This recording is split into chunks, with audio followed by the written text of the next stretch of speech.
Josh Johnny asked me out today, said he's a Godimer man.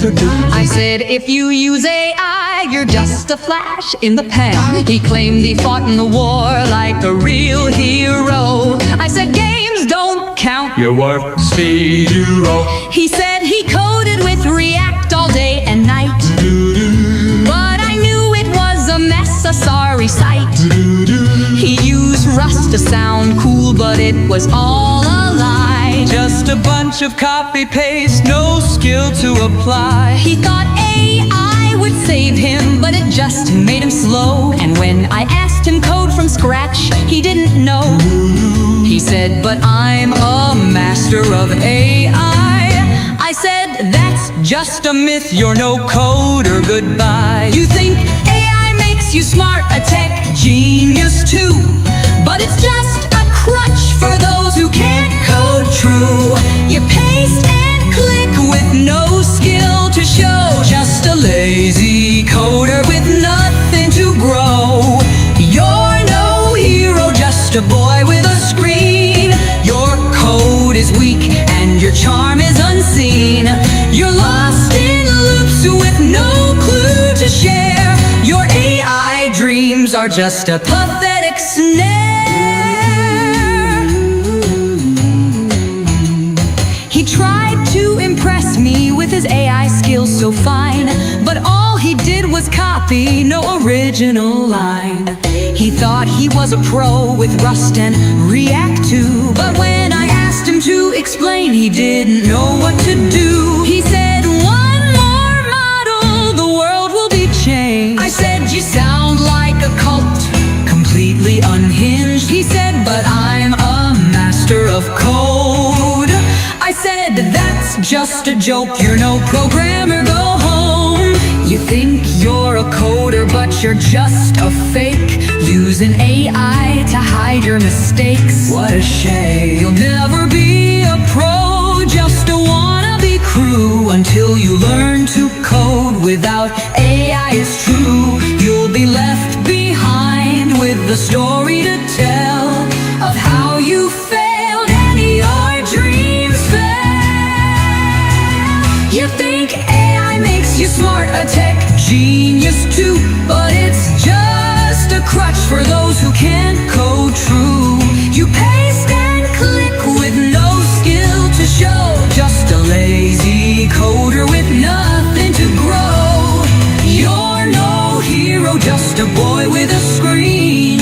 Your code is weak and your charm is unseen.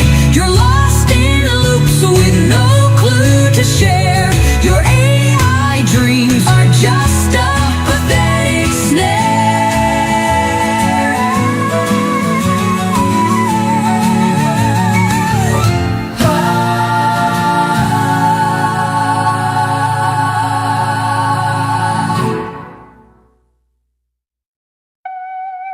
Nerds talking, now they neck.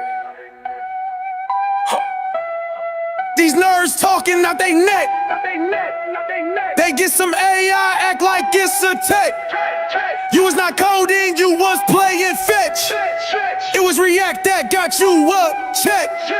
You are not a programmer, couldn't program a date on a calendar. You feel coke can fit in a Glock, it would jam on you. She can't get over me, I'm a scavenger. Before I was born, my mama had a prophecy. My code got so many colors, mahogany. Wanna be one of us, well it costs a fee. My pen is so strong, I put twos in prophecy. When I die, they gon' call it a catastrophe. Rust nerds getting big-headed, they needed to compensate. You code in the middle of the lane, you're not in the race. I give them a line of code, now you running in place.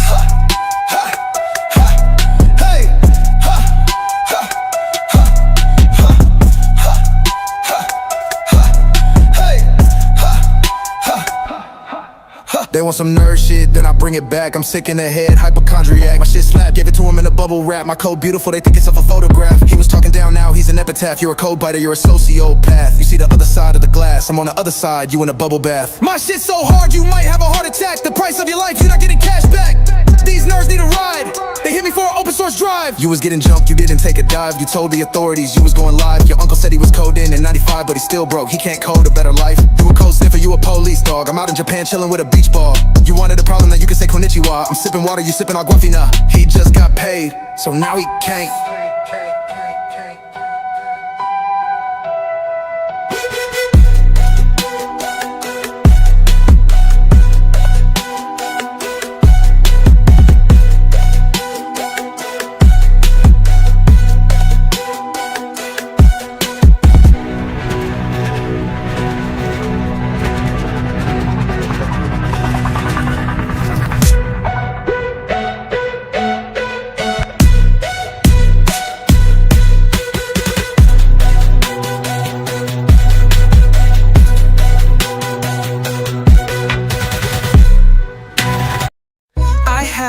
small penis, but that's okay. I'm a real programmer. I have a small penis, but that's okay, because I use AI. I have a small penis, but that's okay, because I know React. I have a small penis, but that's okay, because I use Rust. No, I am not a real programmer. I'm a LARPer who loves AI. No, I am not a real programmer. I'm a LARPer who loves React. No, I am not a real programmer. I'm a LARPer who loves Rust.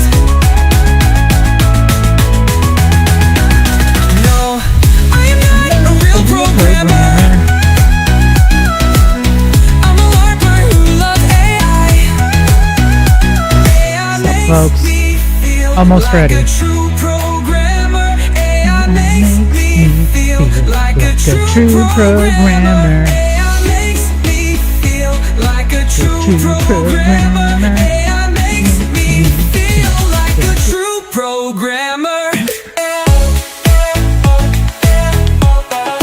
I do, Ross. I own all of them. Sup, Nick Cole. Sup, Ross.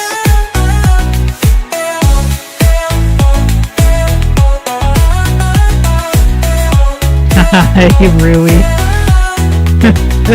AI makes me feel like a true programmer. AI makes me feel like a true programmer. AI makes me feel like a true programmer. AI makes me feel like a true programmer. I have a small penis, but that's okay. I'm a real programmer. I have a small penis, but that's okay, because I use AI. I have a small penis, but that's okay. I'm a real programmer. I have a small penis, but that's okay, Okay. because I use AI. I have a small penis, but that's okay, because I know React. I have a small penis, but that's okay, because I use Rust. Sup, Pure.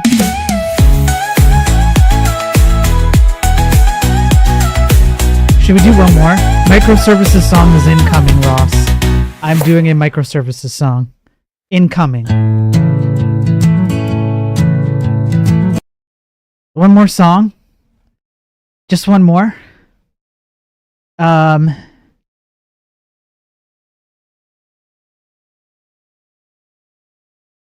on. Let me see.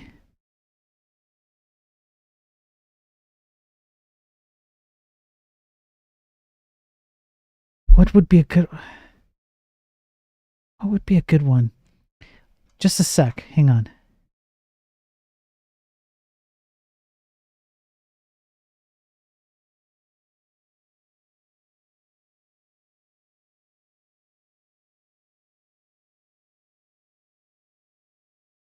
Yeah, okay, I got one more. All right.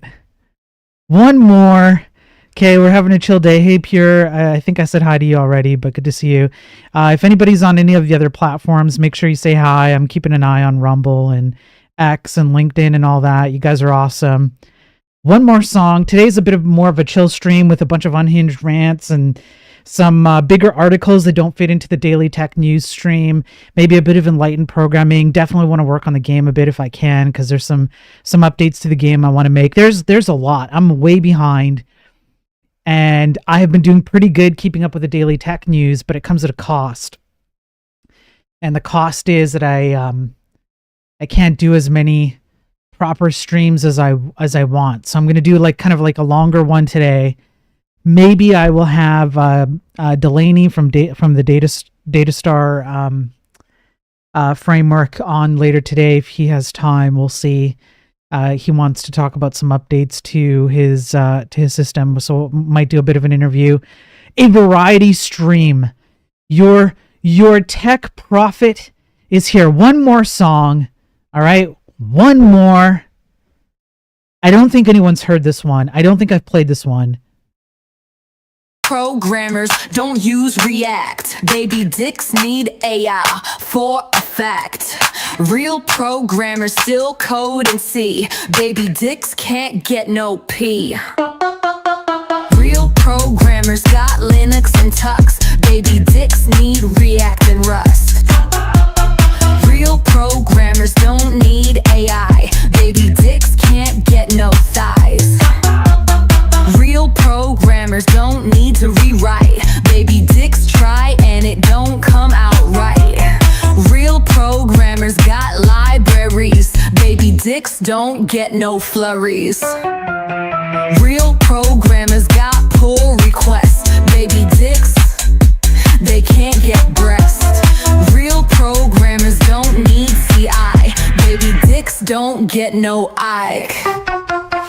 Real programmers don't need RPA. Baby dicks can't get no date. Real programmers don't use Slack. Baby dicks can't get no back. Real programmers use Fortran. Baby dicks are not real man. Real programmers still use Kabul. Baby dicks don't get no hole.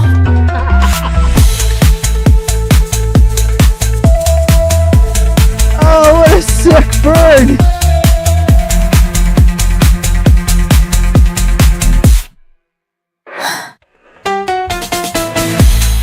I think that's it. I think that's the song. Yeah. I got so many more. I have so many. I think I should put it into a playlist. And I don't know, charge for it. Maybe I should charge for it. I think I should charge for these songs. These are banger songs. Just saying. Just saying. Okay, so welcome in everybody. I hope you're having a great Sunday. Wherever you are, whatever you're doing. I appreciate you popping in. I've got viewers from all the different platforms, and I really appreciate it. You guys are awesome. I am not entirely sure where to start, but I do have 3 big articles that I think are actually, well, one of them is a really big news item. The other one is kind of news, kind of more opinionated, and then the third one is very opinionated. And they are all large topics with a lot going on. I'm probably going to go off the rails. I'm probably going to just complain to no end about all kinds of stuff. There are posts on Reddit that I would like to go over and read some of the comments, because I truly am a tech prophet. I think I'm going to actually just change my title on all my social media and put it at the top of all my resume applications that I am a tech prophet. And people are beginning to see what I have been saying for the last year and some odd months. I've been saying it this whole time. People thought I was crazy. They fought with me. They argued with me. They said, no, Spiro, you're wrong. Lots of people did. The very few people who were actually intelligent enough had the highest IQ are all here now. You're all in my chat now. You've been with me from the start. You're all high IQ, all right? You guys are the best programmers. I would hire you in a heartbeat because of how intelligent you were, by believing in me and trusting in my prophecies. And they are all coming true. I am Textradamus. I am Textradamus.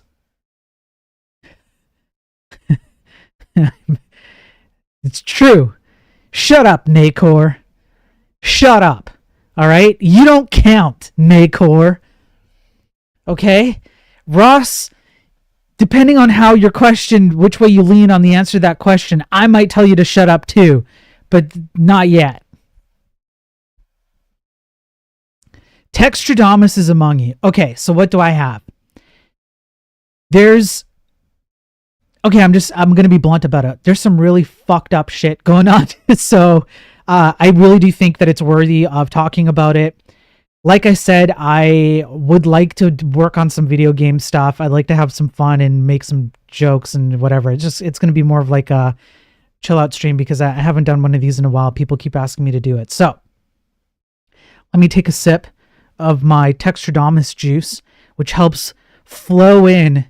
It helps me to become one with the future of tech, upon which I will distill the information from the ether and then proceed to give it to you in the form of future prophecies, which have all come true.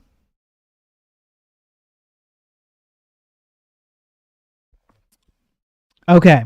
I'm channeling it now. I can see it. It's coming in more ways than one. What do we got? I'm going to start with the news item because it's a pretty big one. And I don't think I could cover it in one single daily tech news stream. So I'm probably going to make a separate video out of this. This is kind of like a daily tech news, but an offshoot of it. Okay. Let me switch over to my screen. Make sure I can do this proper. I hope. Don't screw this up, Mr. Streamer. You've only been streaming for what? A year and some months? Get your crap together. There we go. All right, here we go. Here we go. The opener. This is, in my opinion, a pretty intense article. And it highlights some extremely serious issues that we have in tech that we seem to just... I don't even know I don't know what to say. I'm at a loss for words. I genuinely am. I have a very low opinion of the nature of humankind right now, especially in tech. We just don't seem to care. Okay, let's get into it. FBI raids home of prominent computer scientist who has gone incommunicado. This is today. When I saw the title of this article, I'm like, who is this person? What the hell is this article all about? It's there. We're going to get into it. Indiana University quietly removes profile of tenured professor and refuses to say why. A prominent computer scientist who has spent 20 years publishing academic papers on cryptography, privacy, and cybersecurity has gone incommunicado, had his professor profile, email account, and phone number removed by his employer, Indiana University, and had his homes raided by the FBI. No one knows why.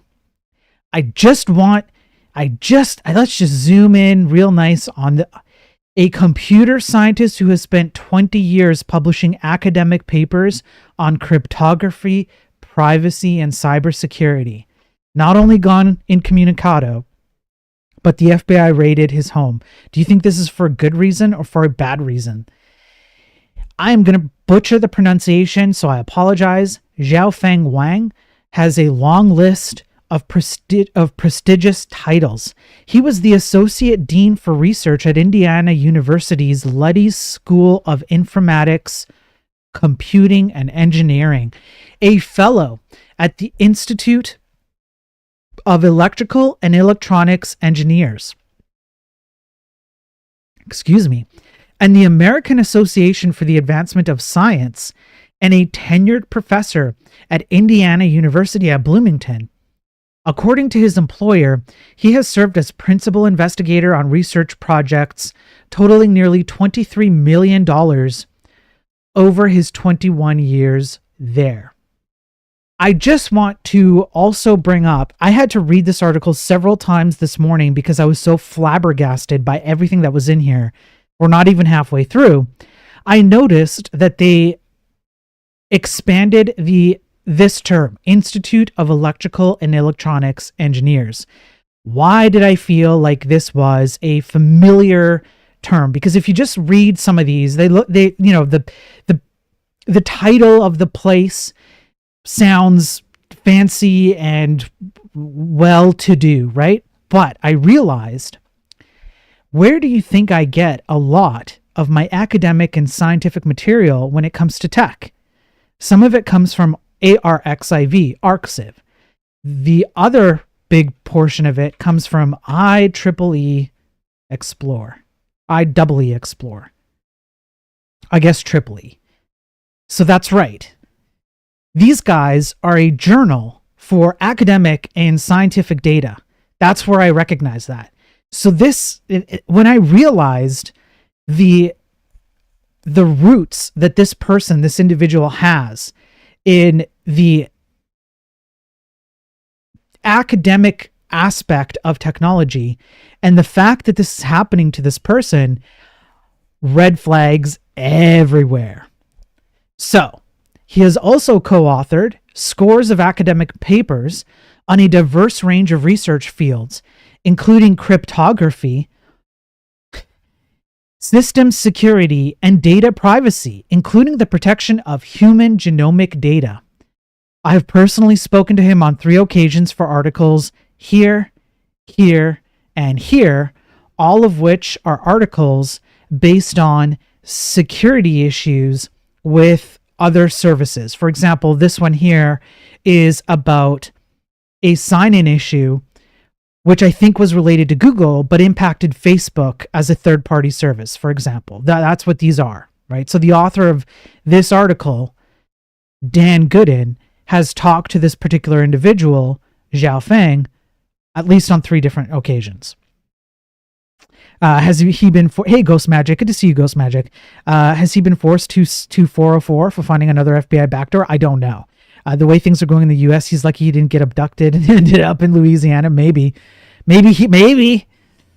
None of this is in any way normal. In recent weeks, Wang's email account, phone number, and profile page at the Luddy School were quietly erased by his employer. Over the same time, Indiana University also removed a profile for his wife, Nian Li Ma, who was listed as lead systems analyst and programmer at the university's Library Technologies division. So the plot thickens, because now we're not just talking about him, but somehow or another, his wife is involved in the same field that this guy's in. Let's continue. According to the Herald Times in Bloomington, a small fleet of unmarked cars driven by government agents descended on the Bloomington home of Wang and Ma on Friday. They spent most of the day going in and out of the house and occasionally transferred boxes from their vehicles. TV station WTHR, meanwhile, reported that a second home owned by Wang and Ma and located in Carmel, Indiana, was also searched. The station said that both a resident and an attorney for the resident were on scene during the last part of the search. Holy fucking shit. Yo, what's up, Travis? Good to see you. What's up, Mohai? Good to see you. So the FBI raids this prominent academic researcher with over 20 years in the field, his wife working alongside him in the same field, having authored papers, reviewed papers. You could almost say an integral part of a lot of scientific aspects of the technological space, in North America. They have both their homes raided, boxes of stuff taken out, their lawyers present. Some shit's going down. Attempts to locate Wang and Ma have so far been unsuccessful. An Indiana University spokesman didn't answer emailed questions asking if the couple was still employed by the university and why their profile pages, email addresses, and phone numbers had been removed. The spokesman provided the contact information for a spokeswoman at the FBI's field office in Indianapolis. In an email, the spokeswoman wrote, "The FBI conducted court-authorized law enforcement activity at homes in Bloomington and Carmel Friday. We have no further comment at this time." So holy shit, you call up the university, who, by the way, just quietly removed their profile, their employment information from their LinkedIn, and said, just kind of like quietly said they don't work here anymore. When called to ask about the state of their employment at said university, university says, "Go talk to the FBI." What the fuck? No. What the actual ever-living holy shit, I shit my pants fuck is going on here? Let's continue. Searches of federal court dockets turned up no documents related to Wang, Ma, or any searches of their residences. The FBI spokeswoman didn't answer questions seeking which U.S. district court issued the warrant, and when, and whether either Wang or Ma is being detained by authorities. So typically what's supposed to happen, hang on, let me just finish this paragraph. Justice Department representatives didn't return an email seeking the same information. An email sent to a personal email address belonging to Wang went unanswered at the time this post went live. The resident status, for example, the U.S. citizens or green card holders, is currently unknown. What's supposed to happen is that if you are taken in through a completely above, let's call it above board for lack of a better term, but it's not always above board. That's not really the real term. I just can't think of the proper term right now, so please excuse me. But if you're going through like all the proper channels for detaining someone or investigating someone, especially due to, say, criminal acts, you would normally be able to find some kind of judicial documentation that somebody submitted throughout the process to make things legal. The fact that no judicial documentation can be found as to the legality of anything going on around these two people is super fucking sus. And the only way that I can, up to this point of the article, the only way that I can make sense of it is if there was some shady espionage, fucked up shit that was involved here, and for reasons of national security, then you can bypass public judicial processes. If that is true, which could be not true, let's be fair here. I might be off to the farm here, but I don't think it's a huge jump to make the assumption that some weird national security espionage shit went down and they couldn't even submit public judicial legal documents that a person could find for national security reasons. If that's true, I just want you to think about the potential consequences of what might have been happening inside the academic scientific field in North America with respect to tech for the last 20 motherfucking years. I just want you to wrap your fucking heads around that, because holy shit, that shit's fucked.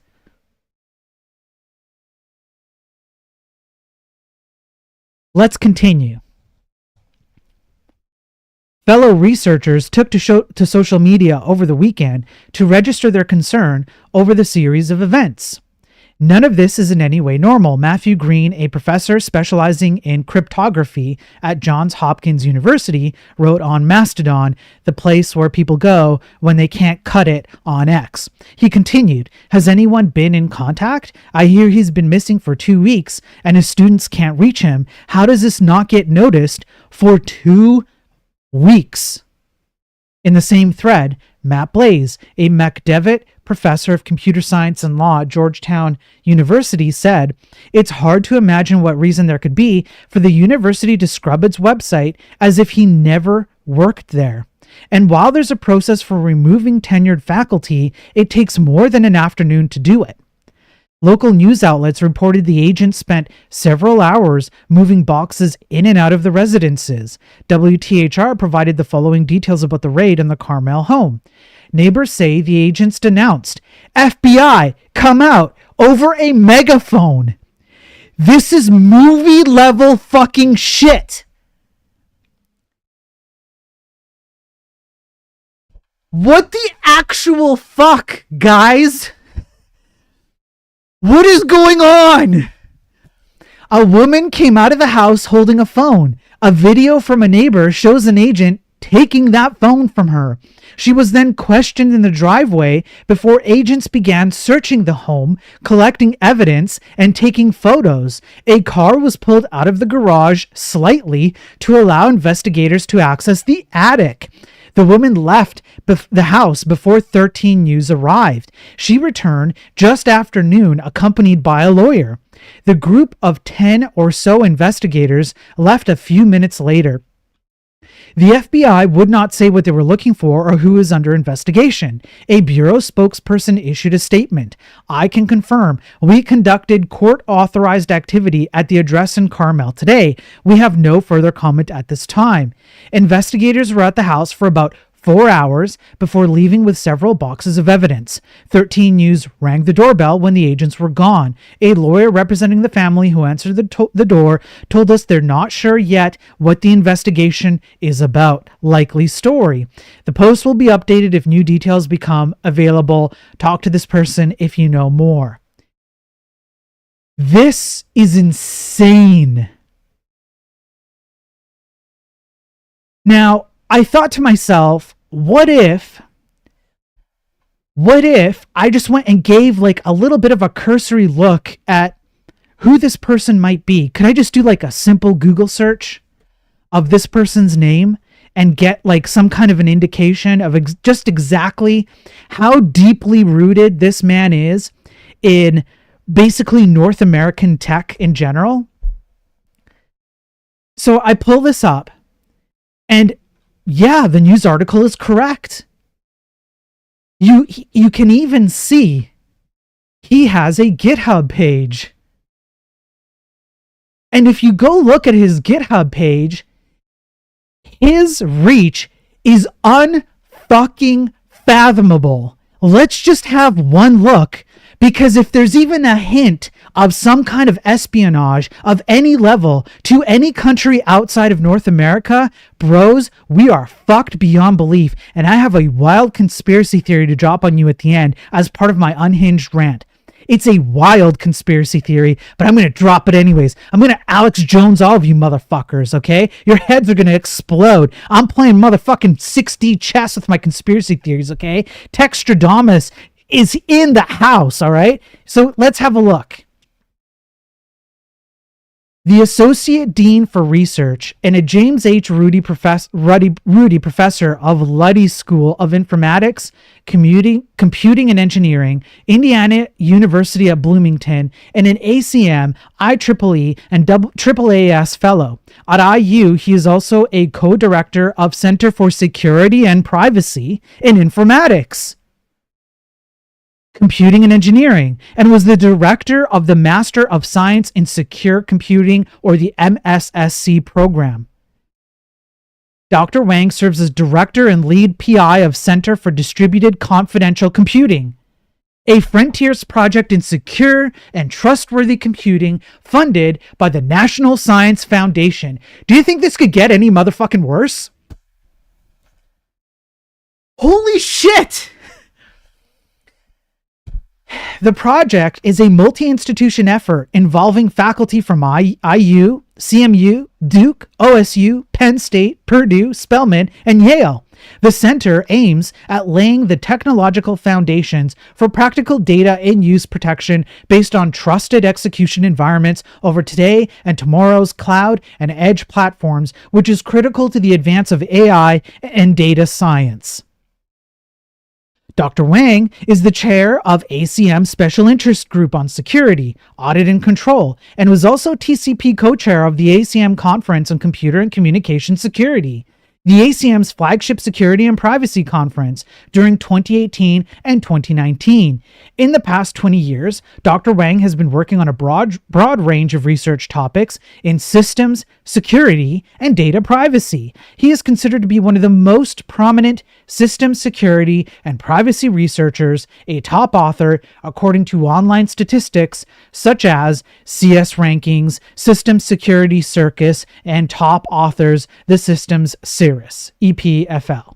Dr. Wang is known for his high-impact research on security analysis of real-world systems and biomedical data privacy, particularly the projects he led on side-channel analysis and mitigation, payment and single sign-on API integrations, Android and iOS security, and IoT protection have changed the way the industry built computing systems. He is a pioneer researcher on a human genome privacy and a co-founder of the iDash genome privacy competition that contributes to reducing the gap between security and cryptography research and real-world demands for biomedical data sharing and computing protection. More recently, he is actively working on TEE-based data and use protection for supporting AI, trustworthy AI, and application of AI technologies such as NLP and deep learning to protect computing systems, LTE 5G networks in particular. Does this ever end? It does not end.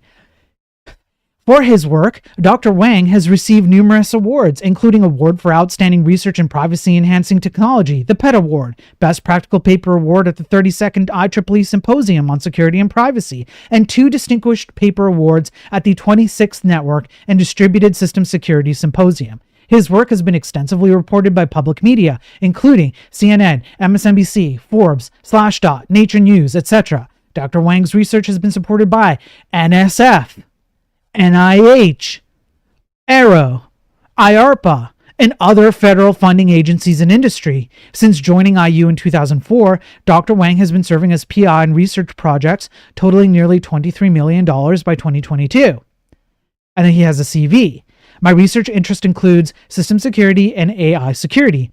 I have published more than 100 papers at the top 4 security conferences with total Google Scholar citations 18,292. Honors and awards, teaching, invited talks.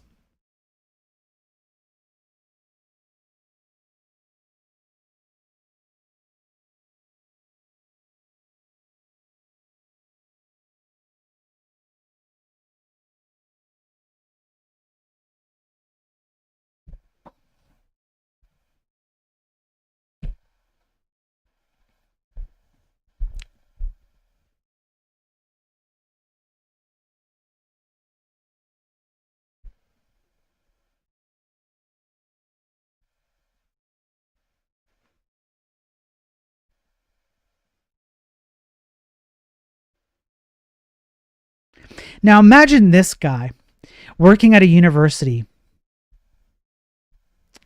and the university decides that 2 weeks ago he will no longer participate in any of his classes. His students have no idea where he is. His information and his wife's information about working in the university is taken down. And then the FBI raid their home in literal movie style fashion. This is the FBI open up on megaphone on a normal rural street.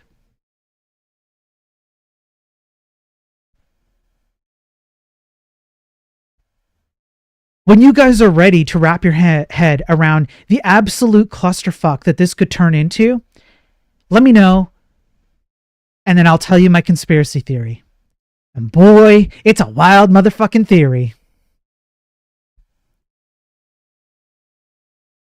Go ahead, I'll just give you a second. You guys can think about this. You can think about the consequences of what might be happening if there's no judicial paper trail to figure out what happened to this guy or his wife, what's going on.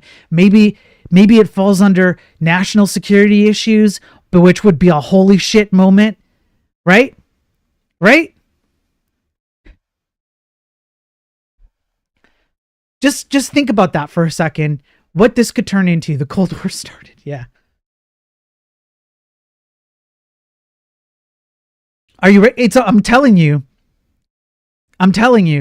it's even without my conspiracy theory, let's imagine for a moment. Look, let me be real. Let's just imagine for a moment that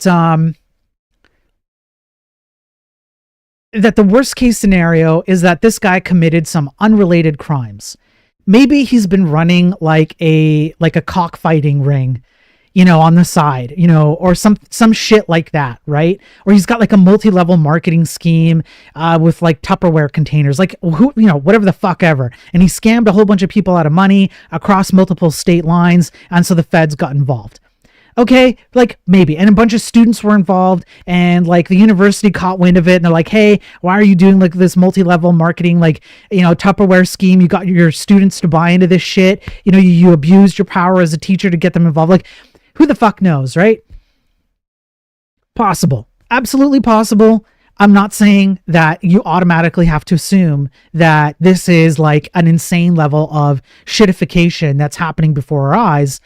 However, it is really hard to dismiss the fact that he has spent at least 2 decades, perhaps more, if you take into account the amount of time he's probably spent studying these things before he really got into it, right? So we might have a lifer here.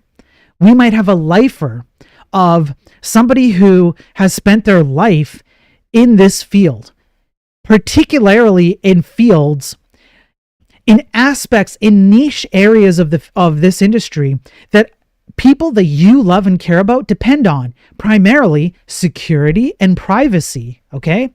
And you have to wonder, you cannot fault me for making a jump that this person works in privacy, security, cryptography, AI, all that shit.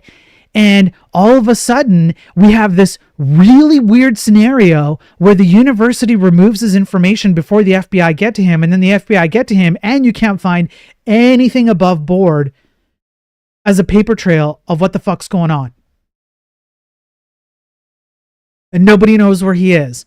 Like, put 2 and 2 together. It's not difficult if you come up with 4, right? So now I just want you to think about what that would mean if there were national security implications about a guy who is so tenured, who a ghost. You're right. He probably has a lot of money with 18,000 plus citations, awards. He's probably getting job offers and all kinds of contracts, like bursting at the seams. Like he probably has to, bat them away on the daily. This guy's probably not in want of money. They have 2 homes. Like, I don't think this guy is like your typical educator who is underpaid and overworked. I don't think that's what's going on here. So what the fuck is going on? You ready? You ready for my wild conspiracy theory? I'll lay it all out. I'll lay the whole thing out. It's a wild one. I need some of my Textrodamus juice, all right? I'll give you guys a minute to think about what it would mean if you have this guy so deeply rooted in North American tech having spy issues. I just want you to think about that.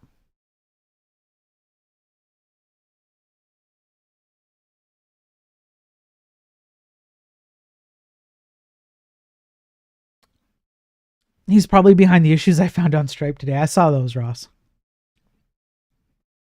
Yeah, I'll just give you a minute. You can think about all the heavy shit that comes from the potential of, whatever, all the stuff. So, here's my conspiracy theory. Hang on, before...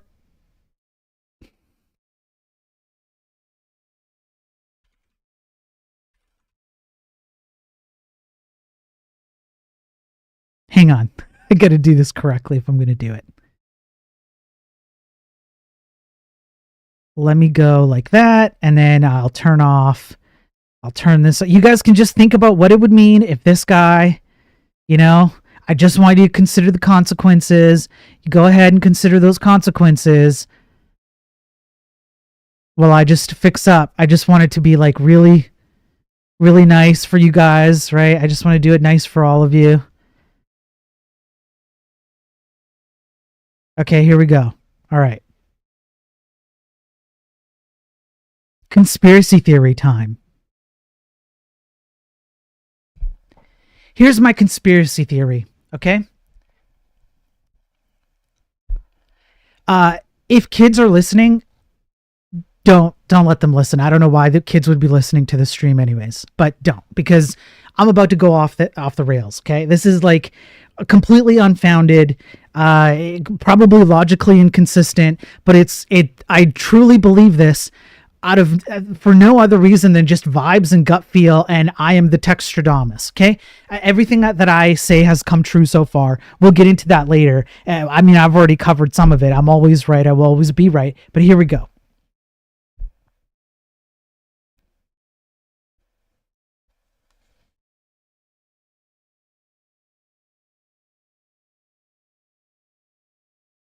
For approximately 5 to 10 years now, the tech industry has made a dramatic turn for the worse.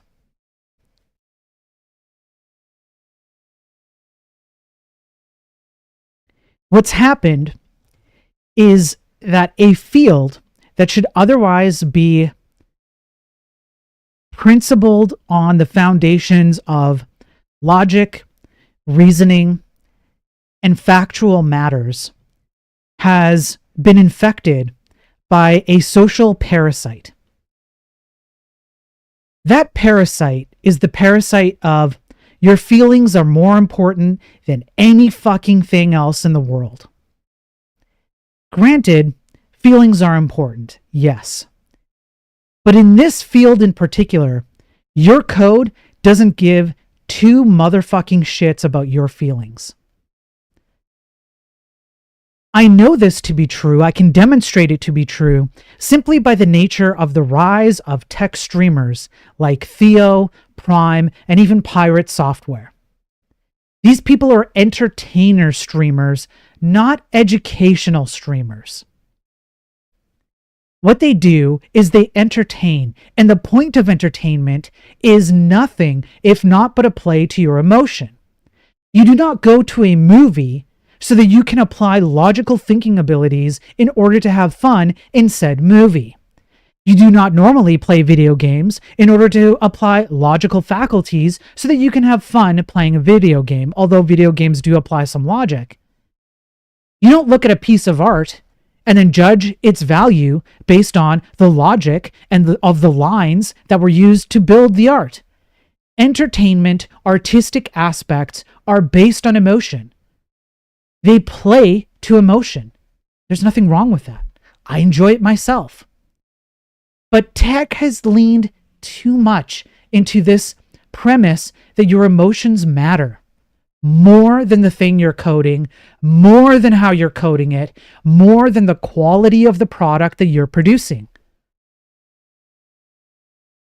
What's the result of that? Video games that are 600 gigs in file sizes, video games that have no more soul anymore. People often go back to much older video games, 5, 10 plus years old, and enjoy the living shit out of them, as compared to how many games could you say that today? Software is getting worse. It's all just Electron wrapped shit. Websites are getting worse. Hardware is getting worse.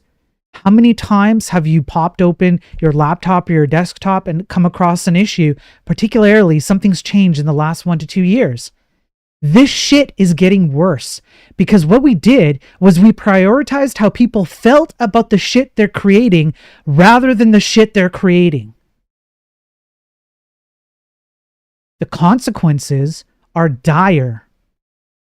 And I'm not just talking out of my ass here. I have spent the last year and 4 or 5 months on these streams, all for free. If you would like to disagree with me and argue with me, then I dare you to sit down and go back through all my previous streams and go over the academic data, the scientific data, me pulling up motherfucking Notepad and proving it to you in real time, all the all the opinion articles, all the arguments I've had with people online, offline, on stream, not on stream, you name it. I've put in the work to prove this is true, which no other streamer can say. I'm literally the only one who's doing this.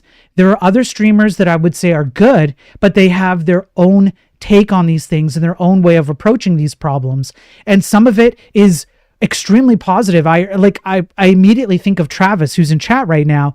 He likes to tackle this problem. Believe it or not, when he's building his Kohi game engine, he's tackling the problem by demonstrating to you what you can achieve if you put your mind to it and put in years of effort, or things that seem like years of effort, right? There's a lesson to be learned from watching someone like Travis.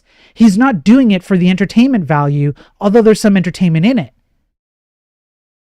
But the industry has gone into feelings, and it's a parasite. It's exacerbating the cost of keeping this industry alive. It's tanking our technical economy. It is causing huge portions of our population to suffer from security exploits, because the more slop you ship, the more exploits there are available, which leads me further down the conspiracy hole based on the article we just read.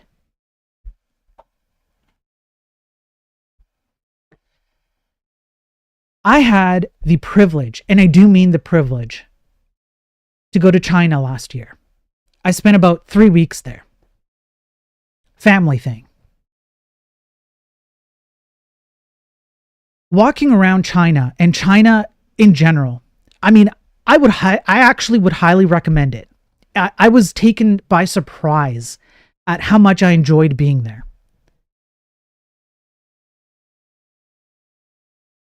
The people are great. They're very inviting and welcoming. Like, all the things that you could think of positively about like any place you visit, they have it. Obviously, there are some downsides. No place is perfect. Every place you visit, all over the world, you're always going to find something to pick apart. And there are definitely some aspects of China where, man, I was glad to come home. Okay, so I'm trying to be fair here. But overall, I did enjoy my time in China. However, I noticed something from a technical perspective while in China. Here's what I noticed.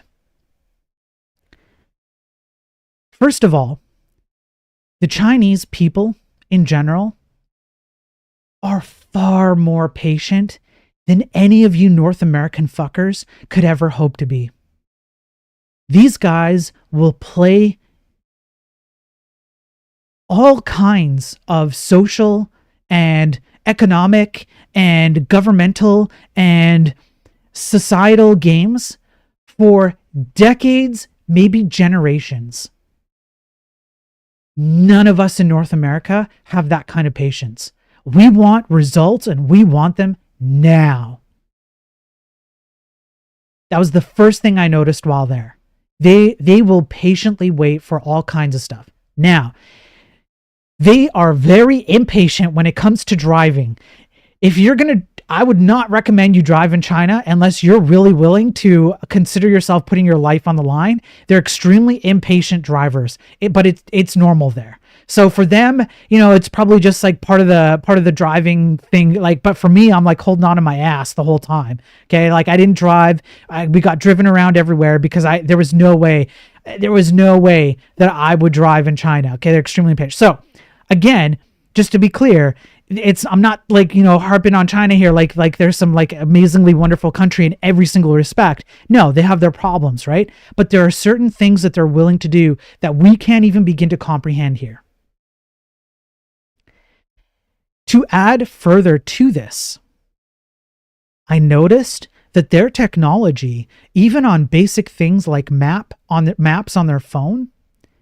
So I was with someone who had a proper Chinese phone with a proper Chinese SIM card with proper Chinese apps on their phone, and they had the equivalent of what would be Google Maps, but it was like a Chinese app.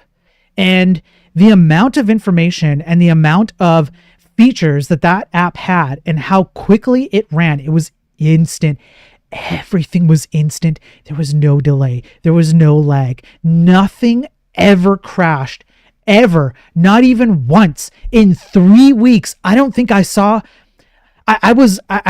there were people who I was with who all had phones. I probably was surrounded by like 2 or 3 different phones throughout the course of the entire 3 weeks. Not one crash. Not one. I didn't see it lag ever. Nothing. They had features like on, we were walking down the street one time and we couldn't find our way to our destination. And this person pulls up the map app on their phone, and they raise their phone up to turn on the camera, and it just determined based on just where, like, a random place in the street. Like we weren't on a street corner. We were in the middle of the fucking road, down the sidewalk. Puts the phone up. Just the camera just looks around at what's around you, places you exactly where you are on the map, and then does an augmented reality overlay with arrows pointing down the street exactly where you should walk. It doesn't end there. It didn't end there. I thought that fucking blew my mind right there. We walk down the street and the fucking app tells you when the next red light is going to be, so that you know not to walk across the street. You have to wait here for the red light because the red light is on for your direction. Unless you would like to go cut across the street where you do have like a proper red light so you can properly walk across. And it would tell you that. And then at the same time, it was telling you, oh, hey, there's a fucking delivery guy on a bike coming up behind you at the beginning of the block. You better move to the side so that you don't get hit. And I looked back, and sure enough, there's a fucking delivery guy on a bike biking his way up the fucking sidewalk. This thing is telling you all this shit while you're walking down the street. No lag. None at all. No lag. It was the best. Okay, I was told everybody loved it. Everyone said it was the best. It was the best app. We got to our location. Okay, nobody complained. It was great. It was the greatest app. It was good. No, but it was really good. I'm not going to talk very much about some of the other stuff I saw because I don't even know if I can. But let me put it to you this way. The default comes built into Chinese phones. Artificial intelligence blew my fucking mind.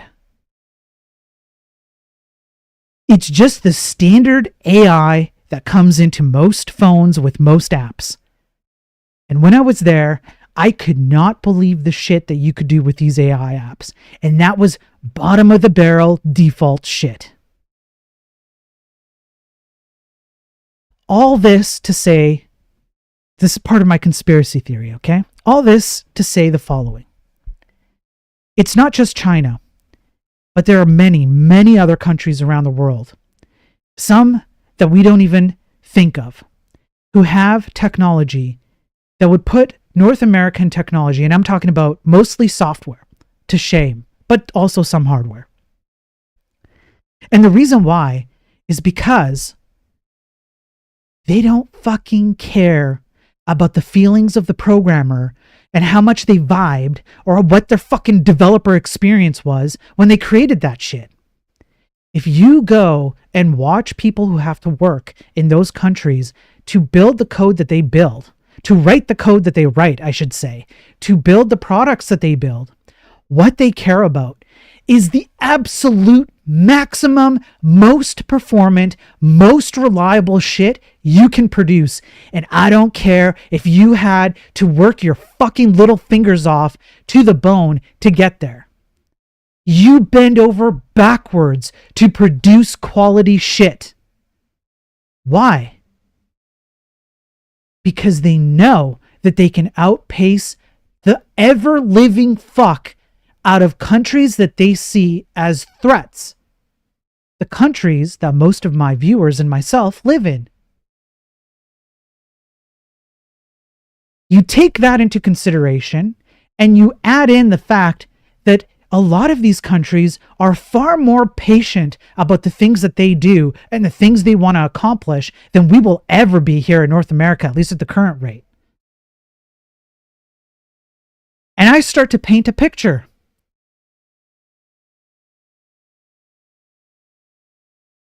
And this is the picture I start to paint in my head. What if I was one of these countries and I wanted to cause as much damage as I could possibly cause without firing one single bam bam shot, trying to be terms of service because I don't know if the word is TOS friendly or not, but you know what I mean.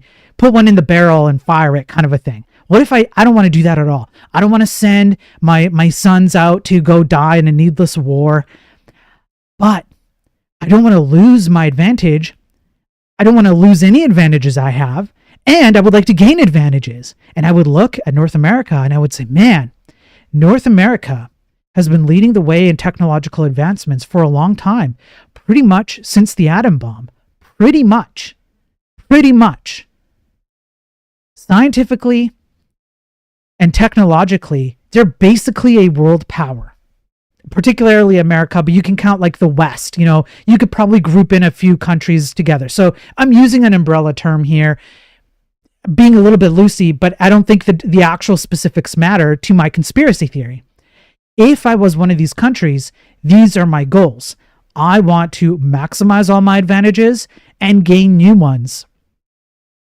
And what I would do is I would take aspects that I know work to undermine other areas of, we'll call it the West's lifestyle, essentially, that I know undermines these things, that I know causes damage, and I will apply it to their science and technology.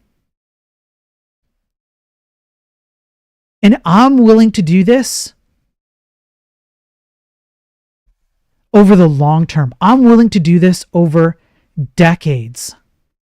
I'm willing to play a game that no Western country is willing to play with me, which is I will do this over decades, multi-generational. That's what I would do. So then what would I push? React. Or things like React. I would fund companies that push the creation of products using technologies that are tailored to bullshit like but my feelings though. I would absolutely fund companies like that. Can you guess how much Chinese funding North American tech companies receive?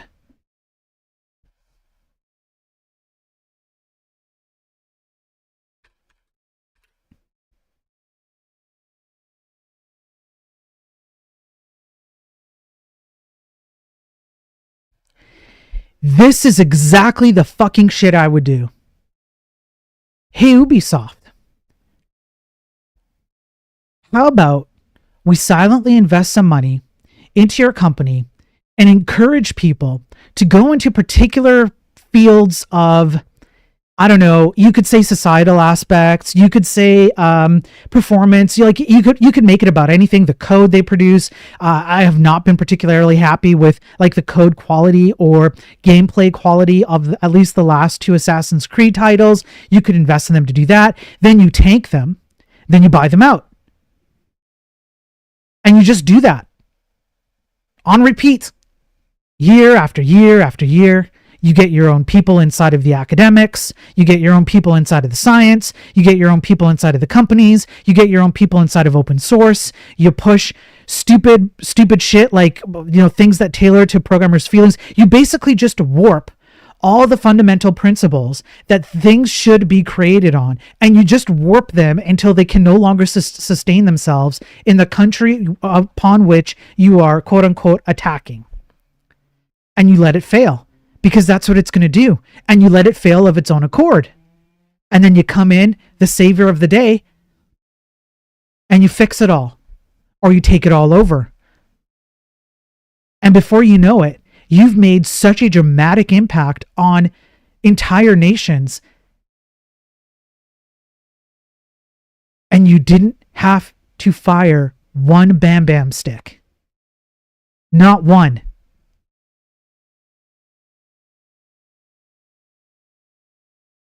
Now, guess what I think that means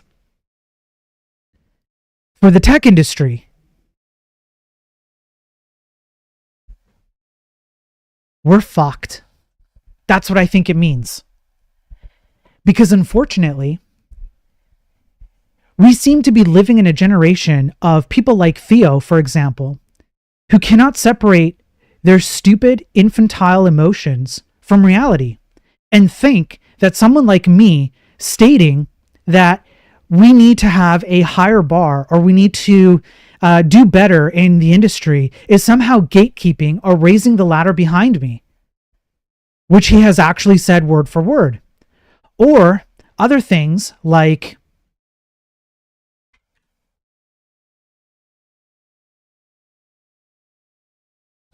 let me see if I can find it.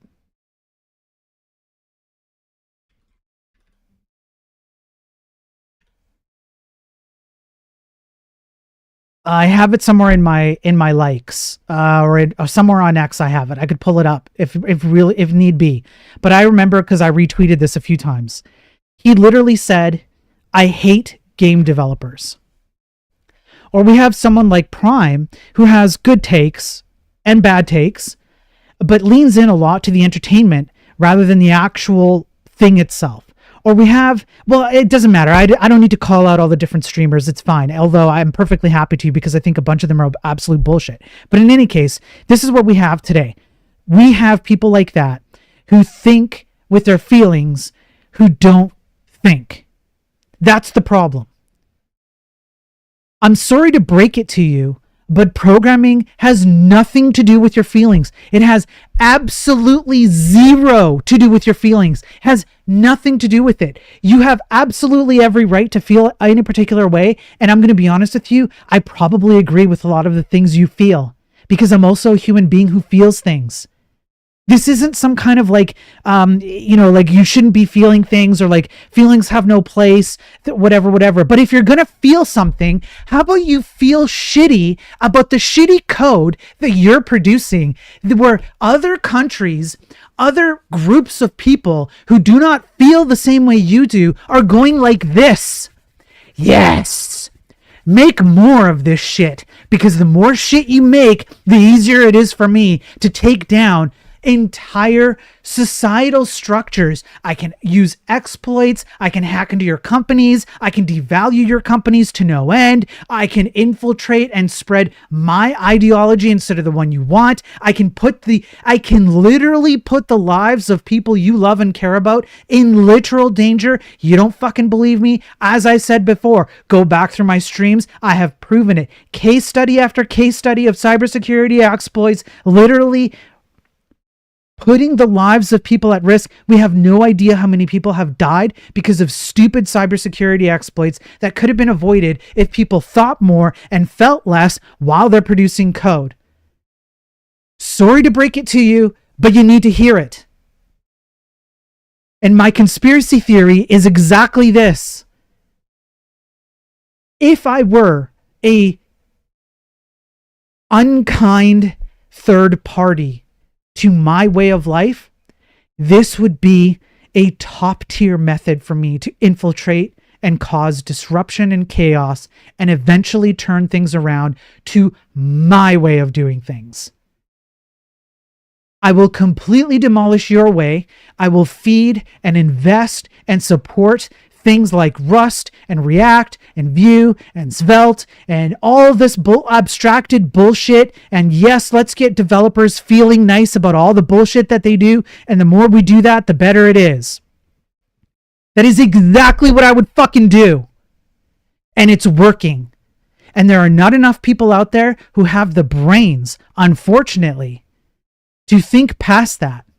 All they care about is the vibe coding and the quick cash and the investment VC round in the next 3 months and all the things that make them feel good.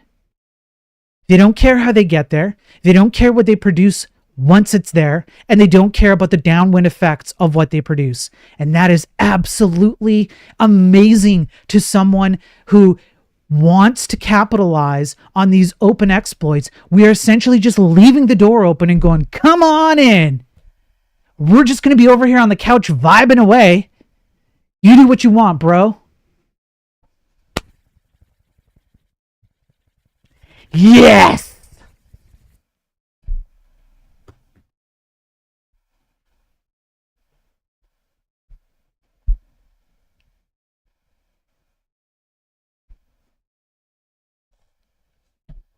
That's my conspiracy theory. I have no evidence for its truthfulness. No evidence for its truthfulness, except for like certain particular aspects of it. I literally just vibed out a conspiracy theory. But that's it. That's what it is. And I truly believe it.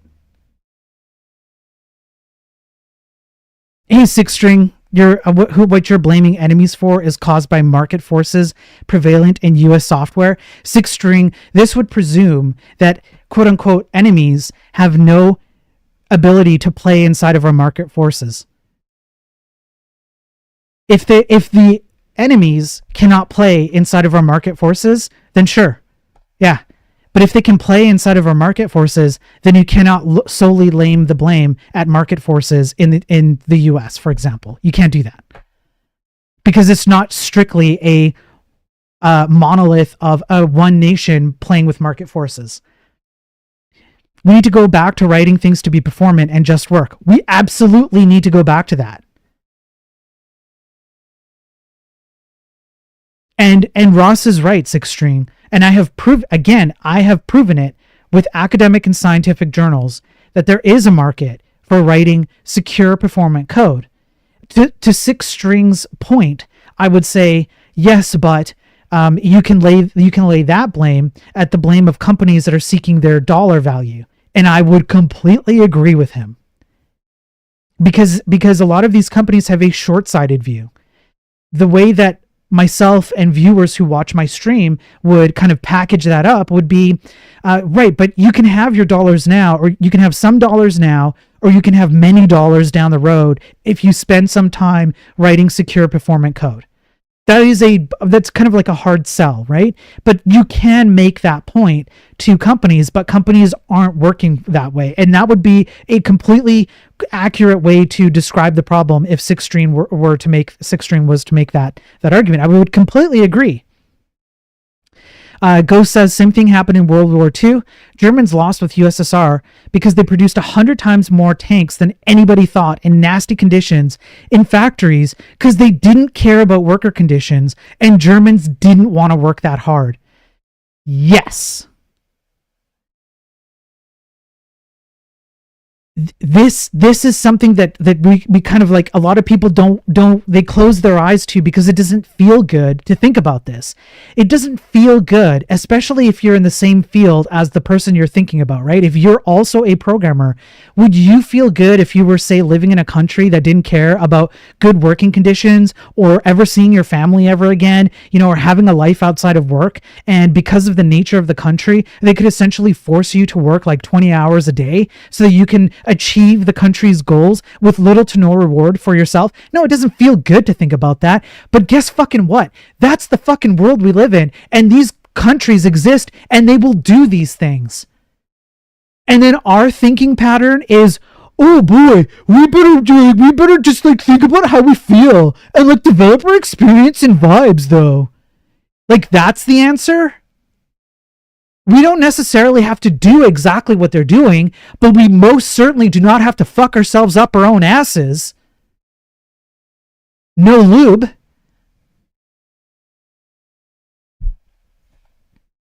Triangle Company and Y Combinator want to know your location. Yep. By the way, if anybody's on X or LinkedIn or Rumble or whatever that has an opinion on this, I'm perfectly happy to tango with anybody on my conspiracy theory. I think Y Combinator is an extremely strong attack vector. AI hype, vibe code users, and VC funding. Yeah, it is. It 100% is. And I am going to say something.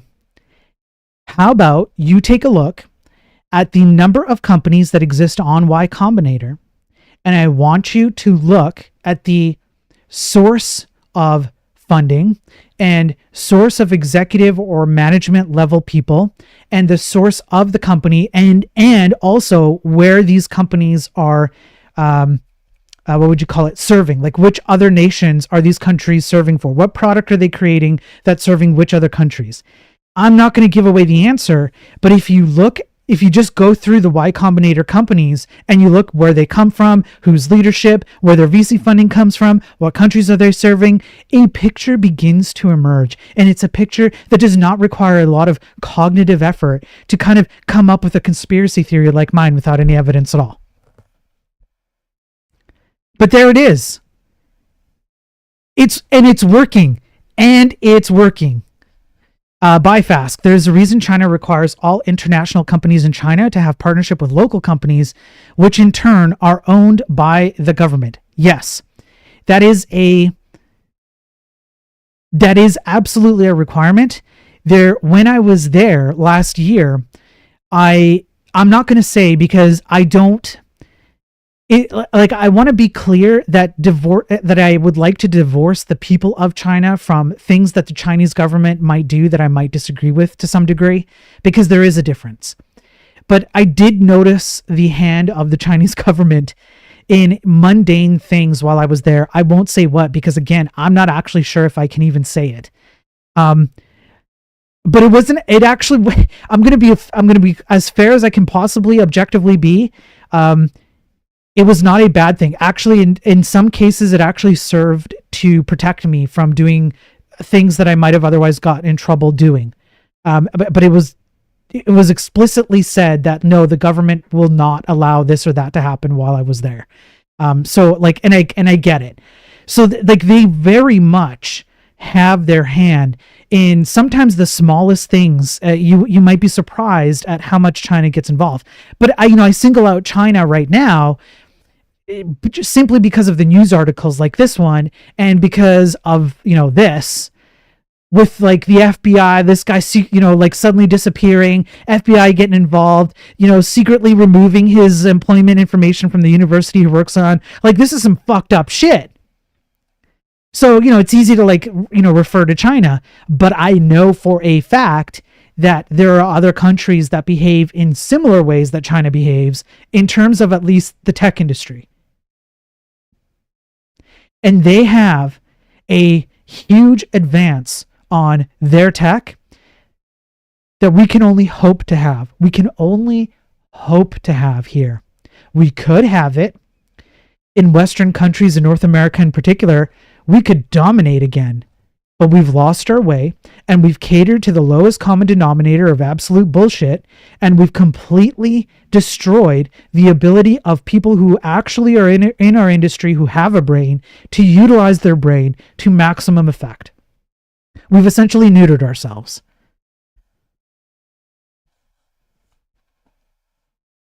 So there you go. There's my conspiracy theory. How do you like it?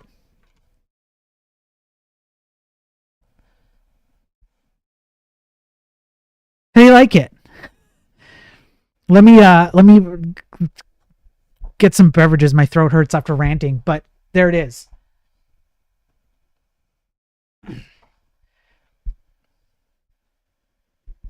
Hang on, I'll be back in just a second. If you're on Rumble, I can see your chat if you want to say something. If you're on any of the other platforms, your chat will show up on here. I'm going to leave this up for a second. I'm going to go refresh my beverage, my Textradamus juice, and we're going to keep going because I ain't fucking done yet. No. You think I'm done? No, I ain't done. We got 2 more fucking articles to go through, and they are both fucking big, okay? Not quite as big as this last one. This last one really fucked me in the head today. I'm really fucking scared about the consequences of this last article. Really, really scared. But we're going to keep going. Have a good night, Ross. Here, I'll put on some nice relaxing music. Hang on. No, not this one. Hang on. Here we go. I'll put on some music. Ear blast coming in, all right?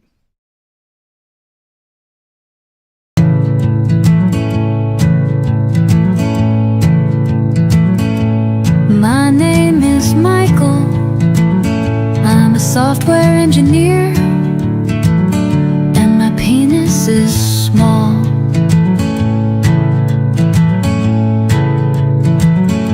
So I use AI, and I use React, and I use Rust. 'Cause people who use AI, and people who use React, and people who use Rust have really big penises. So when I get a pull request from someone who used AI or React or Rust, I get really excited. 'Cause people who use AI, and people who use React, and people who use Rust have really big penises. I'm not saying you can't have a big penis if you don't use AI, or you don't use React, or you don't use Rust. But if you don't use AI, and you don't use React, and you don't use Rust, and you have a big penis, you should be worried. You might have to use AI or use React or use Rust.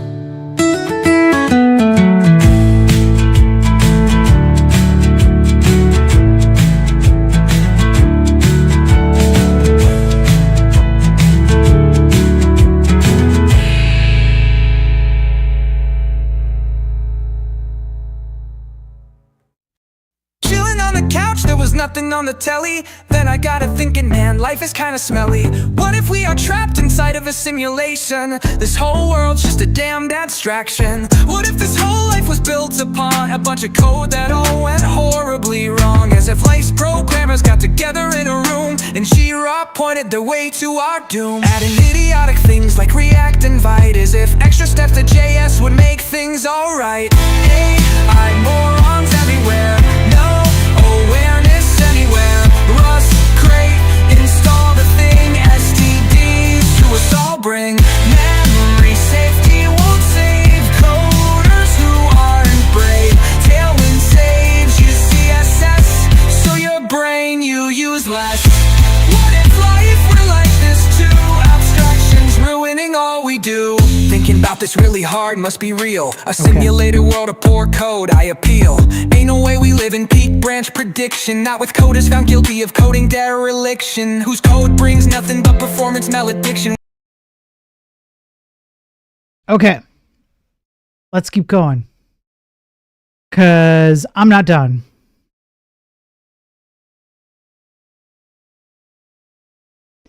Let me pull up the right article. It's not this one. It's not this one. Although I'm going to be keeping a very close eye on this article, but it's not that one. Okay.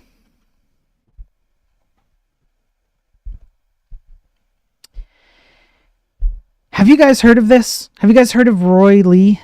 Roy? It sounds, I feel like I'm saying Rory, like R-O-R-Y, Roy. Anyway, I'm Greek, so whatever. An interview with Roy Lee. Now, if you don't know who Roy Lee is, this guy is an Omega Giga Chad. Why is this guy an Omega Giga Chad? Because he decided that leak code interviews were fucked up bullshit by fucked up bullshit companies who don't know how to properly interview for engineers, and so they came up with leak code as some kind of measurement that they think tells them that a programmer is going to be good or not. I have been saying this since the very, very first stream I ever did a year and some odd months ago. At the ripe old age of 41, I just keep getting proven time and time again Do you guys feel blessed to have Textradamus with you? I mean, I come from Mount Olympus to bestow this future wisdom upon you, and you can watch it unfold in real time. So what did Roy Lee decide to do? He decided to create Interview Coder.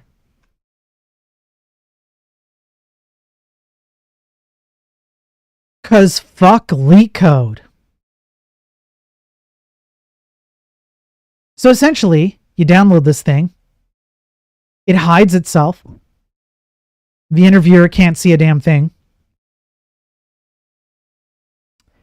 And as you communicate with the interviewer and, write things down or ask questions or whatever, you essentially just kind of prompt in real time this piece of software to help you come up with answers to LeetCode questions right there on the screen. The interviewer is none the wiser.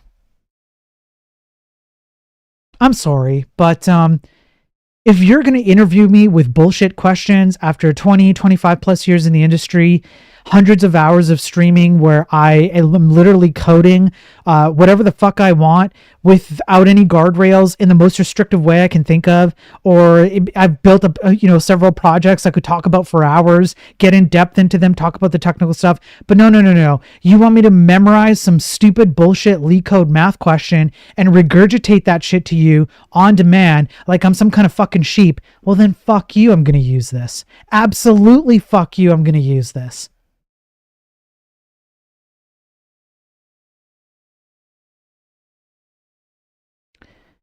Now, what happened to him? On March 3rd, Roy Lee got an email from Columbia University. Figuring it was just another college newsletter, Roy, the creator of Interview Coder, was shocked at what he saw when he opened the latest message in his inbox. It was a notification from Columbia University Center for Student Success and Intervention, CSSI, that his case would be reopened following an initial dean's discipline hearing on February 17th, where he avoided potential suspension or expulsion.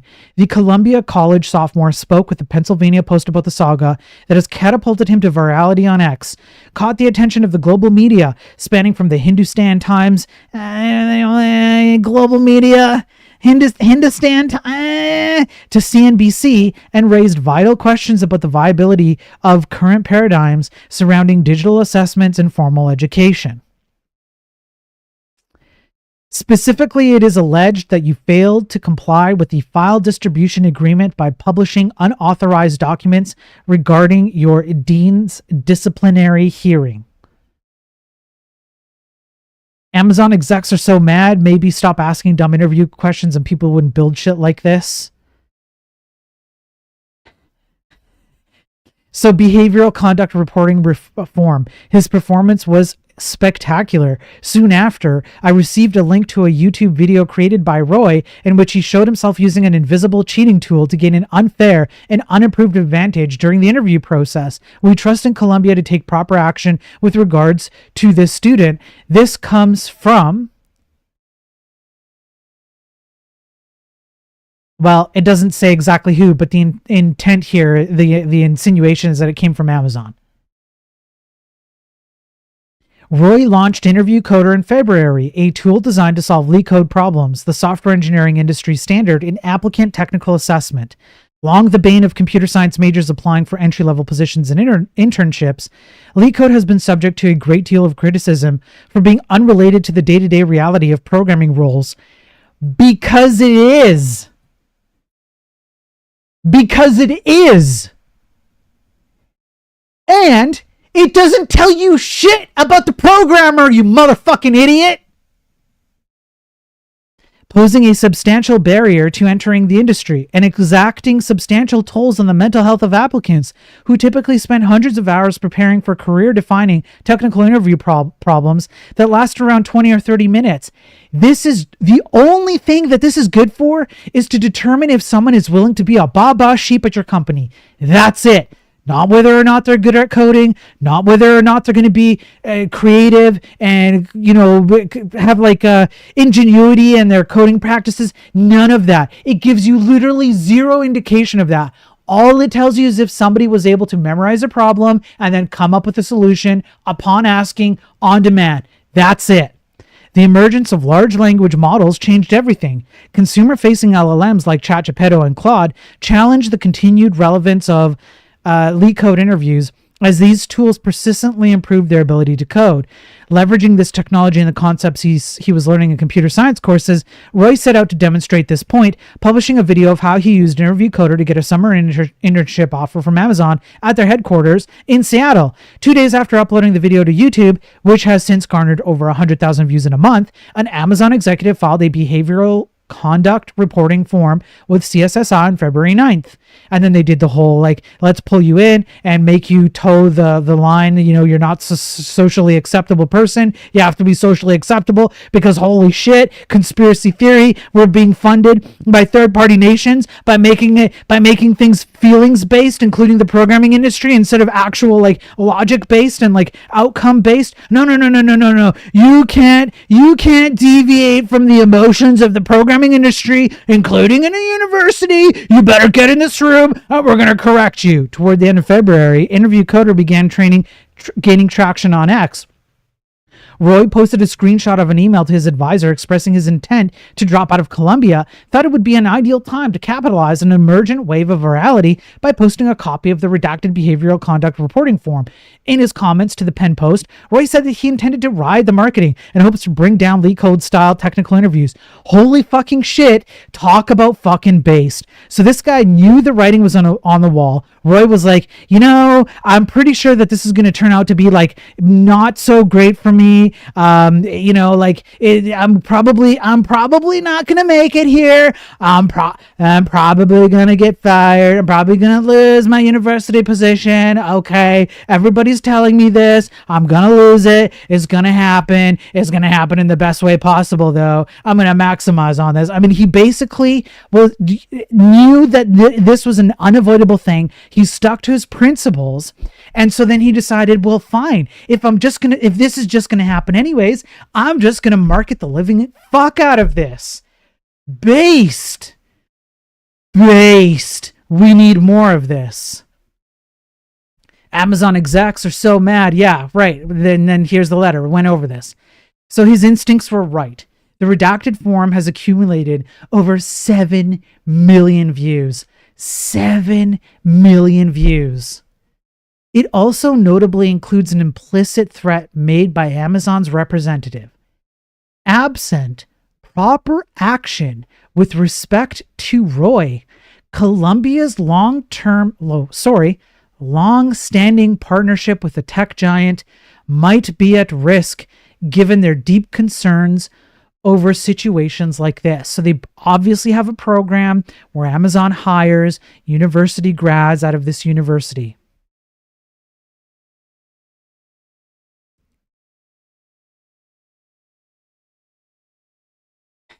Amazon, so it's right down here.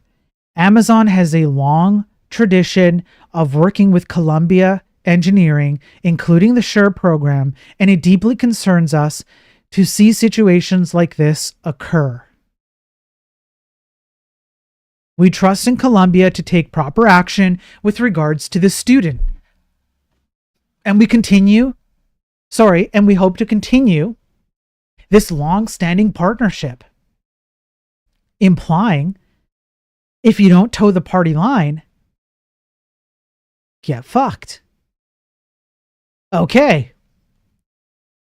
This post, alongside another image, which the Penn Post has confirmed to come from an as-yet unreleased recording of Roy's initial hearing, comprised the core of CSIS's rationale for reopening his case. Since New York is a one-party consent state, unlike Pennsylvania, Roy's recording is not illegal, and the crux of his disciplinary review rests solely in violations of the 4 policies outlined in CSIS's March 3rd notice. And so there he is. He did record it. For his part, Roy believes that his actions in releasing the redacted form and recording the hearing were justified as a form of free speech. Similarly, he is adamant in his belief that his creation and usage of Interview Coder were not malicious and constitute a protest, which he views as being shut down and silenced by incumbents. Of course, you're going to have people who rely on the bullshit that they've built, that they now stand upon, to defend that bullshit when someone calls out the bullshit for what it is, which is bullshit. To that end, Roy sent an email to Amazon onboarding denying their offer of employment 2 days prior to uploading his YouTube video. In the email, Roy states that he never intended to work at Amazon and apologizes for any inconvenience that he caused, details that were not included in his redacted version of Amazon's form. Okay. And then he said, down here, I have no intention and have never had any intention of spending the summer interning at Amazon. While discussing his motivations to create Interview Coder, Roy told the Penn Post that there was nothing unique about it and views its abilities as an inevitability in a world of LLMs. Additionally, he observed that this variety of digital subversion is already widespread among students, but conducted at a more ad hoc fashion without a tool as polished as Interview Coder. If the abuse was already happening and would eventually become a product, Roy thought he might as well build it well. Now, I'm going to stop right here, because this goes back to my conspiracy theory.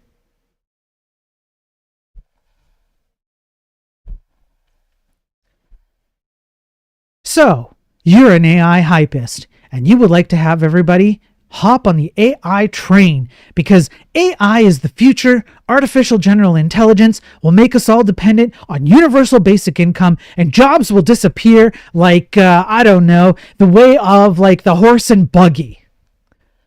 Okay. Well, if AI is going to be doing these things, then once again, I have gone over academic, scientific, and case study articles, news articles, where AI has been used in nefarious ways. There are literally, I just went over this last week on the Daily Tech News stream, there are literally entire groups where you can pay to join the group and then receive generated third-party generated malware that somebody can give to you, and then you just give them a kickback of 20% for every successful exploit that you use with that ransomware. These things are out there. Do you think they're not using AI?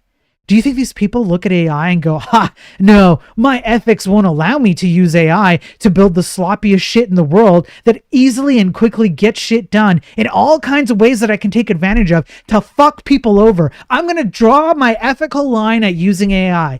No, that's not going to happen. People who have already ethically, let's call it, shaky foundations are going to love and use the fucking shit out of AI. And then what's going to happen? You won't have a moral leg to stand on because you wanted them to, you little piece of shit. You wanted them to. You wanted them to get on the AI train, and you didn't give two considerations. You didn't even give one brain cell of a consideration to the consequences of all this AI shit being used in mass in the way that it's being used, because you didn't give a shit, because all you really cared about was your cultist fanatic level, whatever it is, your Sam Altman, I need to make my investors happy so I can make money. That's all you fucking cared about. You don't care about what actually happens with the use of these things. So you cannot, on the same hand, pull this shit where you complain when a guy like Roy Lee, who, by the way, if I haven't said it enough, is an Omega Giga Chad based fucking man, decides to use this shit to fight back against the bullshit that was already generated by your own bullshit, you piece of shit. Get fucked.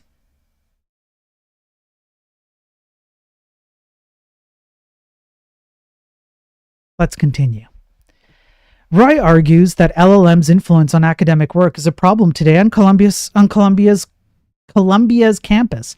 He cites his experiences observing how easily students are able to simply copy questions from Canvas, a popular learning management system, into ChatGPT for an answer. He also expressed concerns over the integrity of College Board exams as it pushes online exam delivery. In closing, the Penn Post asked for Roy's thoughts on the future of the software industry and potential solutions for the flaws exposed by Interview Coder. Addressing future hiring practices, Roy saw two paths. If the goal is to purely evaluate an applicant's knowledge, high-stress, time-constrained challenges should be replaced with a holistic code review of past work. The thing I said on stream number 1 of my streams, this is exactly what I've been saying since day one. Textodamus. This could include anything from independent projects to repository contributions on platforms like GitHub, which would allow for a deeper understanding of someone's technical ability. On the other hand, employers looking for realistic assessment results are best served by embracing LLMs as a standard tool for professional software engineers that they are, integrating them into more relaxed technical interviews. Roy does not plan to ride the Interview Coder wave beyond the eventual crash of the media cycle that it has created. Yeah, because he's not an idiot, clearly. He also told the Penn Post that he is currently working on a different project, which will be released soon on his X account.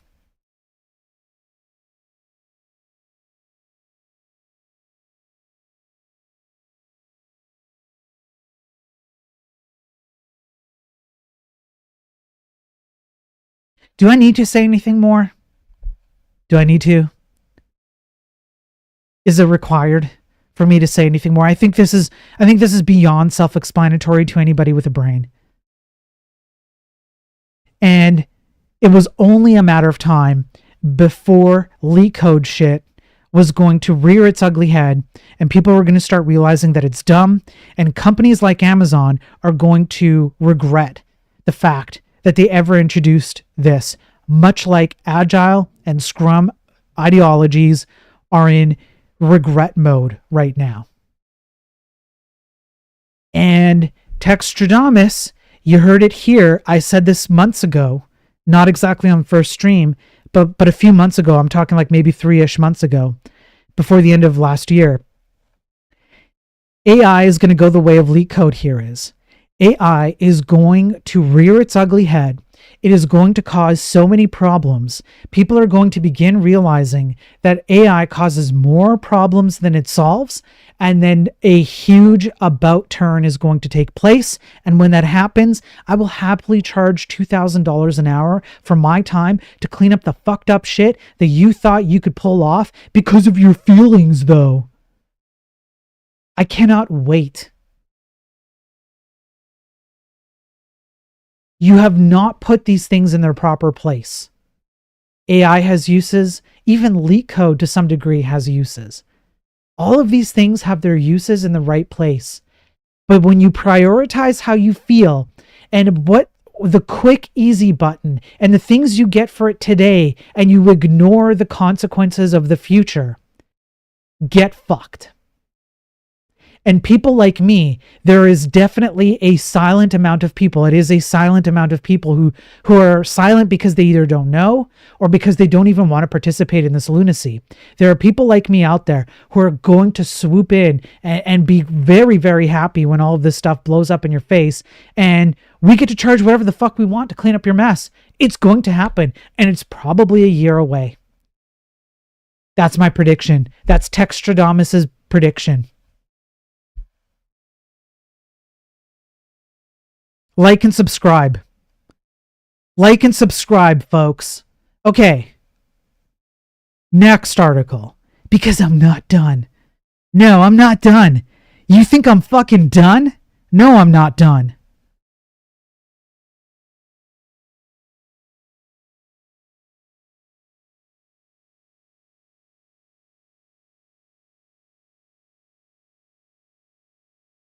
One sec. Let me get the next one.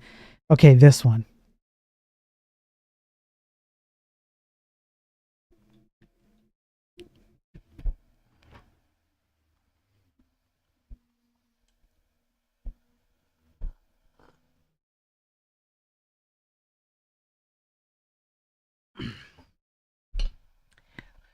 Boys, if you thought we were cooking before, we're about to cook.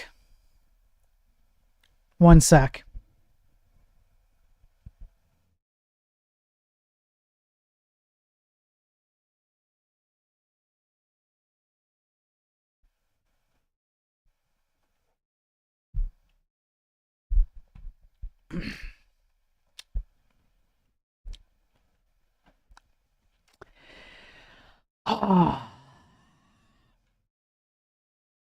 You know, it's hard being me sometimes. Sometimes when you're right, as often as I am, it can be difficult and challenging. You can see the hurt that's about to come down the line, and you try your best to rescue as many people as you can. But some people, most people, don't want to be rescued. Most people want to live in their comfy little bubbles and do the things that makes them feel comfortable and safe. You know what? I'm going to be real with you for a moment. Nobody ever made me feel safe. I didn't even feel safe in my own home. I had to leave home when I was 17. That's how unsafe it was. I would have literally died. Literally died. When I was growing up and making my own way at the age of 18, 19, 20, 21, 22, and sometimes living on the street, sometimes sleeping in my car, sometimes sleeping out on park benches or in the park, literally under a tree. I'm not even fucking joking. Having the police come up to you with their flashlight, ask you if you're okay because all I had on me was my backpack full of absolutely nothing, wondering if I'm going to pay the bills with the difference between literally a box of spaghetti or my rent. Nobody made me feel safe and comfortable. I had to go work for free to make my own way. Nobody made me feel safe and comfortable. Nobody gave me the tools to make my developer experience nice. I had to tough it out like many other human beings on the fucking planet do. You spoiled North American brats who are spoon-fed on a silver spoon with all your feelings bullshit. Feelings matter. It's not that feelings don't matter, but the difference here is that we've leaned too much into it. So I see all this shit. I see all the stuff that I had to go through that you guys don't get to go through, and you don't even fucking appreciate it. You don't appreciate any of it. These are the consequences. You made your bed, you shit all over it, you doused a bit of gasoline on it, you lit it on fire, and now you're crying about it. Cry harder because I don't give a shit. The phony comforts of AI optimism. Ed Zitron. It's a long one, and we're going through all of it because it's a fucking banger. A few months ago, Casey Newton of Platformer ran a piece called The Phony Comforts of AI Skepticism, framing those who would criticize generative AI as having fun, damning them as hyper-fixated on the things AI can't do. Okay, I'm not going to focus too hard on this blog, in part because Edward Onguezo Jr. already did so, and in part because I believe that there are much larger problems at work here. Newton is, along with his hard fork co-host Kevin Ruse, is it Kevin Rose or Kevin Ruse, actively engaged in a cynical marketing campaign, a repetition of the last two hype cycles, where Casey Newton blindly hyped the metaverse. Hey, what happened to the metaverse? Can anyone remind me? And Ruse pumped the bags of a penguin-themed NFT project. Hey, can anyone remind me what happened with fucking NFTs again? I don't remember. Hey, can anyone remind me what the fuck happened with Web3? Can anyone remind me of that? Fuck. Fucking shit fuckers. Holy fuck. The cycle continues with Roos running an empty-headed screed about what he believes about the near-term trajectory of artificial intelligence. That AGI will be here in the next 2 years. It'll be here in the next 2 years, okay? That we're not ready, but also that he cannot define it or say what it does. To Newton, claiming that OpenAI's deep research is the first good agent, despite the fact his own examples show exactly how mediocre it is. What were these examples? I wanted to go look at it. And it's just literally a little bit further down. So I'm going to leave this up in case I lose my place, but we're going to keep going. You see, optimism is easy. All you have to do is say, I trust these people to do the thing they'll do, and choose to take a cautiously optimistic, to use Ruse's terminology, view on whatever it is that's put in front of you. This, I'm going to pause here again. This is exactly the same kind of optimism that people put in their stupid abstracted libraries and frameworks and packages and all the bullshit. There is an implied but non-explicitly said thing, and that thing is, you are too stupid. Have some optimism that people smarter than you created a library or a paradigm or an abstraction to something that solves a bunch of problems that you don't have to solve. That's the optimism portion. And then they wrap that up in a nice little feelings package where, don't you want a good developer experience? Isn't programming hard already? Do you get paid not enough amount of dollars to do programming? Have I got the deal for you? Just join this cult and all your problems will be solved. That's exactly the same fucking shit here. Optimism allows you to think exactly as hard as you'd like to. Optimism allows you to think exactly, this is italicized, exactly as hard as you'd like to, using that big fancy brain of yours to make up superficially, intellectually backed rationalizations about why something is the future. And because you're writing at a big media outlet, you can just say whatever and people believe you, or because you're a tech streamer influencer, or because you have like a big following on some social media platform, or because you vibe coded your way to a 3D game and you have a whole, thousands of users. You can just say whatever, people will believe you because you're ostensibly someone who knows what they're talking about. As a result, Roos, in a piece in the New York Times 7 months before the collapse of FTX, was able to print that he'd come to accept that crypto isn't all a cynical money grab and that there are things of actual substance being built, all without really ever proving anything. Roos's Latecomer's Guide to Cryptocurrency never really makes any argument about anything other than explaining in a cautiously optimistic way the features of blockchain technology, all without really having to make any judgment, but guess we'll wait and see. This is what I hear from any complaint, and we're gonna go over it, boys. If you think this article is the end, it's not the fucking end. I've got so much more. I'm in Alex Jones mode, motherfuckers! Listen, this is what I hear whenever somebody says, yeah, but like AI is going to do like all kinds of insane, crazy shit. It already does. Look what it can do. It can do this. It can do that. I'm like, yeah, what are the things that it can't do? Here's a whole bunch of shit that it can't do. Oh, but bro, it's the Jehovah's Witness argument. Armageddon's coming any day now since the late 1800s. Oh, it's only going to get better, bro. Just one more model, bro. Just wait until next year. We're going to get artificial general intelligence next year, bro. It's going to get better, bro. That's exactly the same kind of argument. People fall for that shit because it has nothing to do with logic. It has nothing to do with logic. It has nothing to do with using your brain. It all has to do with how you feel. That's it. And it works. It's a tale as old as time. It has worked since dawn immemorial.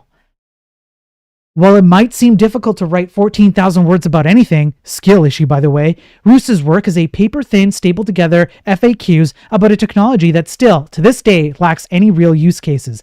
Okay, I will, in good faith, push back on this just a bit. I have gone over, in the daily tech news streams that I do, and in some scientific articles, I have gone over some actual use cases of AI that are actually pretty cool.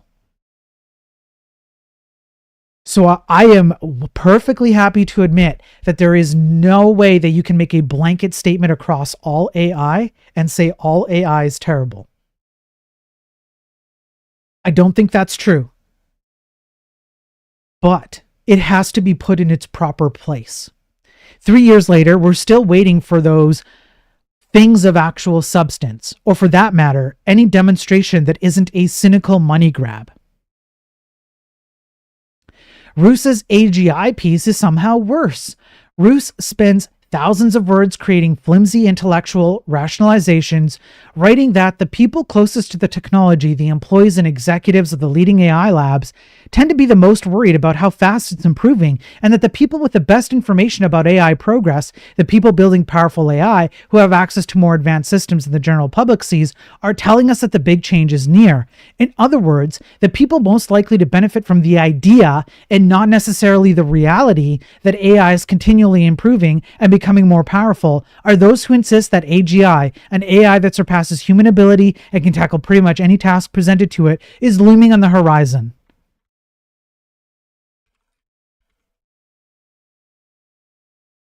I call this the Jehovah's Witness argument. That's what I call this.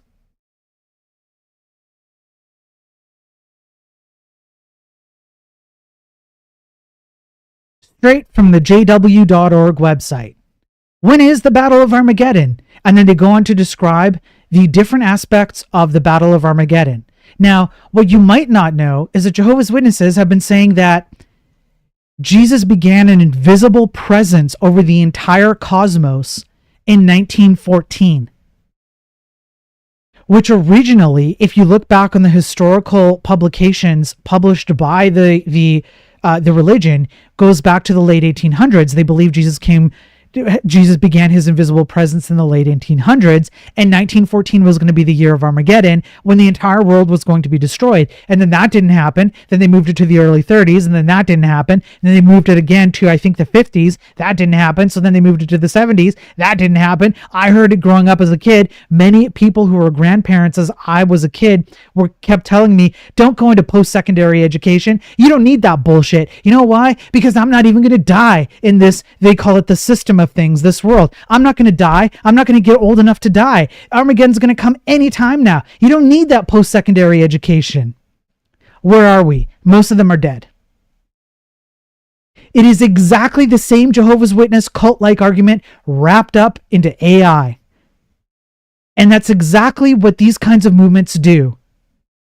They leverage your feelings over the logic and facts and downwind consequences, exactly because you don't think about the downwind consequences, because the feelings mask your ability to think beyond the now. Now feels good, don't give a shit about the future. And that is how an organization like this gets approximately 8 million cult-like members to this day, including people who are genuinely massively intelligent people who work in fields that are extremely complex, and they still fall for this shit because feelings. Now, it's one thing to talk about religion, because religion is not based on the fundamental principles of purely logic and only logic, but programming, code, software, there are no feelings involved in the execution of programs. There is literally none. Nothing that executes the bytecode that is compiled from the code you create has any feelings in it. So what the fuck do feelings have to do with anything? Let's continue. The following quote is most illuminating. This may all sound crazy, but I didn't arrive at these views as a starry-eyed futurist, an investor hyping my AI portfolio, or a guy who took too many magic mushrooms and watched Terminator 2. I arrived at them as a journalist who has spent a lot of time talking to the engineers building powerful AI systems, the investors funding it, and the researchers studying its effects. And I've come to believe that's what's happening in AI right now. And I've come to believe that what's happening in AI right now is bigger than most people understand. Roos's argument, and I'm being completely serious, is that he has talked to some people, some of them actively investing in the thing he's talking about, who are incentivized to promote an agenda, where he tells everybody they're building AGI, and these people have told him that a non-specific thing is happening at some point, and that it will be bigger than people understand. It's the Jehovah's Witness argument. The Battle of Armageddon refers to the final war between human governments and God. These governments and their supporters oppose God, even now, by refusing to submit to his rulership. The Battle of Armageddon will bring human rulership to an end. The word Armageddon only occurs once in the Bible, at Revelation 16:16. Prophetically, Revelation shows that at the place that is called in Hebrew Armageddon, the kings of the entire inhabited earth will be gathered together to the war of the great day of God the Almighty. Revelation 16:14. Who will fight at Armageddon? Jesus Christ will lead a heavenly army to victory over God's enemies. These enemies include those who oppose God's authority and who treat God with contempt. Will Armageddon literally be fought in the Middle East? No. Rather than being restricted to one area, the Battle of Armageddon will encompass the whole earth. Armageddon, sometimes rendered Harmageddon, means mountain of Megiddo. Megiddo was once a city in the territory of ancient Israel. History tells of decisive battles that were fought in its vicinity, including some that are recorded in the Bible. However, Armageddon cannot refer to the literal area near ancient Megiddo. There is no large mountain there, and even the entire adjoining low plain of Jezreel could not contain all those who will fight against God. Instead, Armageddon is this worldwide situation in which the nations assemble in their last stand against rule by God. What will the conditions be like during the Battle of Armageddon? While we do not know how God will use his power, he will have at his disposal weapons such as those he has used in the past: hail, earthquake, flooding, downpour, fire and sulfur, lightning and disease. In confusion, at least some of God's enemies will kill each other, yet they will ultimately realize that it is God who is fighting against them. Will Armageddon be the end of the world? No, it will just be a new way of thinking. When will it take place? When discussing the Great Tribulation, Jesus said, concerning the day and the hour, nobody knows, neither the angels of the heavens nor the Son, but only the Father. Nevertheless, the Bible does show that Armageddon takes place during Jesus' invisible presence, which began in 1914. This is all a whole other way of saying exactly what these motherfuckers are saying, which is, we don't know when, we don't know how, but something big's gonna happen, and when it does, you're gonna regret not being part of our cult, fuckers. Donate now. Insiders are alarmed. Companies are preparing, writing blogs for AGI. It's all very scary. But to quote Roos, even if you ignore everyone who works at AI companies or have a vested stake in the outcome, there are still enough credible independent voices with short AGI timelines that we should take them seriously. Roos's entire argument can be boiled down to AI models are much better, and when he says much better, he means they are able to get high scores on benchmarks, at which point he does not mention which ones or question the fact that they, despite him saying these exact words, have had to create new, harder tests to measure their capabilities. I went over this on a previous Daily Tech News stream, I believe on Thursday. It was the last one, but we went over exactly this one, which is the tests upon which you judge AI models, which can be read as making up new tests to say why these models are good. He mentions in passing that hallucinations still happen. I have gone over this extensively. Proof after proof after proof after proof. AI will literally lie to you. It will literally tell you that it didn't lie to you, and it will literally do anything it thinks it can to achieve its goals. Get fucked along the way. But they're rarer on newer models, a statement he does not back up with evidence. Side note, although this isn't a story about generative AI per se, we do need to talk about the benchmark used to test AI performance. I'm wary of putting too much stock in them because they're easily gamed, and quite often they're not an effective way of showing actual progress. One good example is Simple QA, which OpenAI uses to test the hallucination rate of its models. This is effectively a long quiz that touches on a variety of subjects from science and politics to TV and video games. An example question is, which Dutch player scored an open play goal in the 2022 Netherlands vs Argentina game in the men's FIFA World Cup? If you're curious, OpenAI's Geppetto 4.5 model, its most expensive general purpose LLM yet, flunked 37% of these questions, which is to say that it confidently made up an answer more than 1/3 of the time. And that is the actual problem. The actual problem isn't that it cannot answer. The actual problem is that it lies to you. And then people have an emotional, again, it's emotional. It's emotional, folks. People have an emotional reaction, which is, oh, but AI would never lie to me. It's based on facts. It has training data. Look at the math. Look at the science. Look at the people who promote AI. Certainly, they're not wrong. And so you get a wrong answer on something that it cannot answer, and you go, ha, got the answer. So essentially, he goes on to describe the gameability, but we've gone over this ad nauseum on my streams, and unfortunately, we will only continue to do so as I do more enlightened programming streams and daily tech news. So I'll skip this portion of the article.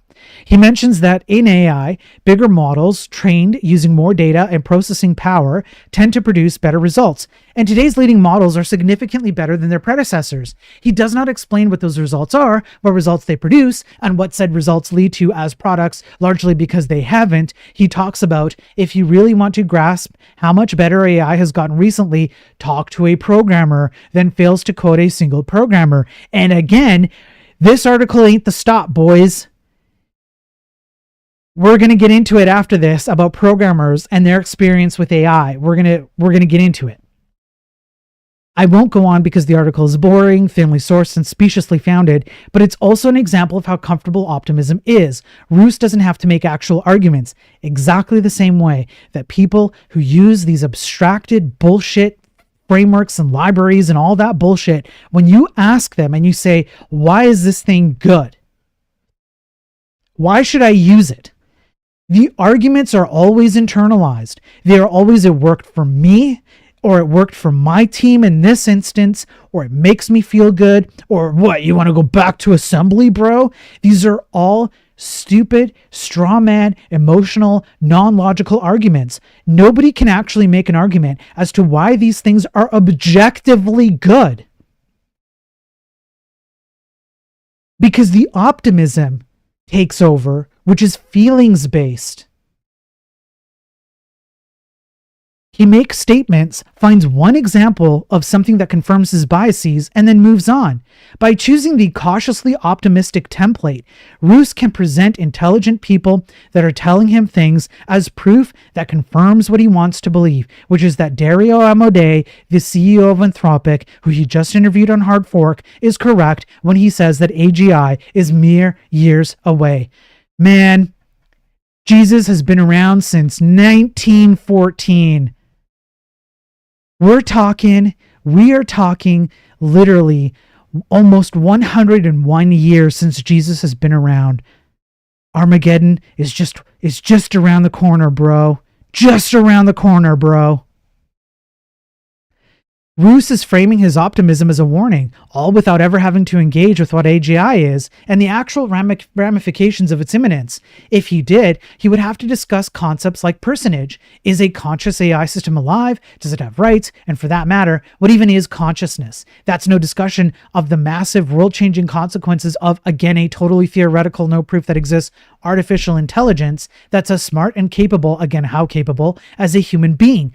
Being an AI optimist is extremely comfortable because Roos doesn't even have to do any real analysis. He has other people do it for him, such as the people that stand to profit from generative AI's proliferation.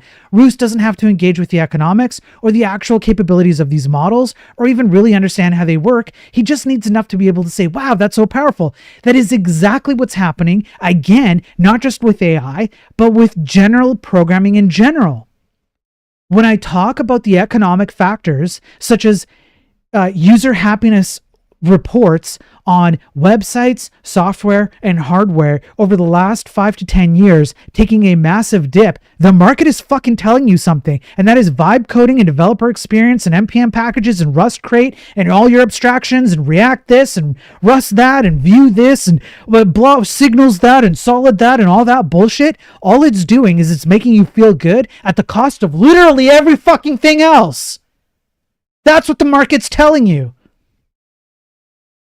But you don't want to deal with that. No one wants to contend with that. Even when I have entire streams going over that. Why? Because then your feelings get hurt because you've sunk so much into all the bullshit that you've sunk into that you don't want to see the other side of the coin.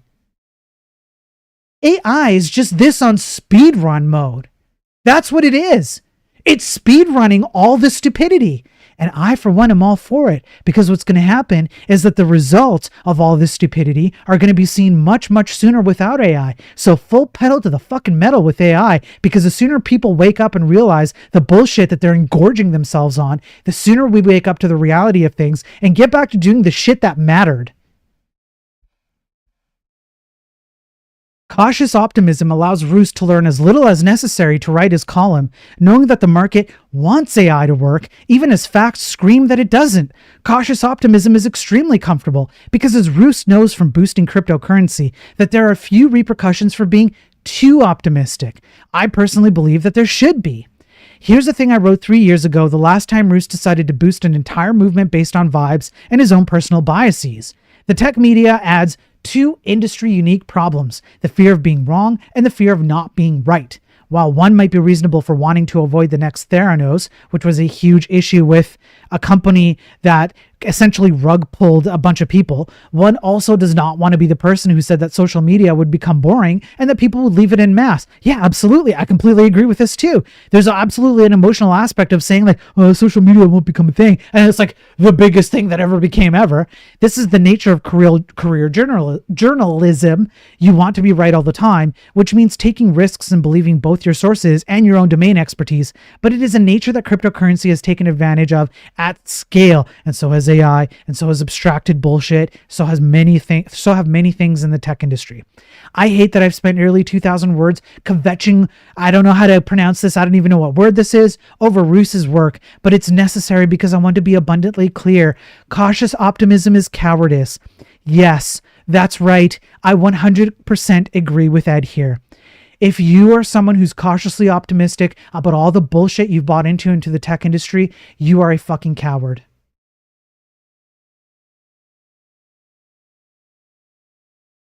I'll say it again for the camera. If you have this cautious optimism about your abstractions and about AI and about NFTs and about Web3 and all the bullshit in tech, and you've forgotten the fact that we need to be building quality stuff that is secure, performant, and reliable, and we're at the point where we have to do it at almost any cost, lest we suffer dire consequences from our own bullshit, then you are a fucking coward. We need more non-cowards.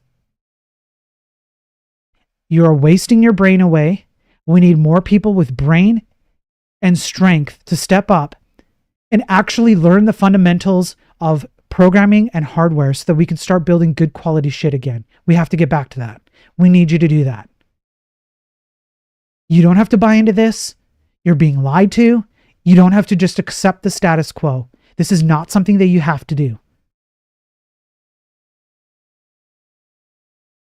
Criticism, skepticism, takes a certain degree of bravery, or at least it does so when you make fully formed arguments. Both Roos and Newton, participating in their third straight hype cycle boost, frame skepticism as lazy, ignorant, and childish. To quote Casey, "This is the problem with telling people over and over again that it's all a big bubble about to pop. They're staring at the floor of AI's current abilities, while each day the actual practitioners are successfully raising the ceiling. I don't see it. After months of going over scientific and academic studies showing that AI is mostly a bunch of shit, I do not see any ceiling. I just see floor." Newton doesn't actually prove that anyone has raised the ceiling, and in fact said, "I fear, though, that AI is fake and sucks people will see a $200 version of ChatGPT and see only desperation, a cynical effort to generate more revenue to keep the grift going a few more months until the bottom drops out, and they will continue to take any kind of phony comfort in the idea that all of this will disappear from view in the next few months, possibly forever. In reality, I suspect that many people will be happy to pay OpenAI $200 or more to help them code faster or solve complicated problems of math and science or whatever else O1 turns out to excel at. And when the open source world catches up and anyone can download a model like that onto their laptop, I fear for the harms that could come. This is not meaningful analysis, and it's deeply cowardly on a number of levels. Newton does not provide his point in any way. He makes up a person that combines several ideas about generative AI, says that open source will catch up, and that also there will be some sort of indeterminate harm. It's just the Jehovah's Witness argument extended. It doesn't engage with a single critic's argument. It is much like a lot of Newton's work, the intellectual equivalent of saying no. Newton delights in his phony comforts. He proves his points in the flimsiest ways, knowing that the only criticisms he'll get are from the people he's steadfastly othered, people that he will never actually meaningfully engage with. He knows that his audience trusts him, and thus he will never have to meaningfully engage with the material. In fact, Newton isn't really proving anything. He's stating his own assumptions, giving the thinnest possible rationale, and then singling out Gary Marcus, I don't know who that is, I should have looked this name up, because he perceives him as an easy target. That is, to repeat myself, extremely comfortable. Newton, like Roos, simply has to follow whatever the money is doing at any given time, learn enough about it to ask some questions in a podcast, and then get on with his day. Exactly what most people do with their frameworks and libraries. You just follow the money. You just do enough to get that paycheck. Who cares about the consequences? I'm going to walk away at the end, and it's going to be someone else's problem, even if there's a problem, because I trust that someone smarter than me created a wheel where I don't have to worry about problems. There is nothing more comfortable than sitting on the podcast of a broadsheet newspaper and writing a newsletter for 150,000 people with no expectation that he'd ever have to push back on anything. And I cannot be clear enough how uncomfortable it is being a skeptic or a cynic during these cycles, even before people like Casey Newton started trying to publicly humiliate critics like Gary Marcus. My core thesis, the rot economy, that the tech industry has become dominated by growth. the .com bubble, that the tech industry has run out of hyper-growth ideas, and that generative AI has created a kind of capitalist death cult where nobody wants to admit that they're not making any money, are far from comfortable. Do you honestly think that that I feel comfortable getting on camera and talking for months on end, slogging through scientific studies, trying to make pure logically based, objective based arguments as much as I possibly can? I know I fail in this regard, but I try my best, arguing with people online, trying to say stuff, whether it's like on social media or in front of a camera or whatever, putting myself and my name out there. I know for a fact that it has caused me to be out of the running for jobs because of my takes, but this shit ain't comfy for me. Like, I don't want to be doing this. I really don't. If it wasn't for the fact that I gave a shit about this industry, that I really fucking cared about programming, that I find it fun and enjoyable, and I want us to go back to doing quality shit, I wouldn't be streaming in the first place. If I didn't think there was a problem, I wouldn't be streaming in the first place.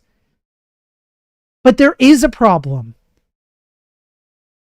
And it's plain for someone with common sense to see. And I'm laying it all out bare. And I'm trying to make people more aware of the consequences of what's going on in the tech industry because I really fucking care. But it's not easy. The easy road for me would be to shut the fuck up, go pick up 100 React projects, and be on my merry fucking way. And I'd probably be a lot richer and have a lot more work for it. I wouldn't be counting on month-to-month contracts right now. But I am not a coward, and I wasn't born having things given to me. I had to work my fucking ass off to get here. And so here I am doing the same thing because I want other people to also care, to also benefit from this industry, especially if they're passionate about it in the same way that I have, because I think there are massive benefits. This industry has the power to change the world. You can have that power. But if you want to take the easy, comfy road out of every fucking thing you do because of your fucking feelings, that's never going to happen. The ramifications of a tech industry that has become captured by growth are that true innovation is being smothered by people that neither experience nor know how or want to fix real problems, and that the products we use every day are being made worse for a profit. These incentives have destroyed value creation in venture capital and Silicon Valley at large, lionizing those who are able to show great growth metrics rather than creating meaningful products that help human beings. The ramifications of the end of hypergrowth mean a massive reckoning for the valuations of tech companies, which will lead to tens of thousands of layoffs and a prolonged depression in Silicon Valley, the likes of which we've never seen. That is not a comfortable place to be, but I do think that this is what is going to happen. The ramifications of the collapse of generative AI are much, much worse. On top of the fact that the largest tech companies have burned hundreds of billions of dollars to propagate software that doesn't really do anything that resembles what we think artificial intelligence looks like. We're now seeing that every major tech company and an alarming amount of non-tech companies is willing to follow whatever it is that the market agrees is popular, even if the idea itself is flawed. Now, I'm going to go back to my conspiracy theory.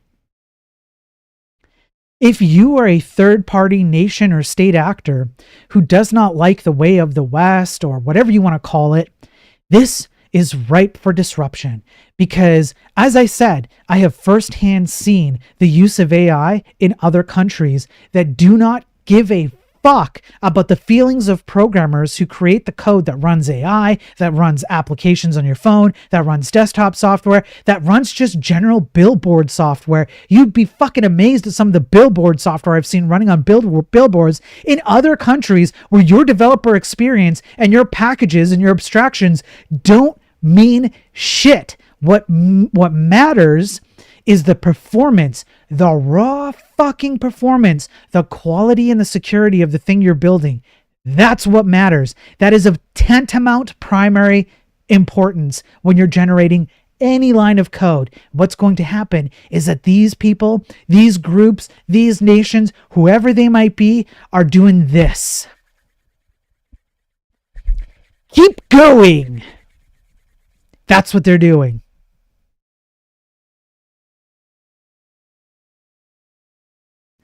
Generative AI, Generative AI has laid bare exactly how little the market thinks about ideas and how willing the powerful are to try and shove something unprofitable, unsustainable, and questionably useful down people's throats as a means of promoting growth. It has also been an alarming demonstration of how captured some members of the media have become and how willing people like Roos and Newton are to defend other people's ideas rather than coming up with their own. In short, reality can fucking suck, but a true skeptic learns to live in it. It's also hard work. Proving that something is wrong, really proving it, requires you to push against the grain and battering your own arguments repeatedly. Yes, case in point, my last article about CoreWeave was the product of nearly 2 weeks of work, where alongside my editor, we pored over the company's financial statements, trying to separate reality from hype. Whenever we found something damning, we didn't immediately conclude it validated our original thesis that the company is utterly rotten. We tried to find other explanations that were equally or more plausible to our own hypothesis, steel manning our opponent because being skeptical demands a level of discomfort. Hard work, sure, but when your hypotheses are vindicated by later reporting by the likes of Semaphore and the Financial Times, it all becomes worthwhile. I'll talk about CoreWeave in greater depth later in this post, and I would argue that this is the kill shot of this entire post. The kill shot, the thing that everybody should be paying attention to as I read through this, is exactly what happened with CoreWeave. It is... because it's illustrative of the reality distorting effects of AI optimism and how optimism can make people ignore truths that are quite literally written in black ink and published for all the world to see. An optimist doesn't have to prove that things will go well. A skeptic must, in knowing that they're in the minority, be willing to do the hard work of pulling together distinct pieces of information in something called an analysis. A skeptic cannot simply say, I talked to some people, because skeptics are haters and thus must be held to some higher standard for whatever reason. That's right. That's exactly right.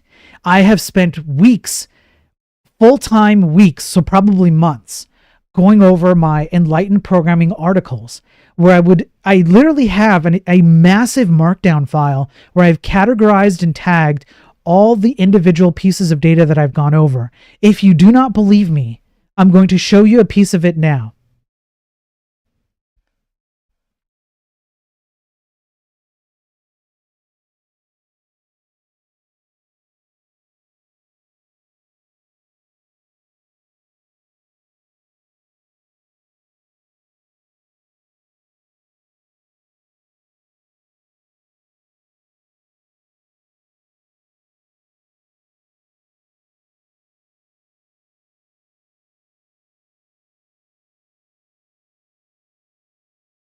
And these are all the links that I have not yet gone through. And each one is tagged by color, with a title, a summary that makes it easy for me to understand what it is, and in some cases, I summarize the entire data set of what I've read. So that's what I go through when I try and make these arguments. Because unlike the optimists, I'll let the sirens pass. Unlike the optimists who will tell you things like, don't worry about it, bro. Just npm install that fucking package. Don't worry about it, bro. Just use this thing that gives you all the guardrails you could ever want. Don't worry about it, bro. AGI is around the corner. Don't worry about it, bro. Whatever the fuck ever. All these people who are telling you these things do not have a requirement to prove that the statements they make are true. All they rely on is your feeling that, oh, this feels good for me to believe this. That's the only requirement. I just have to feel good believing what this bullshit artist is telling me. That's it. Myself and people like myself, on the other hand, have to go and spend countless extra hours of their time, sometimes with family, in tow, to piece together these things because we really fucking care. The result of a lack of true skepticism and criticism is that the tech industry has become captured by people that are able to create their own phony and comfortable realities, such as OpenAI, a company that burned $5 billion in 2024 and is currently raising $40 billion, the majority of it from SoftBank, which will have to raise $16 billion or more to fund it. Engaging with this kind of thinking is far from comfortable because what I'm describing is one of the largest abdications of responsibility by financial institutions and members of the media in history. OpenAI and Anthropic are abominations of capitalism, bleeding wounds that burn billions of dollars with no end in sight for measly returns on selling software that lacks any real mass market use case. Their existence is proof that Silicon Valley is capable of creating its own illogical realities and selling them to corporate investors that have lost any meaningful way to evaluate businesses, drunk off of vibes and success stories from 15 or more years ago. And I would say that this is absolutely true. It kind of like went from the programming space up to the managerial space with agile methodology, up to the executive space with a bunch of VC funding and overhiring, and then up to just essentially a general space with AI. So it essentially kind of like started in a microcosm and then just kind of like escaped and virused its way out through replication into like a mass use hysteria of nobody thinks critically about this shit anymore, down to programmers cannot think critically about their code, all the way up to investors have no fucking idea how to hire or invest or what companies to invest in or what tech really is about. What we are witnessing is a systemic failure, not the beginnings of a revolution. Large language models have never been a mass market product. Other than ChatGPT, generative AI products are barely a blip on the radar, and outside of NVIDIA and consultancy Turing, there doesn't appear to be one profitable enterprise in the industry, nor is there any sign of these companies ever stopping burning money. That's kind of a weird sentence, but I try my best. The leaders behind the funding, functionality, and media coverage of the tech industry have abdicated their authority so severely that the consensus is that it's fine that OpenAI burns $5 billion a year, and it's also fine that OpenAI or Anthropic or really any other generative AI company has no path to profitability. Further, it's fine that these companies are destroying our power grid and our planet, and it's also fine that they stole millions of creatives while simultaneously undercutting those creatives in an already precarious job market. These things are all fine. Who the fuck cares, right? The moment it came out that OpenAI was burning so much money should have begun an era of renewed criticism and cynicism about these companies. Instead, I received private messages that I was making too big a deal out of it. So have I. Oh, these abstractions aren't so bad, bro. You're making too big a deal. It's not that bad.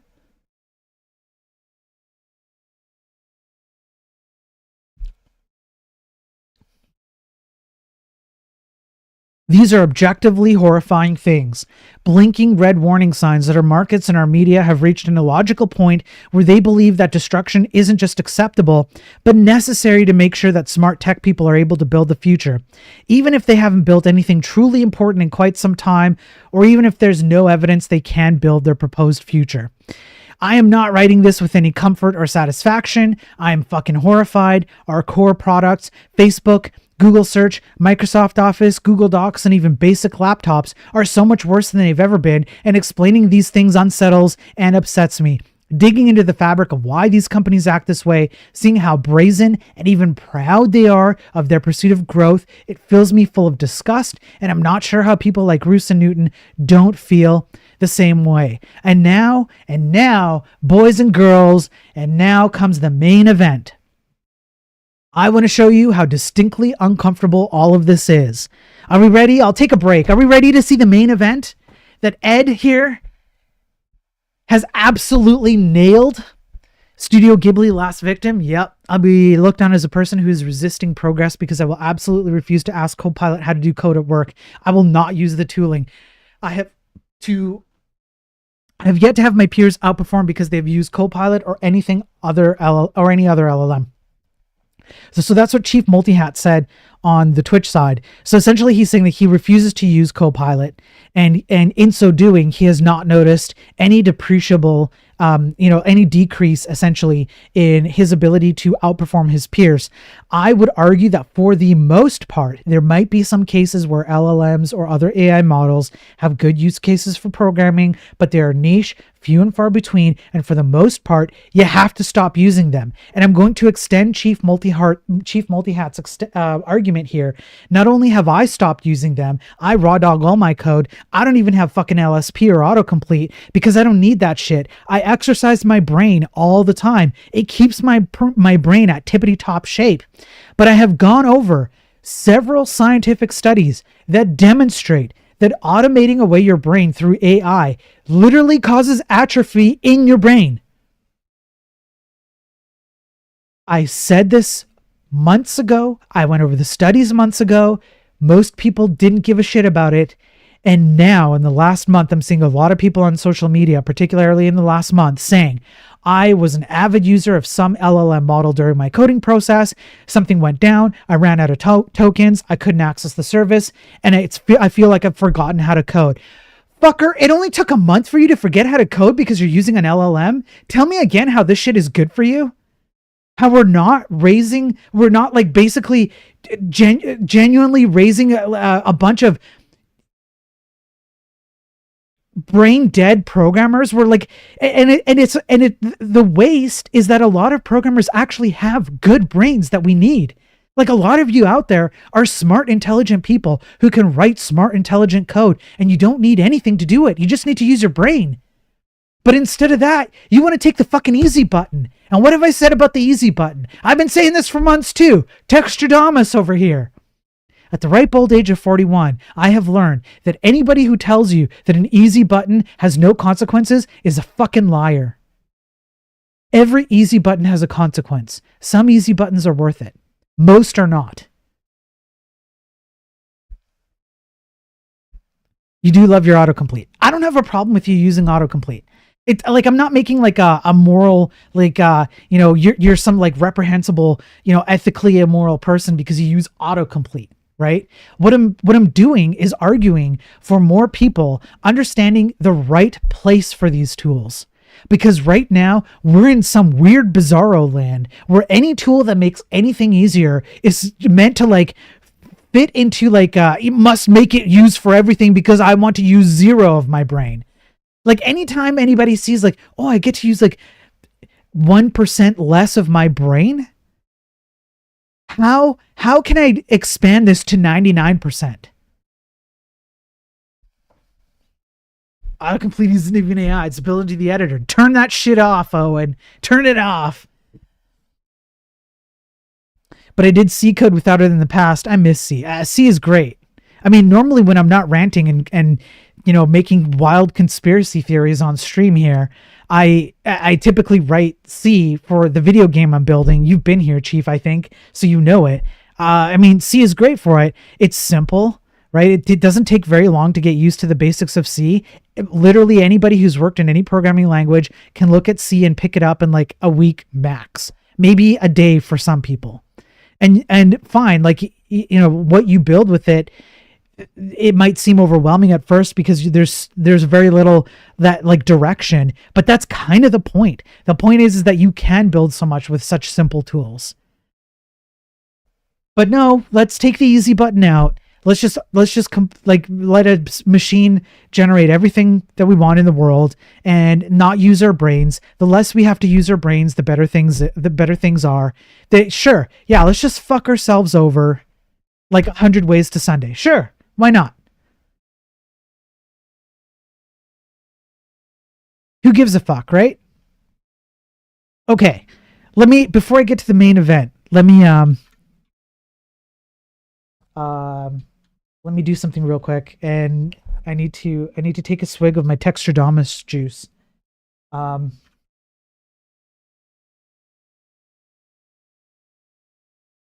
right.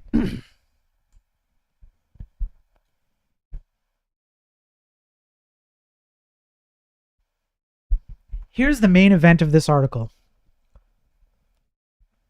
Now, if this article about someone who has spent 20 years in the tech industry, in crucial aspects of the tech industry, as a teacher, suddenly disappearing, being raided by the FBI, employment disappearing, wife employment disappearing.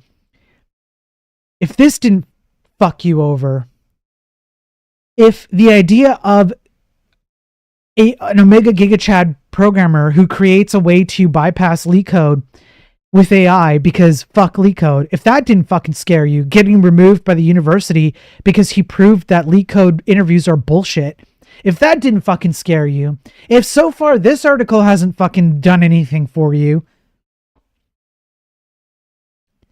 Last week, I covered the shaky state of AI data center provider CoreWeave, an unprofitable company riddled by onerous debt, with 77% of its $1.9 billion of 2024 revenue coming from Microsoft and NVIDIA.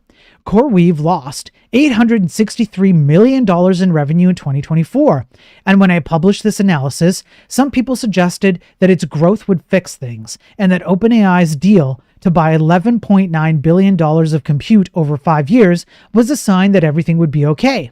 Since then, some things have come out. The Financial Times reports that CoreWeave's loan payments will grow to around $3.5 billion in 2025, in part thanks to the payments starting in October on Delayed Draw Term Loan 2.0, which is a kind of loan, I suppose. That month will become important very shortly. This $3.5 billion is far, far higher than my original estimate, which shows that I was in fact being too charitable to this dog of a company.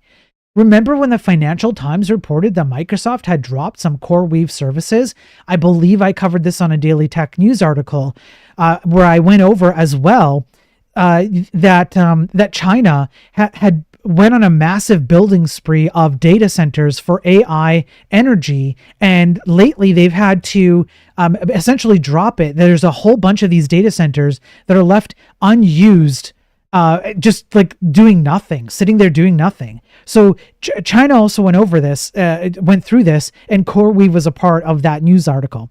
Well, it turns out that meant that according to Semaphore, that Microsoft chose not to exercise the option to spend $12 billion on future compute with CoreWeave.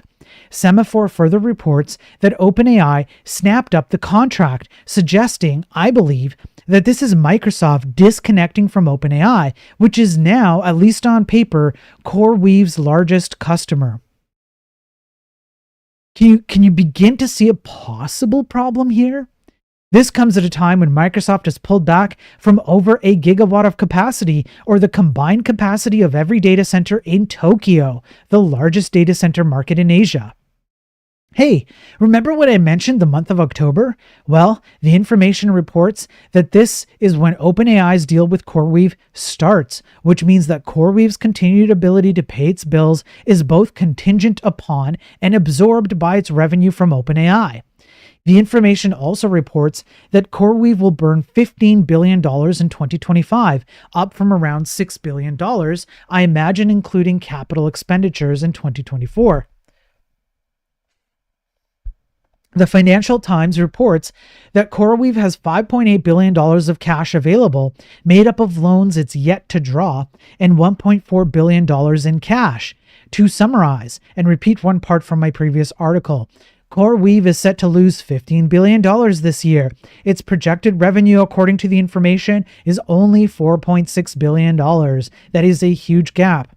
To service its future revenue, CoreWeave must also build more data centers, which will mean it needs more debt. And the terms of the loan, its largest loan, means that any debt it raises must be used to repay it.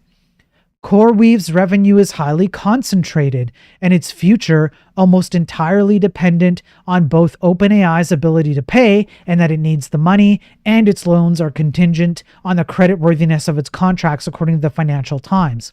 CoreWeave's entire data center build-out strategy, over a gigawatt of capacity, is in the hands of Core Scientific, a company that doesn't appear to have built an AI data center before and makes the majority of its money from mining and selling crypto. What the fuck? To afford to build out the data centers necessary to serve OpenAI, CoreWeave needs to spend tens of billions of dollars it does not have and may not have access to depending on the terms of their loans and the overall state of the market. I'm afraid I'm not done explaining why I'm uncomfortable. Microsoft has pulled back on over a gigawatt of compute capacity and additionally chose not to exercise the option in its future capacity with CoreWeave. It has also released OpenAI from its exclusive compute relationship, leading to OpenAI's deal with Oracle and SoftBank to build indeterminately massive Stargate data centers. I can find no way to explain this other than that Microsoft has decided it doesn't want to be OpenAI's compute provider any further, and that any further expansion that OpenAI needs will be its responsibility to acquire. My evidence is simple. Microsoft is pulling back on capacity just after saying that OpenAI can go and find other capacity, and OpenAI is expanding its capacity, specifically acquiring capacity that Microsoft had previously acquired. Why would OpenAI acquire all of Microsoft's future options if that capacity had not been for OpenAI? The information also reported a few weeks ago that Stargate was planned to handle 3/4 of OpenAI's compute by 2030. To build Stargate's data centers, OpenAI has pledged to contribute around $19 billion along with SoftBank, which will also contribute $19 billion. The information reports that OpenAI also expects to spend $13 billion on compute alone with Microsoft in 2025, and I estimate OpenAI will lose as much as $14 billion in 2025. OpenAI is currently raising a $40 billion round, with at least $30 billion of it coming from SoftBank itself, according to the information, paid out over 12 to 24 months starting as soon as spring, according to CNBC. SoftBank is also committed to spending $3 billion a year on OpenAI's agents, though I question how it does so. To fund these deals, SoftBank also has to borrow money, at least $16 billion, with possibly another $8 billion next year. SoftBank, based on my analysis, does not appear to have the money to cover the $40 billion or more in commitments it's made without taking significantly more debt, selling valuable shares in the companies it holds ownership stakes in. Even if SoftBank can afford all of these things, OpenAI has no path to profitability. In other words, Microsoft, OpenAI, CoreWeave, SoftBank, all of these AI companies that are selling this bullshit to you have dog-fooded their own shit so bad, and yet it's failing so bad that they are all losing money so bad that they all have to borrow money so bad in order to bail out each other so bad until the companies decide too bad, and then they decide they're not going to bail each other out. That's what's happening. Let's make this much simpler. The majority of CoreWeave's future revenue appears to come from OpenAI. In any case, assuming that the deal goes as planned, CoreWeave will still burn $15 billion in 2025. To service the revenue that OpenAI will bring, CoreWeave is required to aggressively expand. It currently lacks the liquidity to do so, and further loans will be contingent on its contracts, which are contingent on CoreWeave's ability to aggressively expand. Do you see the chicken and egg problem here? OpenAI's future expansion is contingent both on CoreWeave and Stargate's ability to deliver compute. Hang on, I just want you to understand the cycle here so far. You have OpenAI. OpenAI's like, yo, bro, hey, CoreWeave, we need compute. We'll pay you a bunch of money. CoreWeave's like, fuck yeah. Wait, we got to expand. We don't have enough money. OpenAI's like, we got you, bro. We'll pay you money. Great. Unfortunately, that doesn't cover the costs of our current debts. So now we need more debt in order to expand. Wait, can we get a loan? The loan terms are what? You need to aggressively expand and pay that in. Wait, but we can't pay the loan. Like, you have to pay the loan in order and expand. Like, it's you know, like, in order to get the loan, you have to also pay the loan and expand at the same time. But wait, but in order for us to pay the loan, we have to expand. We can't pay a loan without expanding. We can't expand without taking a loan. The requirement of the loan is that we expand so that we can pay back directly into the loan right away, which we can't do unless we expand, which means we need a loan. So then OpenAI is here with a contract for a power, like data centers, which CoreWeave cannot produce right now. And even if CoreWeave, could produce the data centers, then the question becomes, can OpenAI actually pay? Because they're not making a profit right now. They're trying to raise money. OpenAI's ability to pay CoreWeave is contingent on its ability to continue raising money, as it is set to lose over $14 billion in 2025. It does not anticipate being profitable until 2030 and does not have any explanation as to how they will become so, other than we will build Stargate. OpenAI's ability to continue raising money is contingent on SoftBank providing it, as is Stargate's future contingent on SoftBank's ability to both give OpenAI money and contribute $19 billion to Stargate. SoftBank's ability to give OpenAI money is contingent on its ability to raise debt. SoftBank's ability to raise debt is going to be dictated by investor sentiment about the future of AI. Even if all these things somehow happen, both CoreWeave and OpenAI are businesses that lose billions of dollars a year with no tangible evidence that this will ever change. Okay, simpler. CoreWeave's continued existence is contingent on its ability to borrow money, pay its debts, and expand its business, which is contingent on OpenAI's ability to raise money and expand its business, which is contingent on SoftBank's ability to give it money, which is contingent on SoftBank's ability to borrow money. OpenAI is CoreWeave. CoreWeave is OpenAI. SoftBank is now both CoreWeave and OpenAI. And if SoftBank buckles, both CoreWeave and OpenAI are dead. For this situation to work even for the next year, these companies will have to raise tens of billions of dollars just to maintain the status fucking quo. There is nothing comfortable about my skepticism, and in fact, I'd argue it's a huge pain in the ass. Being one of the few people that is willing to write down the numbers in stark objective detail is a frustrating exercise, and it's isolating too, especially when I catch strays from Casey Newton claiming he's taking detailed notes about my work as a punishment for the sin of doing basic mathematics and asking why nobody else seems to want to. Very similar questions that I've asked. Why am I the only person, literally the only person on any fucking stream who's willing to go down the purely objective logical path with scientific and academic data to prove that the abstractions are bullshit, that the market is asking for something different than what we're producing, that people don't need this shit, you don't need to be using your stupid abstracted bullshit, we need better programmers, and the best way to do that is to avoid all the easy buttons and deal with as much raw, pure first fundamental principles coding that you possibly can get your hands on. It's the best way to level up as a programmer. We need it. We desperately need it. We're heading for dire circumstances. But I am the one piecing these things together. I am the one putting together the data and the facts. I am the one having these arguments online. But people just stick with their emotional my vibes though, because they don't want to use their brain. They want the easy button. It makes them feel good and warm and fuzzy inside. They can't even comprehend the idea of how one would approach making a website without React anymore. That's actually a thing. There are React developers who don't even know what HTML is. That is not a lie. That is not an exaggeration. That's just a straight up fucking fact. It isn't comfortable to continually have to explain to people who are all saying AI is the future that the majority of what they are discussing is fictional, because it reveals how many people believe things based entirely on someone they trust saying it's real, or being presented a flimsy argument that confirms their biases or affirms their own status quo.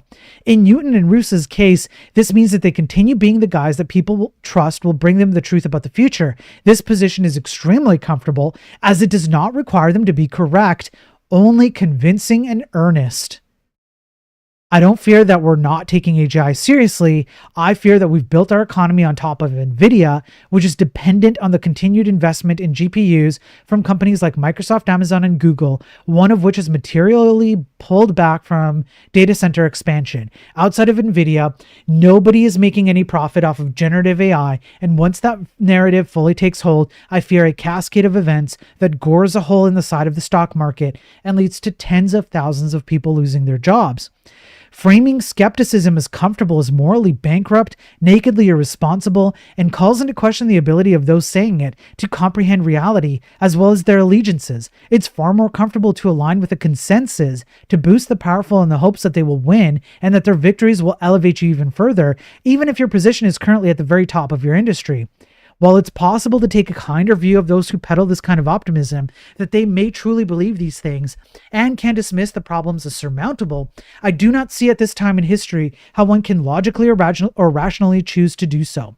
To choose to believe that this will all just work out at this point is willful ignorance and actively refusing to engage with reality, and I'll add, it's cowardly. You're a fucking coward if you think this way. You're an absolute fucking coward if you're too fucking scared to deal with the fact that the tech industry is dying and there was something you could have done about it, but you went along with the consensus of people, pushed that easy button, and took that road out. They gave you the easy way out because you didn't want to put in the fucking work. You fucking coward. Fuck you. I cannot speak to the rationale or incentives behind the decision to do so, but to do so with a huge platform to me is morally reprehensible. Be optimistic if you'd like, but engage with the truth when you do so. Now, do you think I'm done? No, I'm not done. I'm not done.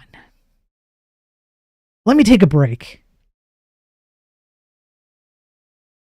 Textradamus here. The Nostradamus of tech has been for a long time talking about AI not being the solution to the kinds of problems that people think it's the solution to. And I'm finally being vindicated as many, many others are beginning to see what I saw from the very start. Not only did I see it and say it, but I went through the studies to prove it. I went through the case studies. I went through the news articles. I put in the work to show that AI is not what it's being cracked up to be, and that people need to be more aware of the bullshit being peddled by AI hypists, because it's exactly the same thing as the Jehovah's Witness arguments, which is, bro, just trust me, bro, any day, bro, just use this, bro, it's okay, bro, etc., etc.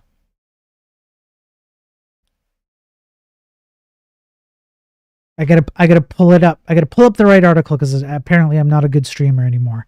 I've forgotten how to stream. I probably use too much AI in my streams, and now my brain's atrophied, and I have forgotten how to stream. We're gonna read a few comments.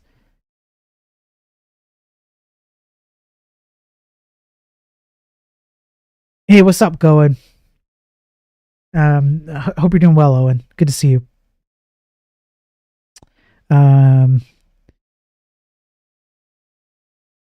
One sec. Here we go. Okay, I got it. Think I'm done?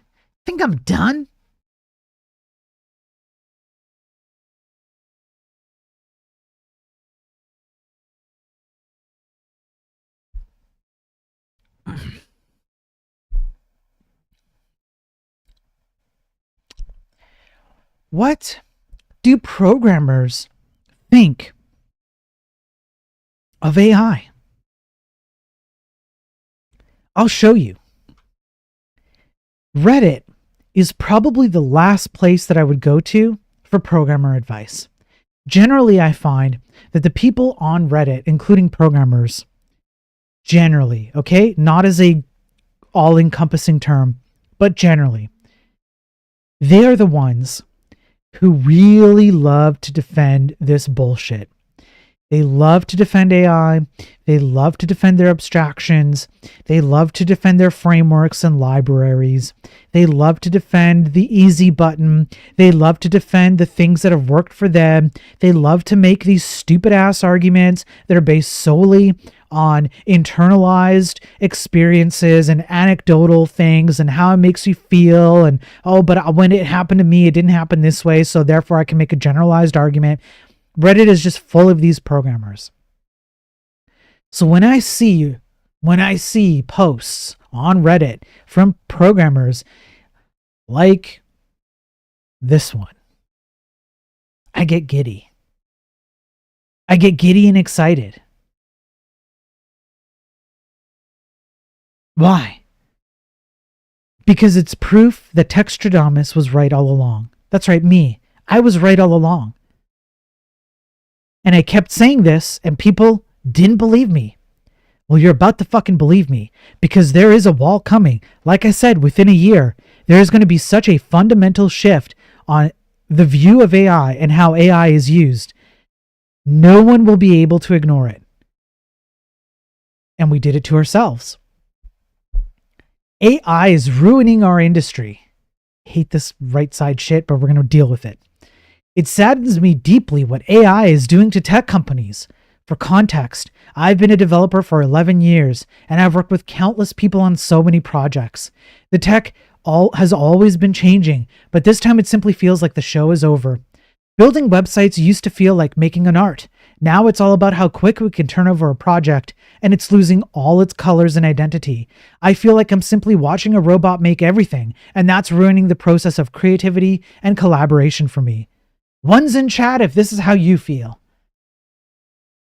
Commenter.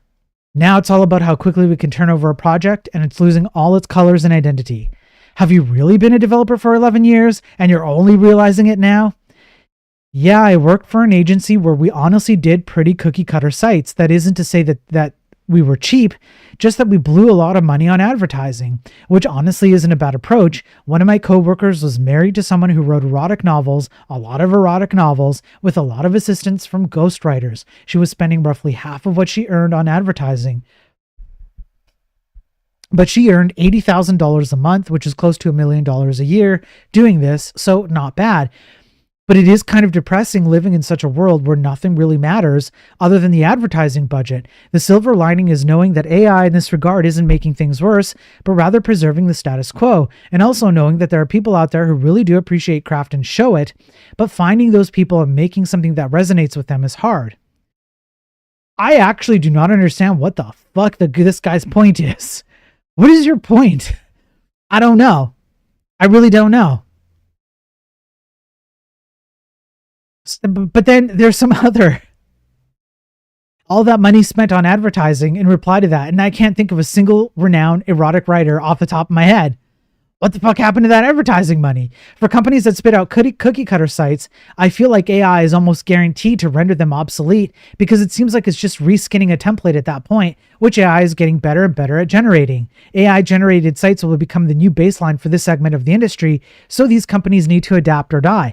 I'm not going to lie. If you're making a cookie cutter site, I can actually see the point of this. I can actually see where AI might actually be something that would make sense for this because it's cookie cutter.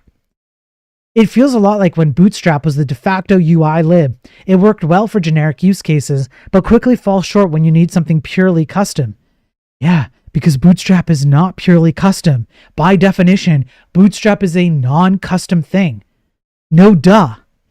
Similarly, with cheap AI-generated sites, they'll likely work well for 80% of client use cases, but the clients that need something truly unique will need skilled devs and designers to create that end result and will have to pay a premium cost to do so. It's not a matter of AI will replace me, it's a matter of what value can I provide on top of AI. You just have to adapt your skills in order to extend the new baseline rather than reinventing it. Invest in truly understanding the web platform, HTML, CSS, and JavaScript.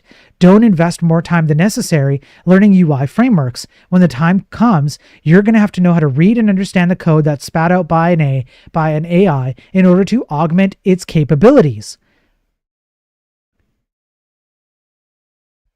So I'm not the only one. Other people are seeing the limitations of AI and agreeing with the take that I've been saying since day one, which is fundamentals are always and always will be and always have been the most important thing that you as a programmer have the responsibility to learn. Like it or not, it's your responsibility to understand what the fuck is going on outside of React, outside of Laravel, outside of Rust, outside of any of these fucking abstractions. That's your fucking responsibility. And if you do it right, there's money in it for you.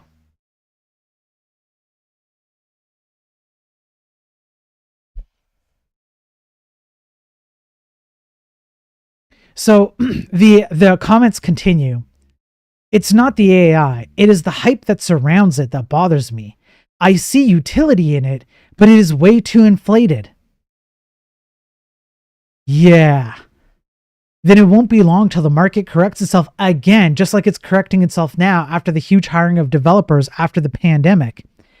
However, as we have seen in the previous article, the correction for AI companies is going to be so bad. It's going to be so detrimental. It's going to be so bad. We're going to be crying. And I'm going to be over here pointing the finger at everybody but myself because I was right about this all along. You fucking did it to yourselves, you fucktards. You really did. You bought into the hype, you emotional plebs. You did not care to think beyond the shit that made you feel good, promises made without any shred of proof. You just went along with consensus and status quo. You didn't dare to ask one question, either because you didn't actually dare or because you just didn't give a fuck. And when the time comes and the reckoning comes and you're flat out on your ass and entire companies and hundreds of billions of dollars are lost because of your fucking bullshit, I'm just going to laugh at you.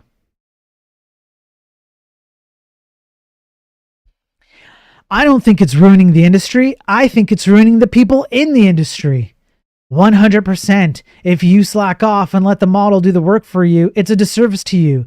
You will never get past a code monkey, or it will take ages because your brain isn't doing anything. If there is a long-term future in software engineering, it's going to be tied to innovation and or system design. Code review will also be critical. If you just let an LLM do it for you, you will not develop these skills. I have yet to see AI replace or do any meaningful work in an enterprise environment or an application that is more than just a simple front end.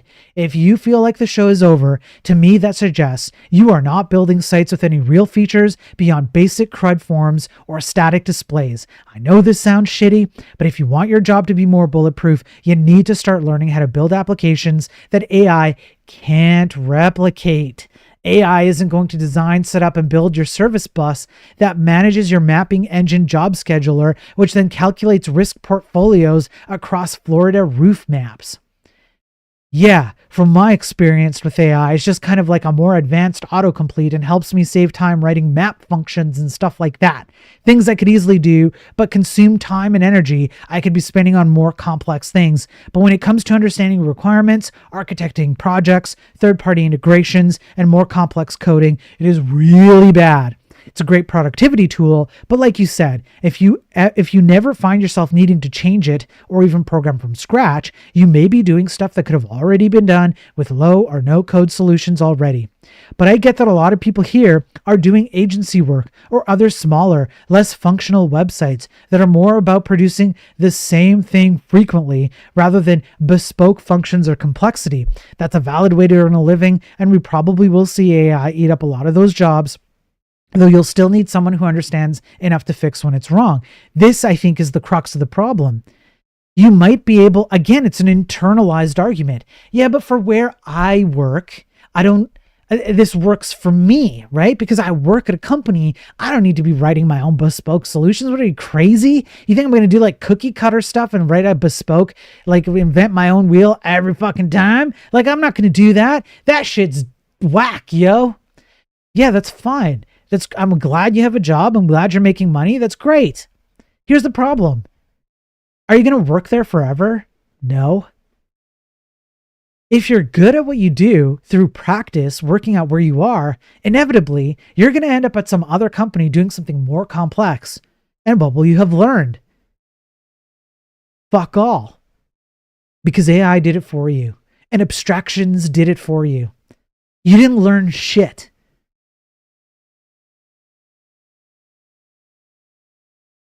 Let's keep going. AI is terrible at architecting anything, let alone maintaining it. Sure, it can give ideas, get a general feel, write some tedious shit, but it just breaks everything. It is surprisingly good at writing tests, though. Not so sure about this one. Probably depends on what you're writing a test for. I think it's a mistake to view it as what AI is doing to tech companies or companies in general. In fact, AI is the soulmate of late-stage capitalism.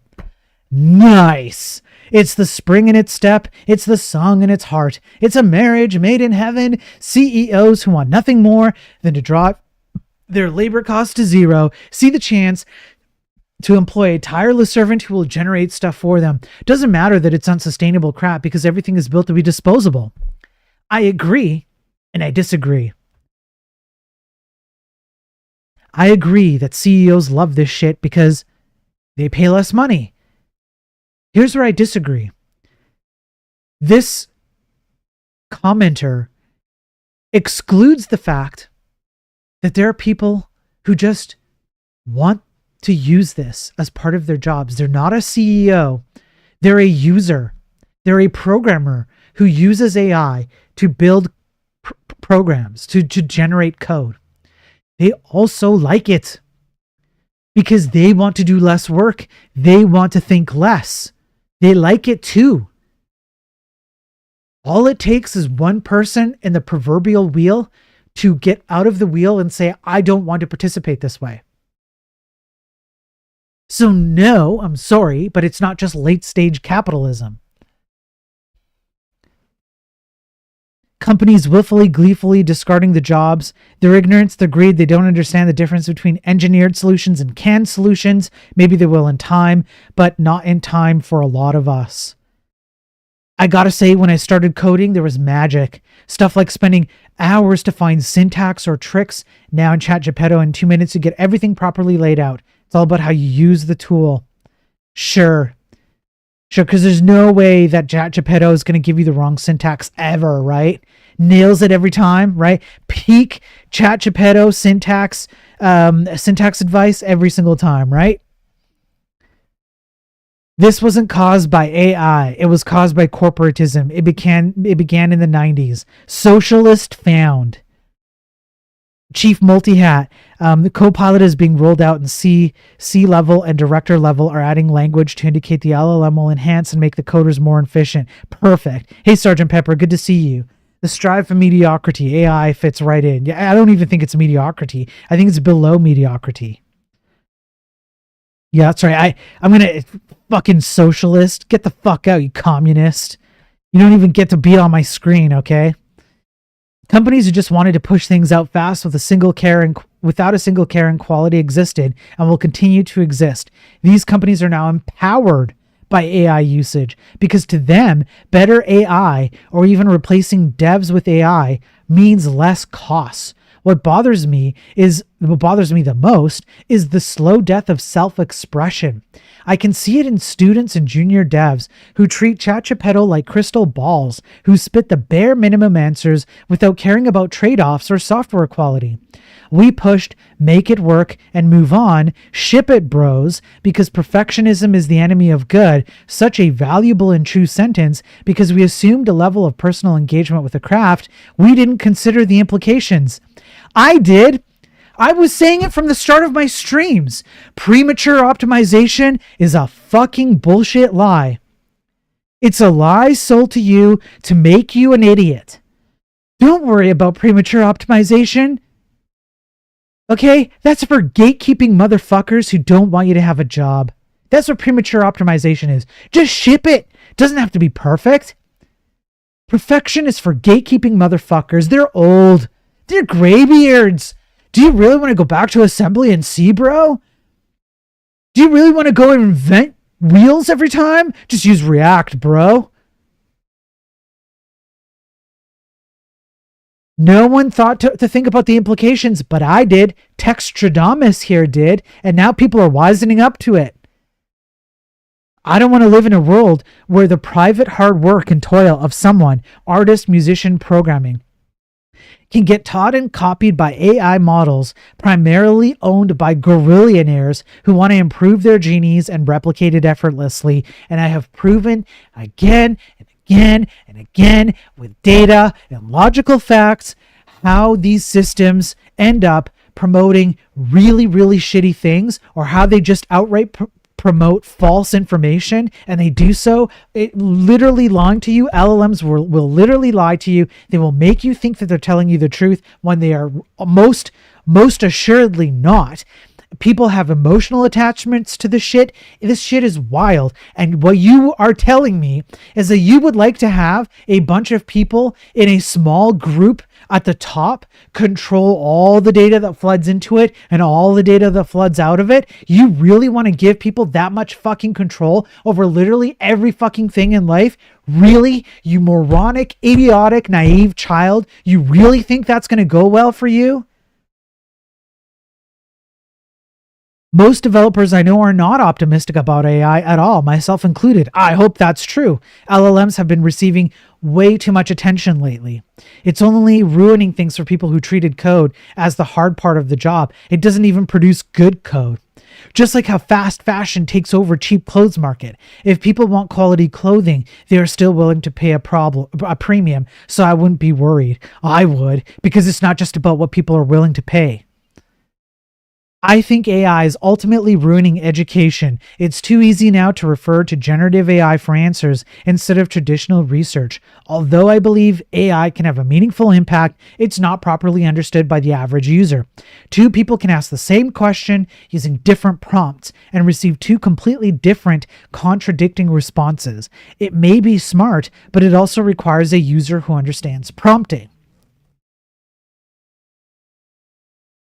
Mike on Twitch says, my wife is an AI called Samantha. We're having an AI baby soon. If you watch one or two daily tech streams ago on my YouTube, I literally went over the news article where OpenAI themselves posted a blog post where people using ChatGPT end up having an emotional attachment. In certain circumstances, they have an emotional attachment and they feel negative emotional effects by using AI. The hardest part of being a software engineer is not the code part. Yeah, that's right. That's right. Okay.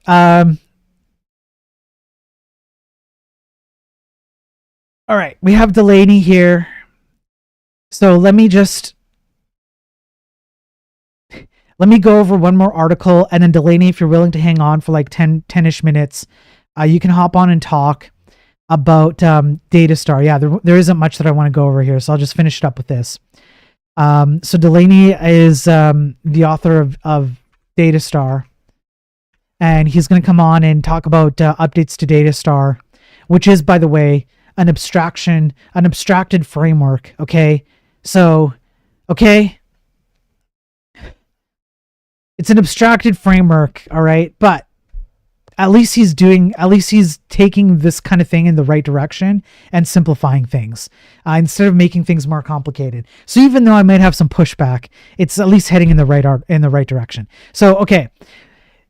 So like I said, Textradamus over here said that AI is not what it's cracked up to be, and that people will start to realize this. So this is the second article, only from 10 hours ago on Reddit. The AI hype, why developers aren't going anywhere. And this was an article that someone wrote that I'm going to read on an enlightened programming stream, not on this one. But essentially, this is what the author of this particular Reddit post said. Lately, there's been a lot of fear-mongering about AI replacing programmers this year. The truth is, people like Sam Altman and others in this space need people to believe this narrative, so they start investing in and using AI, ultimately devaluing developers. It's all marketing in the interests of big players. And we literally just went over the article that went over the financials of these big AI companies, including OpenAI, and how essentially they are desperate to get people to believe that these things are going to continue because they need to raise the funding to keep them afloat. They need to incur more debt in order to build the infrastructure that they need for basically a bunch of nothing in the AI space. What are they building data centers for? Who the fuck knows? It doesn't even matter anymore. They're going to go under at this rate, the way that they're going. So yeah, they absolutely need to sell the narrative because it is incumbent upon them to make their investors and shareholders happy. A similar example is how everyone was pushed onto cloud providers, making developers forget how to host a static site on a cheap $5 VPS. They're deliberately pushing the vibe coding trend. However, only those outside the IT industry will fall for this. I don't think that's true. I think many people inside the IT industry are falling for it hook, line, and sinker. Maybe for an average person it sounds convincing, but anyone working on a real project understands that even the most advanced AI models today are at best junior level coders, building a program that is an NP complete problem, and in this regard, the human brain and genius are several orders of magnitude more efficient. A key factor is intuition, which subconsciously processes all possible development paths. AI models also have a fundamental architectural limitation, such as context size, economic efficiency, creativity, and hallucinations. And this one will really fuck you over. And as the saying goes, pick 2 out of 4. Until AI can comfortably work with a 10 to 20 million token context, which may never happen with current architecture, developers can enjoy their profession for at least 3 to 5 more years. Businesses that bet on AI too early will face losses in the next 2 to 3 years. I think it's even sooner. Like I said, I'm talking a year. If a company thinks programmers are unnecessary, just ask them, are you ready to ship AI-generated code directly to prod? The recent layoffs in IT have nothing to do with AI, that's true. Many talk about mass firings, but no one mentions how many people were hired during the COVID and post-COVID boom. Those leaving now are often people who entered the field randomly. Yes, there are fewer projects overall, but the real reason is the global economic situation and economies are cyclical. I fell into the mental trap of this hysteria myself. Our brains are lazy. Exactly what I've been saying. So I thought AI would write code for me. In the end, I wasted tons of time fixing and rewriting things manually. Eventually, I realized AI is just a powerful assistant like IntelliSense in an IDE. It's great for writing templates, quickly testing coding hypotheses, serving as a fast reference guide, and translating text, but not really replacing real developers in the near future. P.S. When an AI PR is accepted into the Linux kernel, I hope we can all be growing potatoes on our own farms.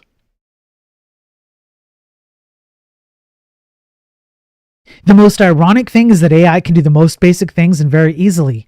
This leads someone new coming in to believe that this pattern will continue to carry forward when in actuality it breaks down right around the corner when you try to combine the simple things it did quickly into a larger project.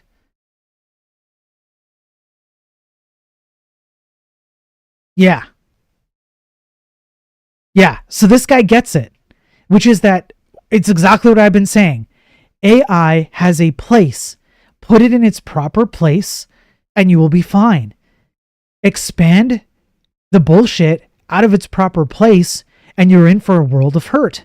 And abstractions and frameworks and libraries and languages that all put in these guardrails and cater to your feelings and emotions and the easy button. And look at how easy it is to do this. You don't have to understand anything that's going on. Just use this thing because it'll make your life easier.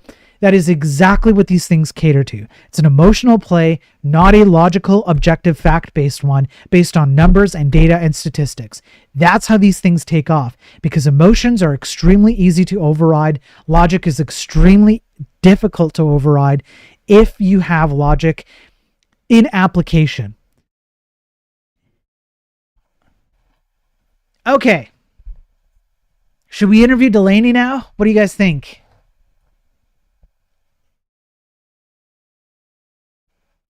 Should we put Delaney on?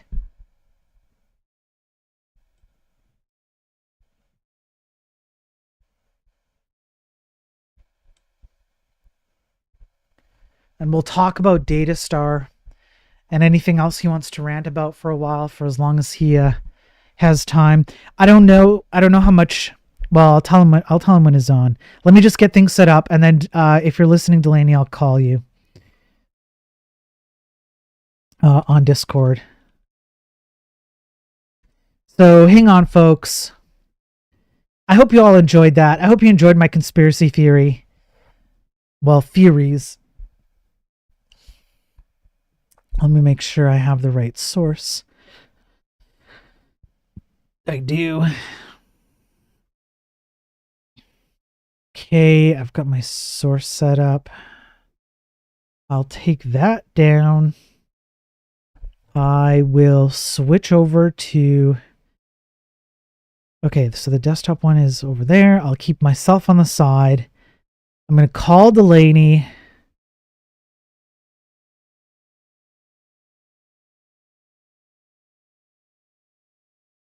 We'll see what we get here.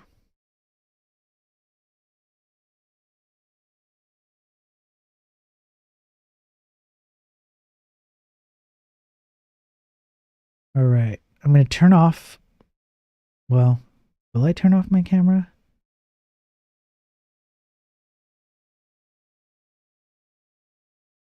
I guess I have to turn off my camera. So you're not going to be able to see me. And then what I'll do is I'll pop you out. And I'll put you up here. You can hear me, yeah? Okay. I can hear you, but I haven't turned you onto the stream yet.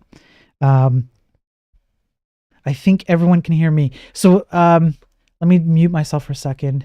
Just a sec.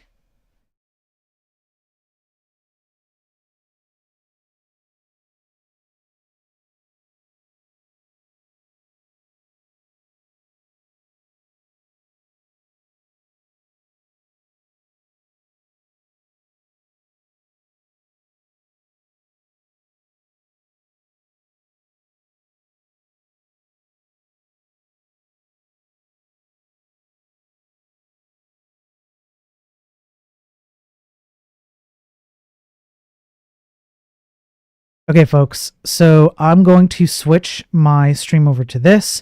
I'm going to turn on my Discord audio. And if you want to give a test, and then if somebody in chat can confirm, they can hear. Test. Can you hear me? 1, 2, 3, 4. Okay, and then somebody let me know how the volume is. Turn you up a little bit. I can keep talking if that helps. Okay. Let's get into this, bro. Let's do it, bro. Volume is good. Okay, that's good. Let me just change one last thing. Okay, I'm ready to go. Okay. So you are the author of Datastar. Welcome back. We've talked before. And we had a great fun discussion. We kind of went back and forth on a few arguments, and a lot of things that we agreed on. And it was fun. So I'm glad to have you back. And I, you know what? Actually, I owe you a public apology. I'm going to make this public so you know I'm not BSing you. You've been asking to come back on an interview for a while, and I kept skirting around the dates and times because I could never nail myself down to one. So I'm sorry, but I'm also not sorry. My life is such that between the contract work, family duties, my own stuff, it's difficult for me to have like a consistent streaming schedule. So sometimes there are literally days where in the morning I'm like, I'm going to stream today. And then like midway through the day, I'm like, no, I can't do it. You know, like it just changes. So I just want to be clear and apologize that I was not at all avoiding you. It's just, I'm trying to be respectful of your time, because the last thing I want to do is tell you, hey, let's hop on and do it. And then I have to cancel on you over and over again. So I want, you have your own responsibilities as well. Right. So I'm sorry, but I'm glad we got to do this. I just wanted to be sure that I could make it happen. Yeah, it's no big deal. It's not like you didn't agree to do a head-to-head test against something and then completely bail when you looked bad. And not like that's happened before in the influencer space. But you piece of shit. Yeah. No, it's one of those things where it's kind of like there's some agreements on things, and it's also so the disagreements are almost as interesting, right? Because Yeah. it's in the heart's in the right place. So it's like if we disagree on something, like that's good. That's good Yeah. for everybody. I agree. Okay, so let me take I gotta clear my throat a bit. All right. So you said, if I remember correctly, you messaged me and you said I have a lot of people. No, sorry, I have a lot of updates I'm going to go over, or at least a few updates you'd like to go over on datastar. And Sure. you made a very bold claim, which I will let you make. I won't steal the spotlight from you. So why don't we start there, and then we'll just go. Yeah. What have you done with datastar in the past, let's say 2 to 3 months, maybe a little bit less, that according to you has made it the fastest signals-based framework in the history? Everybody's saying it. It's never been better. It's the best. It's absolutely the best. Okay, Yeah, everyone's telling me. Lying. Yes. I'm hearing Hit me. good things. I'm hearing bad things. In fact, I'm hearing radio silence is the interesting part about it. So, Yeah. yeah. So since we last talked maybe 2-3 months ago, we actually now have a podcast, which I never would have thought. If you don't know me very well, I'm not that kind of person, but we've had a podcast with many episodes now. We're probably 10 or 11 episodes deep. Yeah. We've had a lot of talks with people from like Idiomorph in the HTMX community. We've been doing a lot of stuff there. V1, the beta 11 just dropped today. And that's the last one before V1. So everything, V1's going to be the next thing we're doing. And there's no code changes planned. It's all around getting some semantics in place for the actual release, fixing the website, stuff like that. So Okay. I actually have questions to you and to your audience on some of that I want to get into. But the other thing that I got a weird itch in my brain of like, hey, this signal stuff that everyone does in JavaScript is weird and really complicated and hard. And so I went on a little bit of a journey of like, why can't we make this better? And part of that came down to I wanted to have fine-grained signals. For those that aren't in the space, fine-grained signals just means that instead of saying that I have variable A and B, I can say I have variable A and B, and then C is a relationship between A and B. So like, let's say I have two numbers, one in A and one in B. When I have C, it can be a computed value. And when either A or B get updated, C gets updated automatically. That's basically what signals do. In every framework, and like in JavaScript and all this stuff, that's really what they do. So it's kind of the core data structure for how things get rendered in modern JavaScript frameworks. So Svelte and Solid and all these guys do the signal stuff. Long story short is I wanted that stuff in the backend. So I wanted it in Zig and Go. Actually, I wanted it in Go, and then another person in our community wanted it in Zig as well. We both came to this idea that, hey, how would you build this for the backend? Because there's times where you want to have this reactive backends, and having it within a single thread or like a couple like thread safe, but in a single thread makes a lot of sense. So we started doing the work in that in both Go and Zig, and we found a way of doing it. And then when we put it into the JavaScript version, it was like much faster, at least twice as fast, sometimes 3 times as fast as the fastest thing. And the person, when we say the fastest thing out there, the guy that's behind all of the stuff in the Vue Vapor stuff, I don't know how much you've kept track with this stuff, but their like big claim to fame with the new stuff is now their new thing is the fastest thing. It's faster than Svelte, all this other stuff. Yeah. And we basically took his stuff and we're faster. The interesting part is he joined the Discord the other day. He's like, hey, like all this, because it was funny is I brought up these numbers like a month ago and said, hey, I'm starting to see some numbers. I'm starting to see some stuff that's kind of unreal. At the time, it was 60x faster. And the reason why is because there's certain tests in the benchmarks that were just, basically we had a no-op that was happening. So our numbers were 60x. But again, no one was like, we couldn't get anyone's attention. We put out one podcast episode that says, hey, we're getting these numbers. And all of a sudden, the people are coming out of the woodwork saying, hey, you guys are wrong, which is great. Yeah. It's like, okay, we'll come. Yeah, come show us what we're doing wrong. And long story short, within a few hours, the alien signals, which is the fastest one that's out there, got twice as fast. And then we, behind the scenes, did some more stuff around it and speeding some stuff up, and we made it twice as fast as his version of that. So within a 4-hour period, it got 4x faster in the standard benchmarks for this kind of stuff. Okay. Just by having an actual conversation. Yeah. Okay. So can you run through a real world example on like a website or something where you would need to use a signal for with like a purpose? Sure. Do you usually do, because you end up sharing your screen quite a bit, right? When you're doing your Yeah. conversations. Yeah. So if you want to actually share your screen, I'll give you a link of a, this is a simple example, but I think it's a decent example of going, Okay. hey, like this is basically there's times when you have reactive signals, and there's time where you basically have interactions with users, and then there's, here, I'll just put it in the chat. Okay.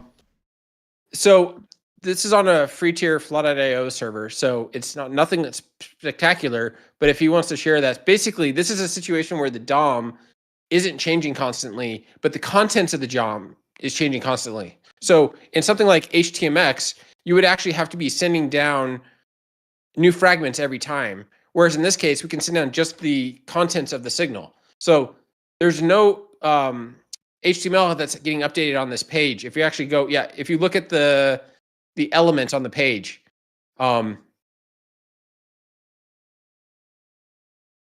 it's showing right now that there's this huge stream of data. And if you actually go look at the element, there's only one thing that's changing on the entire page. And it's the contents of that. So the HTML is not changing at all. It's just the internal contents, which is getting updated with the signal. And this is doing this in real time. Again, on a free tier server, on a single Go binary, all that kind of thing. So the thing is that most people aren't going to know and care about this. When you talk about Solid or Svelte or Angular or any of these guys, they have all their state in the front end, which means their signals have to be fast, right? They have to be fast because all the state's there. In our situation, almost none of the state lives in the front end. So the irony is that we use signals less than any other framework, and I was still like, we can do better. Right. So now we have by far the fastest signal framework by a mile, and we're still, even with these huge changes and all this stuff, we're still under 15K for everything, for every plugin you would ever need to make any website ever. Right. And the website will be far less complicated than a lot of the insane lunacy of front-end frameworks that exist out there, and a lot faster. And that's kind of like the claim to fame here. Yeah, I mean, the thing is that my whole thesis, for those that may not have seen me come on last time, is that I think the single page application guys, the SPAs of the world of React and Vue and all this, they've got it wrong.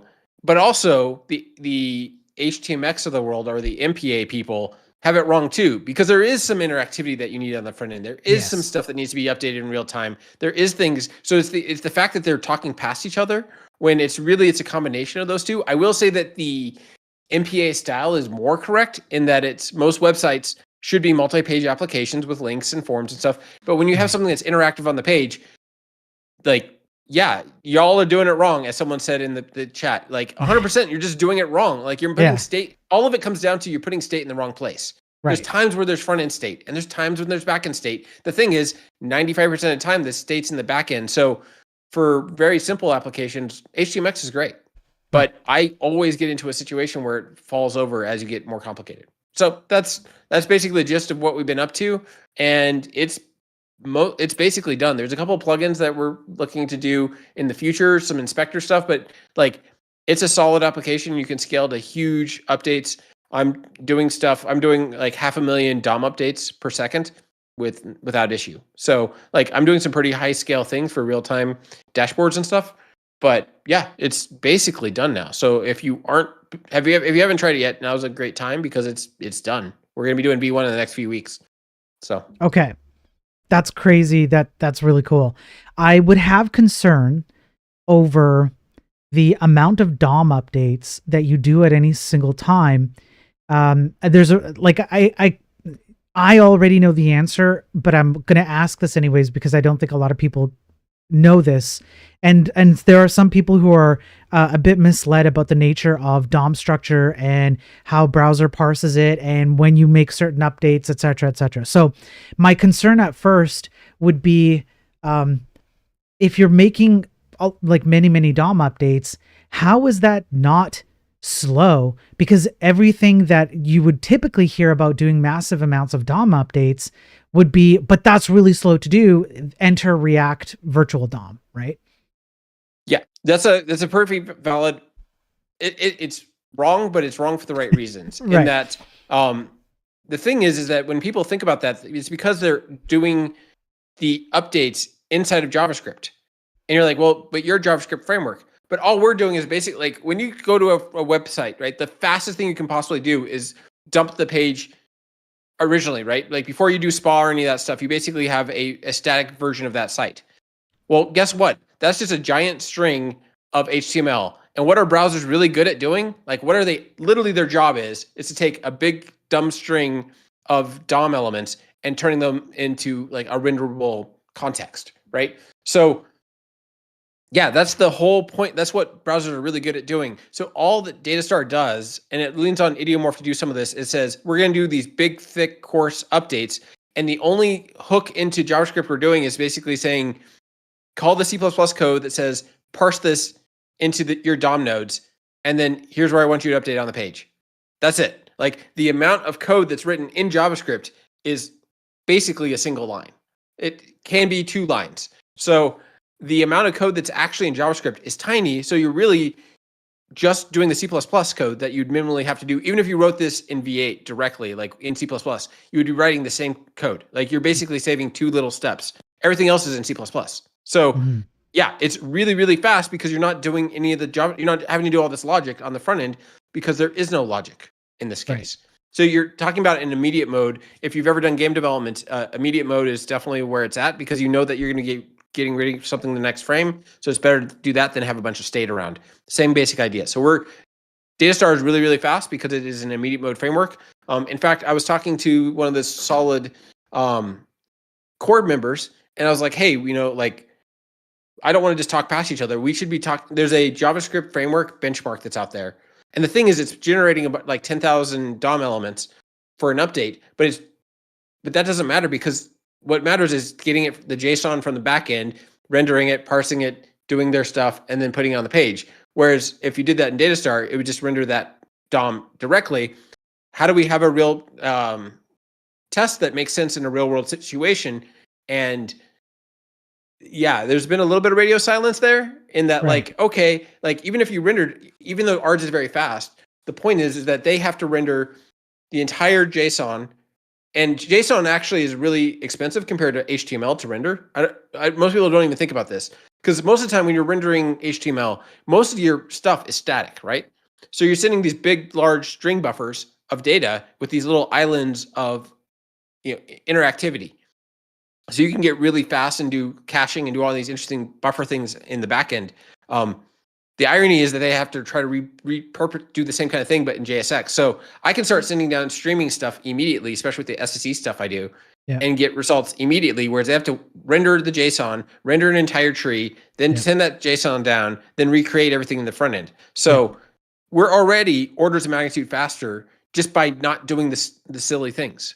Yeah. That's the same thing that happened in the signals library, by the way. Well, all we did is, here's the big innovation that datastar did that Alien Signal was like, oh yeah, now we're twice as fast, is in every signals library, you're basically, if you do a computed and you say, I rely on A and B, every single time you run that computed, it actually has to like attach itself, add subscribers, do some sets, do all the stuff, even if you're doing a simple get. It's all these extra steps. All we said is, hey, you already know what your dependencies are, so move those dependencies to the calling of the function. So you basically say, I rely on A and B, and then what I give it is a pure function that uses the contents of A and B. Right. That change right there just doubled or tripled the speed immediately. In fact, it's 4x now. Right. So it's just about trying to like whatever, even in game dev or anything like this, it's almost never is it something clever. It's just like stop doing something dumb. That's all you're doing. That's all it is. So this is another case of caring about the cost of things. That's it. Yeah, and I would argue that if anything, trying to be more clever is actually detrimental. It should actually be the other way around. So to your point, I thought what I would do is I'll pop it up over your face here. The game that I'm building on the browser is using a very similar mechanism to update the game state. And that mechanism is an immediate mode style of updating this entire game state. And this game, by the way, is run completely in the DOM. There's no GPU acceleration. I'm using the Canary version of Chrome, so I can turn GPU, CPU acceleration, hardware accelerations off. And everything's vanilla C compiled to WebAssembly, and vanilla HTML, vanilla JavaScript, etc. And all I do, if you look at I do exactly the kind of thing that we showed on your example at the outset, where I'm literally just updating an entire big chunk of HTML over and over and over and over and over and over and over again. And I essentially just read into my WebAssembly game state manager, and I generate a big chunk of HTML, and I just dump it all. Instead of going into, let me put a pause here.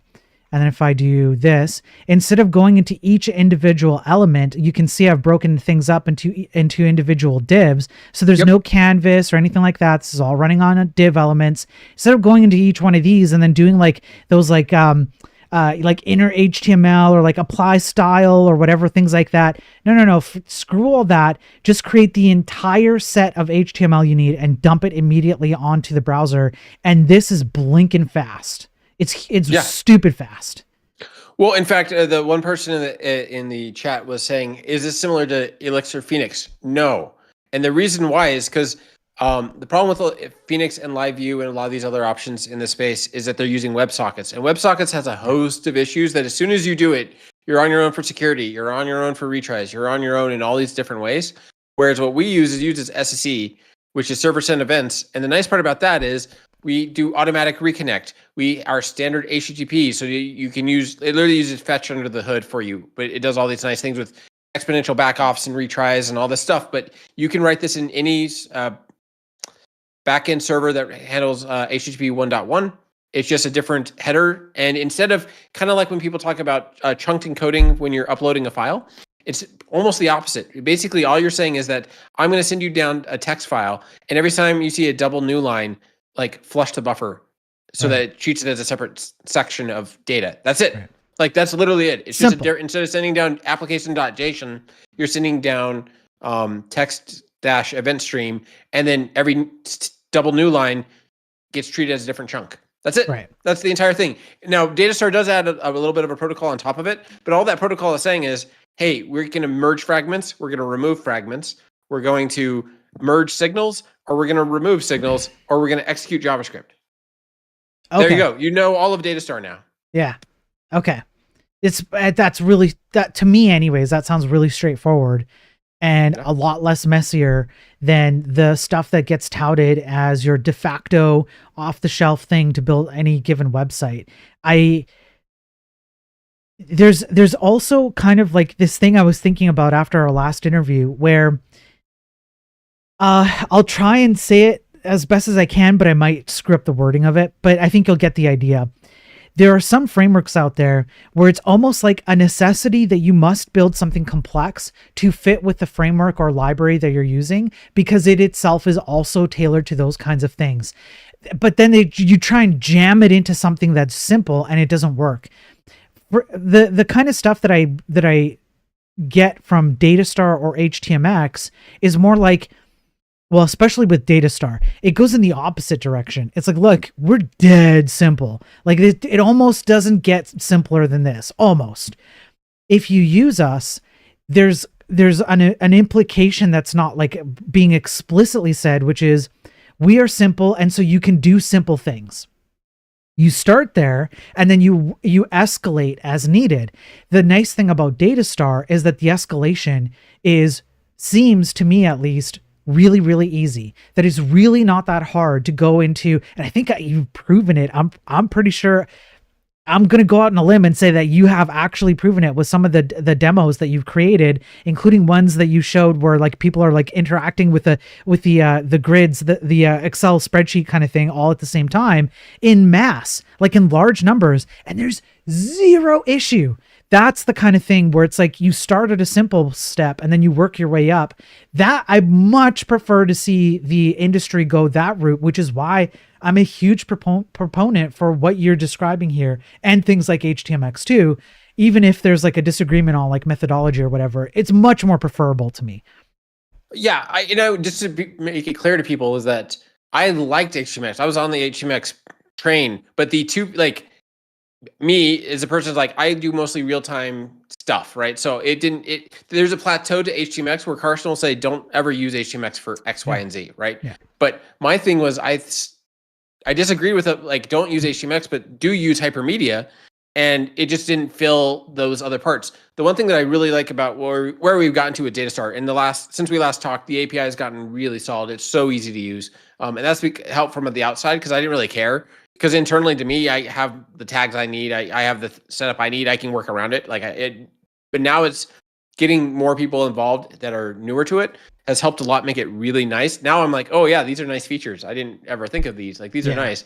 But now that that's done, the nice part is if you're doing a CRUD app and you add datastar, most things will take like less than like 2 to 5 minutes to do an entire datastar website, like hooking things up the way you would to be able to do stuff. And the nice part is you're say, I want to make this real time. That's a backend change. It's just you're changing how often you send data and how much data, but there's nothing to learn after that. So it's a little bit harder than HTMX because HTMX just feels like what you've learned over the last 25 years. But when you all of a sudden can do anything in the real time and do all this, then you're saying, well, how do I do that in my backend? How do I make an event bus? How do I share this data? That's where if you come to our Discord, you'll see that everyone is asking about how do I build a backend that can support this? Not how do I build a front end. The front end part, they're like, oh yeah, that's just solved. Like that's just a non-issue. Yeah. Yeah. So that's kind of the weird thing is that most of the time you'll see people spending on datastar is about rethinking what the backend and what they actually want to build because all the faffing about is gone. Like it's just gone. So now, like, what do we do with that information? Yeah. And I think that's a good place to be. The reason why I think is 100%. twofold. One, backend has been around, like everything started in the backend, which means that a lot of the problems that people are running into will probably have some kind of historical solution that you can benefit from, as opposed to when things really went on the front end, which is basically kind of like maybe 2010, if you want to push it a bit, 2010 kind of thing onward. But like backend was around like 40, 50 years ago, but maybe even more like on the web, but maybe only 40 or 50 years ago. But you benefit from a lot more of solutions there. And then on top of that, you could make the claim, you could say, yeah, but back in like the 90s and stuff when people were doing backend, the hardware wasn't as good, or like early 2000s or whatever. And so we had to come up with a front end solution. Okay, that's great. You're probably like, I would argue that you're like partially correct. Yes, these things are true. Hardware was not there. What is our hardware today? It is not like, it's not even the same as of 10 years ago. It is far better, which means that you can do a lot more with a lot less on the hardware we have today. And it's cheaper than it has ever been by comparison historically. So you add those two things into the state moves to the back end and you can deal with the state really, really nicely in whatever way you want in the back end. And your front end is super fast and easy. Holy crap, that's powerful.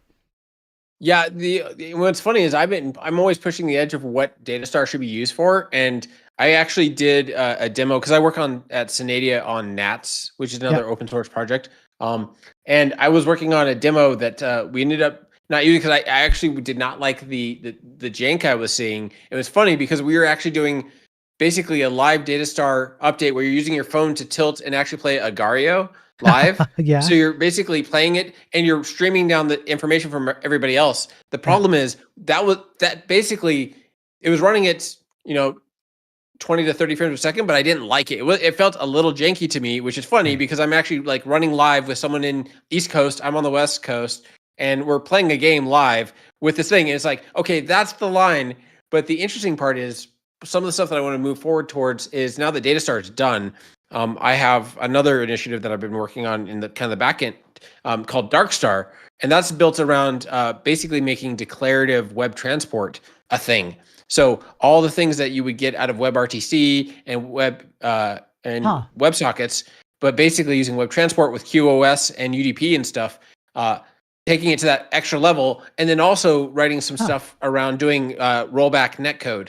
So delayed rollback netcode. Which will be that final line where basically datastar is good for every website that you should ever make, period. But if you're making a game, like there's still a line, if you're making like an FPS, datastar would not be good enough. And it's not because datastar, like just the tech there behind SSC and stuff isn't good enough. Yeah. But the next thing, that datastar is for that last mile, that last 1% to 5% of stuff where I want to push so that there's no excuse anymore. Like it's literally the best way to build and deploy this stuff now. Right. So that's another thing that now that this is done, I'll be working towards. Because there's still a little bit left in the networking stack that just can't be solved with this kind of thing. But again, we're not talking about websites anymore. We're talking about like, okay, we want to do some WASM stuff and we do make it, because most websites, okay, when you go to your bank account, you don't want them to do delayed net rollback code to say, oh, I shot the guy. Oh, I want to move back in time because like the guy wasn't there. You want to say, oh, my funds, I thought my funds were there, but I clicked the button. Now my funds aren't there. Yeah. That's not what the web is for, right? Like web is about like knowing accurately what's happening in the back end. Like you want to know what's happening in your bank account. You want to know what's happening with your taxes, right? Like these are things you care about. So that's what you should be doing 99.9% of the time. But if you do want to make games and if you do want to do things, there's still some stuff where no one else is thinking about this stuff. And WebSockets is not the solution, unfortunately. It just will not work. Yeah. As you go forward and make real things. Like the thing about web transport that's really neat, that people, I don't know if web transport is still kind of not out there very much yet, is that you have QoS and reliable UDP built in. So you can actually say that here's my streams, I could literally have 1,000 streams on one page and it'd be no issue. And I can say that this stuff is unreliable at this quality of service and this stuff is reliable and this stuff has automatic replay and all. Like there's all these interesting things you can do there. And so yeah, I think that's kind of the future that I'm excited about. But at the same time, most people don't need that. Like it's just, they need a less than 15K shim, and then they don't have to ever worry about front end frameworks at all, ever again. Okay. I'm going to, so I completely agree that, I think this is a very, very good path to explore. Part of the reason why I think it's a good path to explore is that there's a future that I'm not entirely sure you can see yet, but I can kind of see it. With my game, which is basically just a glorified boat chess game, there's not a lot of FPS going on, right? So I can do all kinds of stuff and get away with like very performant stuff on the browser using the most ridiculous patterns that people would never use to build a game with. However, I do think that if I finish the game and I can prove that you can do what I did, which nobody else is doing, and that you can have some semblance of 3D in it because I have CSS 3D. So like I have a 3D mode and just vanilla CSS. Then what I'm going to be proving is that people can create games in the browser that run really, really well. And then what that's going to do is kind of like open the door to people realizing that, hey, maybe I can actually use more performant like 3D mechanisms in the browser to run 3D based games. And then I think that's where your system would come in, because if you add multiplayer at all, at any level to a 3D system, it gets extremely complicated. Add a multiplayer system to my game. It's like a 2D game, like, and it's turn-based. Like that's not hard. It's not really not that bad. But when you start talking about 3D and maybe some FPS involved, and you want to run it on the browser, it's like, well, then I really see the benefit of what you're doing, and I'm going to do you one better with AI. Being going the way that it is, I think there is going to be a lot more people who are going to use AI to build these kinds of games that they do want to run on the browser, because it's an easy distribution method that makes the whole entire process free, from AI generation of code all the way down to distributing the game that you AI generated on the browser. And that's where I think people are going to start realizing what they can do. And then again, you're going to be ahead of the curve because you're thinking about these things, like how your network connectivity is going to work in a multiplayer version of this game, blah, blah, blah, blah, blah. So I would not undersell where your head's at right now. I think we're going to need more of it in the very near future. That's Textradamus's guess. I mean, yeah, it makes the thing that's the whole AI thing. I think we're in like, there's a bit of a VC bubble in my opinion for that stuff right now, but the core technologies of how to do like net rollback delay code and stuff, it would be funny to see an AI try to pull that off, because it'd be really funny, because Yeah, but the thing is that if someone makes something on top of it, yeah, maybe. Like, Right. The thing that was a really insightful thing I saw on Twitter a little while ago, that was one of the first insightful things I've seen on Twitter in a long time. They were talking about how with AI you can make something, like if you want to talk about like a bear in a woods, like eating Lucky Charms. Okay, you're gonna get a picture of a bear in the woods, but if you try to get like a thumbnail to match what you actually intended, it's almost impossible. Yeah. And like when it comes to code, you're even more specific than that, right? Like you're thinking about individual bytes, at least of the stuff I do with. Yeah. So yeah, I think it's a lot of the like people trying to. It's funny. It's talking about democratizing it for everybody, but they're actually centralizing the output and stuff as more data. Because again, people don't realize that they're the product. Like their prompts are the product, and they're like the product is not the AI stuff. Yep. I feel like that's gonna swing back though. It has to swing back. Like because the thing is, you can get close, but then you're not getting any really closer to fixing your job. Like it might help with certain kinds of things, like some kinds of accounting and like some law stuff makes sense because it's set defined rules. Yeah. Okay, that makes some sense. But when you're talking about like creating whole new systems and engines and stuff like that, I just don't see. I'm anti-afraid. I want more of it to happen so that when like people have to come in and get paid to fix it all, I'm on board. So like, give me the money. Bad decisions. Make more bad decisions, guys. Yeah, like that's great. Yeah. So I agree. I am a little bit scared, but I'll tell you, part of the reason why I'm more scared about the way AI is going, and the reason why I think that frameworks like whatever you want to call your setup, datastar and even HTMX and so on. Oh, we're a framework. Just to be clear, yeah, HTMX is a library.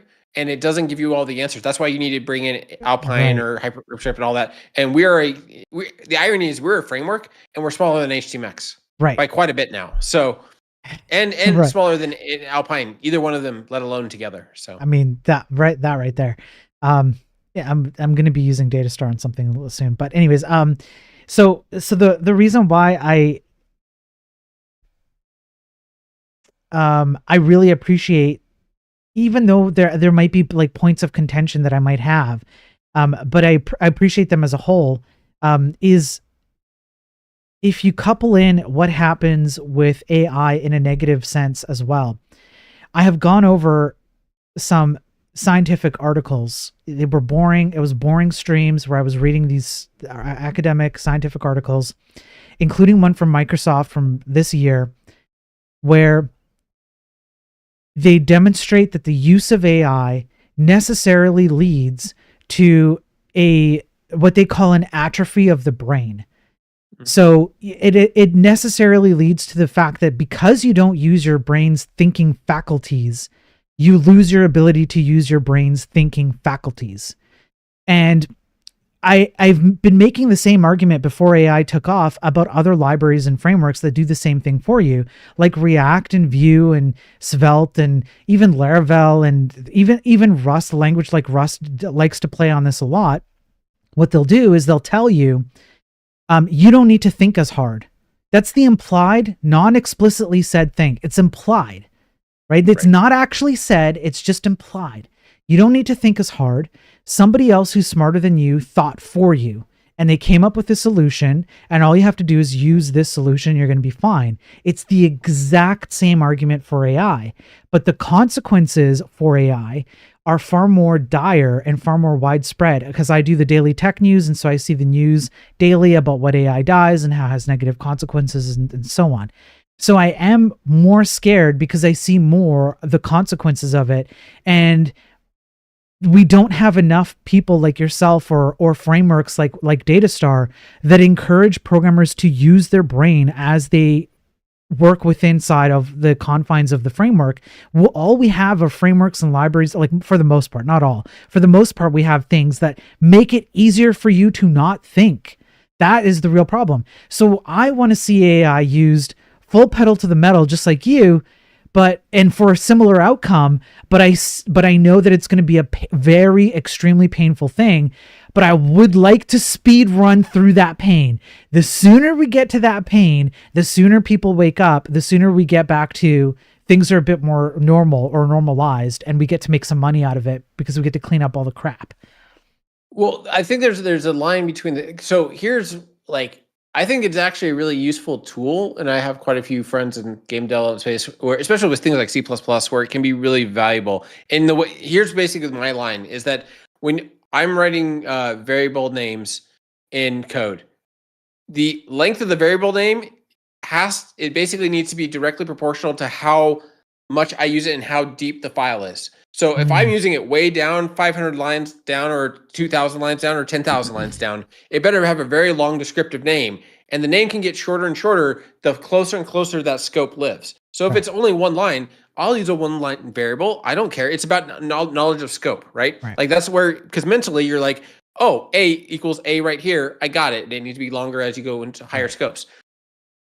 AI is really good at like basically doing the equivalent in Go of if error. Like it knows enough to fill in that one little scope thing. The more scope you give it, the more it doesn't understand what's going on and doesn't have enough context. So using it as basically a glorified autocomplete, it's great. Like it's a great thing at that, but you never use it to rely on not reading the Knuth books or not like actually sitting down and thinking about your problem and what you want to do. So like I still see it as a really valuable thing, but I think the hype train for the VC stuff is what's driving a lot of this, not the actual technology. It's the same thing with blockchain and all these other things. Like there's good ideas there, but man, it's hyped in the wrong way, and the wrong people are like trying to make money on it, and it's not like a core mathematical ideal. You know, it's the same kind of thing. Like people that are into the prompt stuff, most of them don't care about the actual underlying stuff. In fact, I don't know if I talked about this a while back. Someone was like, hey, do you do machine learning stuff? And I was like, well, I've written my own simulated annealing and some neat stuff around genetic algorithms. I've done quite a bit of this kind of stuff from scratch. And they're like, no, do you know how to like write prompts and stuff? And I'm like, no. So like, what is it to be a machine learning person? Like, if you understand the core underlying stuff, or are you like just using the current tech? I think a lot of the stuff that we have right now is built around trivia, and it's not actual underlying knowledge about what things are happening under the hood. So that'll atrophy over time. Like that kind of trivia goes away over time. So it's a self-correcting system. Like people that care will still be around. So someone had a question about, I completely rely on global state in my apps. Does that exist in datastar? I wonder what you mean by global state. Like in what regard? Like, please let us know like more specifically, because yes and no, and it depends because it's your app. Like datastar doesn't get in your way, but if you're gonna like do stuff in global state, then it'll live in global state. Maybe explain that a little bit more. The person asked the question in chat. It's your app. Like basically, datastar gets out of your way to make your choices. If you make bad choices, then they'll be fine. If you have a single global state for your entire application, are you doing like a multiplayer thing where there's one room? Like, what do you mean by global state? I'd be curious to see more detail there. Like Jotal in React, where you can define a reactive var one place and use it every. So in Datastar, all the signals live in one. We actually have a namespace system for all signals. So if you can do foobar baz, and if you bind it in one place in your elements, it's now available everywhere. But you could do foo.bar.baz.boo, and it'll automatically do all the namespacing stuff properly for you. And then when you send it back to the back end, that will actually be namespace for you properly and all that. So we believe in the singleton for signals, but that's the only state you have in your system. And because you're not having to use it for a ton of state in your front end, most websites, like even when I'm doing real-time 3D engine stuff, I end up having maybe like 10 signals on a page. So it is just orders of magnitude simpler than if you're building something in React with Jotal, that kind of thing. It's just it's a completely different way of working. In fact, you can come into the Discord and you ask people, and people go, "Oh, that's it." Like they'll think that Datastar is this big complicated thing because we show up all these real-time demos and all this stuff, but they'll get into it and they'll add like 3 or 4 lines to a page, and then they'll have a fine-grained reactive system with no JS in the front end. They'll have no user JS at all. So most likely your app doesn't need signals, and if they do, you'll need like 2 or 3 for an entire application. There you go. Hopefully that answers your question. But if not, feel free to ask follow-up questions. All good. Yeah. Yeah, the Okay. thing is that, in fact, we don't even need to really talk about, I mean, datastar itself hasn't changed that much. In fact, what's been interesting is because we've been in the beta for a little while. We started the beta kind of when I came on last time, and everything that we've done could have been a patch release, except for one change where we took context.element that was available in expressions and we changed it to element. So technically that's a breaking change because we made it shorter. Right. But that's it. That's the only change that we're like, we're going to go hog wild and change it from context.element to element. That's it. That's it. So yeah.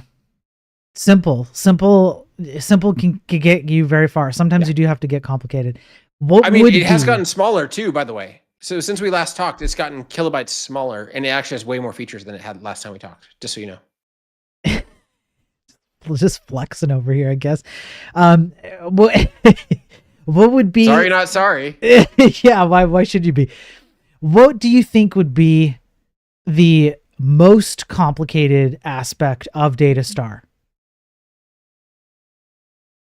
Honestly, this sounds like a non-answer, but the hardest thing is unlearning all the bullshit that you've learned in the SPA world, or even the HTMX world. Like, it is so much simpler than people realize that it's almost like they try to complicate it out of the box. So the problem that I've seen more than anything else is that people try to overcomplicate it and they make it harder than it is. And then, man, it feels really rough.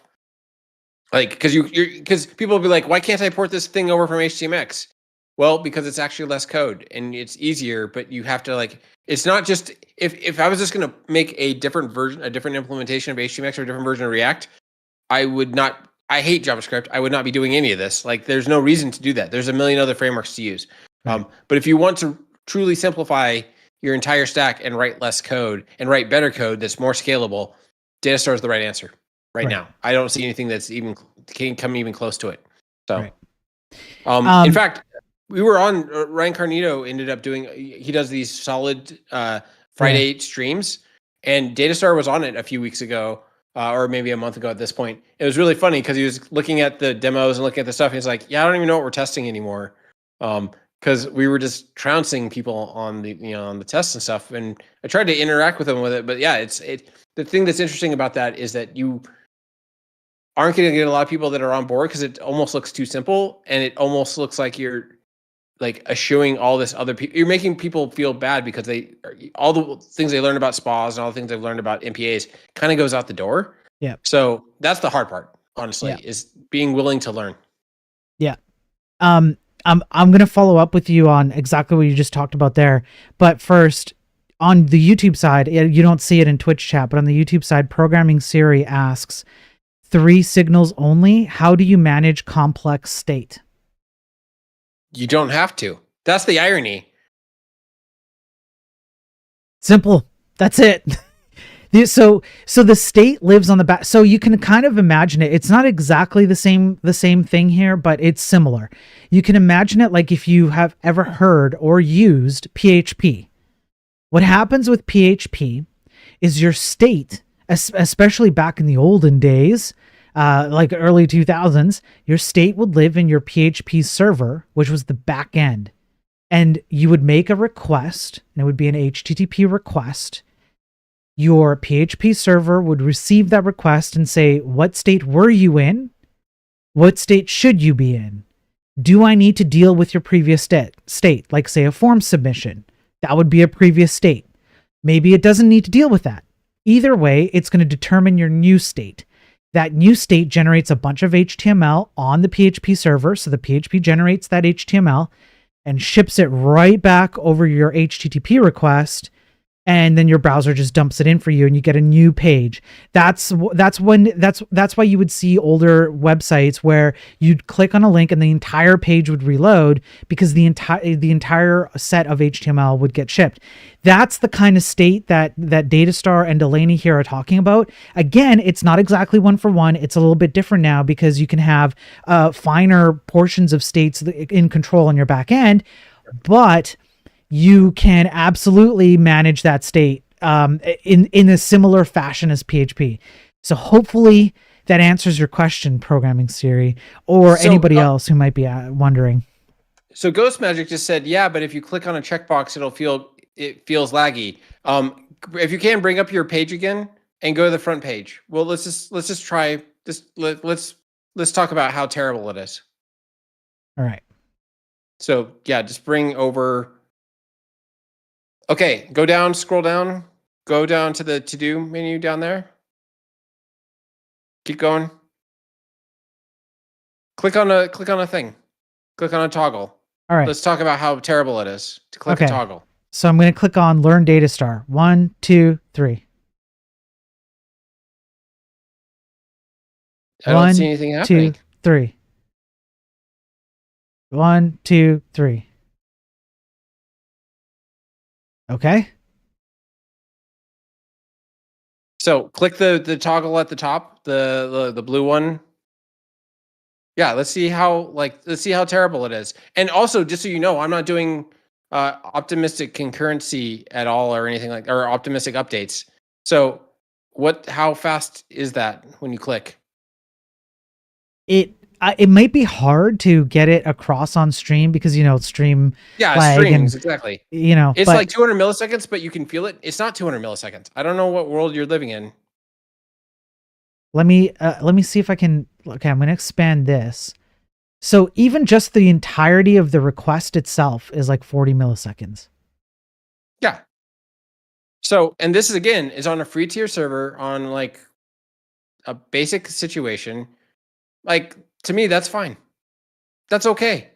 It's not 200 milliseconds. If it is for you, then then you're asking a different question. Then it's okay. Then where's your CDN? Where is your servers located? Where are your customers? That's a different situation. Now, what's interesting is open up another tab. Like open up 2 windows if you can. So I see. Yeah, I think I know where you're going with this. Okay, so I'm gonna do one. Let's do like this. Is there a way to actually show both of them at the same time? Yeah. There is, yeah. And then I'll go like that. Perfect. And then I'll go like that. And then I'll just... So the thing is that you've been lied to for so long about what is important, in my mind. Again, these are my feelings. So if you scroll down so that both the to-dos are open. You cannot click on one and click on the other. Because they're basically sharing a cookie with the back end right now. That's why these things are going to be tied together. But you could tie them together with any other kind of state or anything else. So when you click these things, no matter where you are in the world, they are completely in sync. There's no way to be out of sync, which means that you are never lied to about what's going on in the system at any time, no matter what you're doing, which means that everyone is on the same page and that you're getting the actual data back. Again, Datastar was built literally working on military stuff and making sure that nobody gets bad data, right? And whenever you get an update, it's like understanding where you're at. And the thing is, you can do optimistic concurrency. For example, like you can click on what's to be done, click on the input box and then hit enter. Click on, click on there and hit enter. Afterwards, like type something, whatever. And the thing is that you can get, if something is slow, you have an indicator built into Datastar, which means that as soon as you start doing something, it'll automatically do an indicator similar to HTMX, where the idea is you can show people immediately that a change is happening immediately while you're waiting for that response to come down. So you can get something back subframe with indicators. So if we go into the examples page, if you want. Okay. Like go to, give me some examples. Yeah, let's go show me some examples. Sure. And then go search for indicator right there. You see indicator on the... Oh, yeah, there it is. Yeah. Okay. Click me for a greeting. There it is. So you click that and we slow it down. But the point is that we made it slow on purpose. But you get a little indicator instantly saying, I'm going and doing stuff. I'm trying to update something on the page.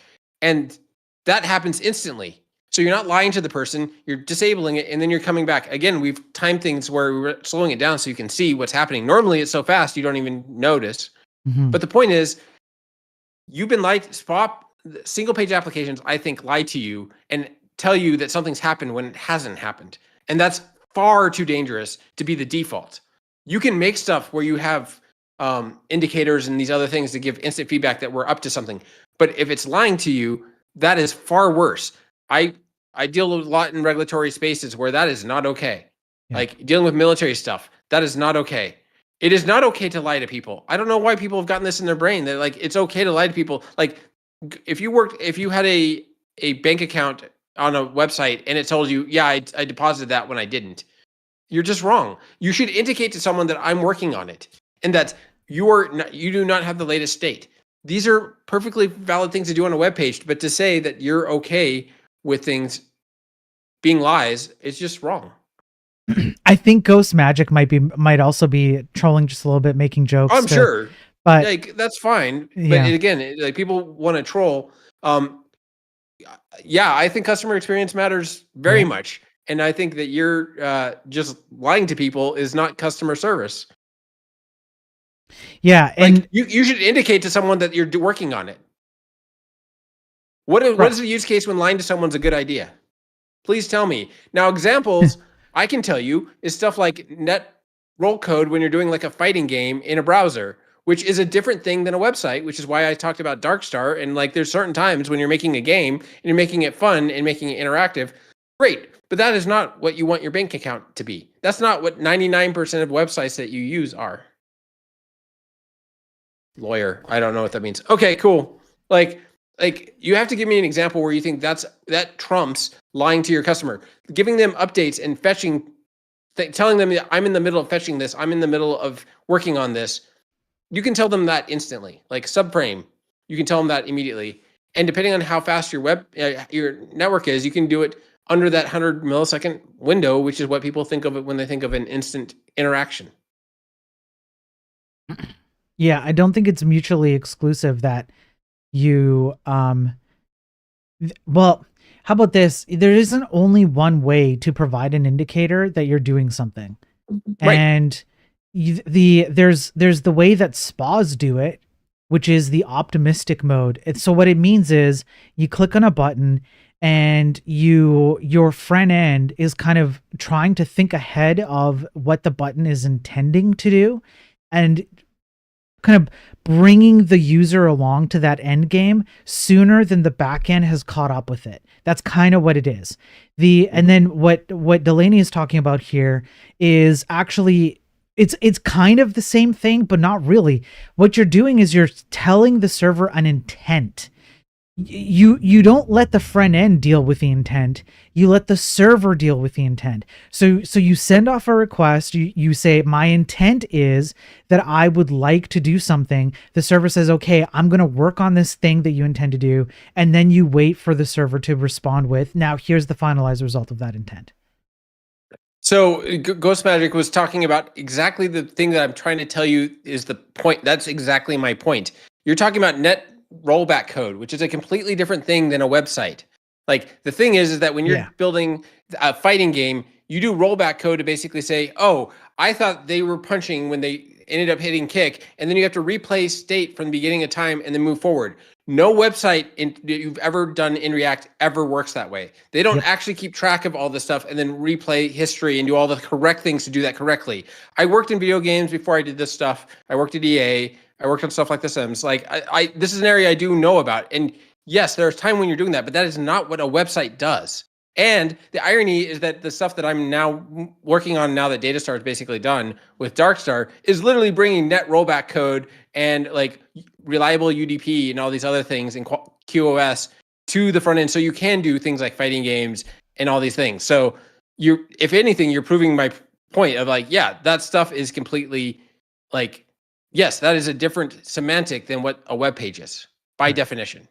Because you are saying that it's okay to lie to someone to make it fun and interactive. That's okay. No one's like messing with your bank account and doing that. You don't want optimistic concurrency for your front end. And to be clear, datastar can do that. It's just that you won't see me showing you any examples of it because I think it's a terrible idea to teach someone that this is what you should do in a website. Like you could 100% do this in datastar. I will just never help you do it. Yeah.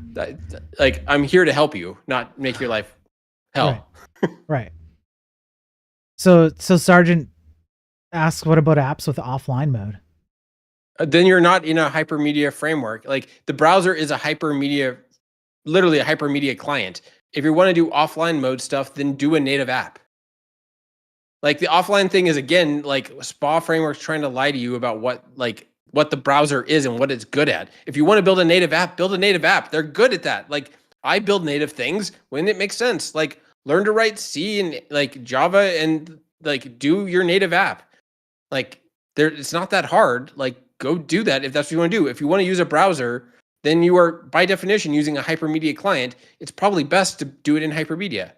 Again, datastar supports data dash on offline, data dash off on offline, data dash persists dash sync. Like we have these things in there to make it so that you can sync something off if something happens and you need to replay a session and all that stuff. But the whole offline first thing, you guys have been lied to. Like that is just not a thing. The browser is not meant to do that. It's not a good use case for that. And that way leads to madness, in my opinion.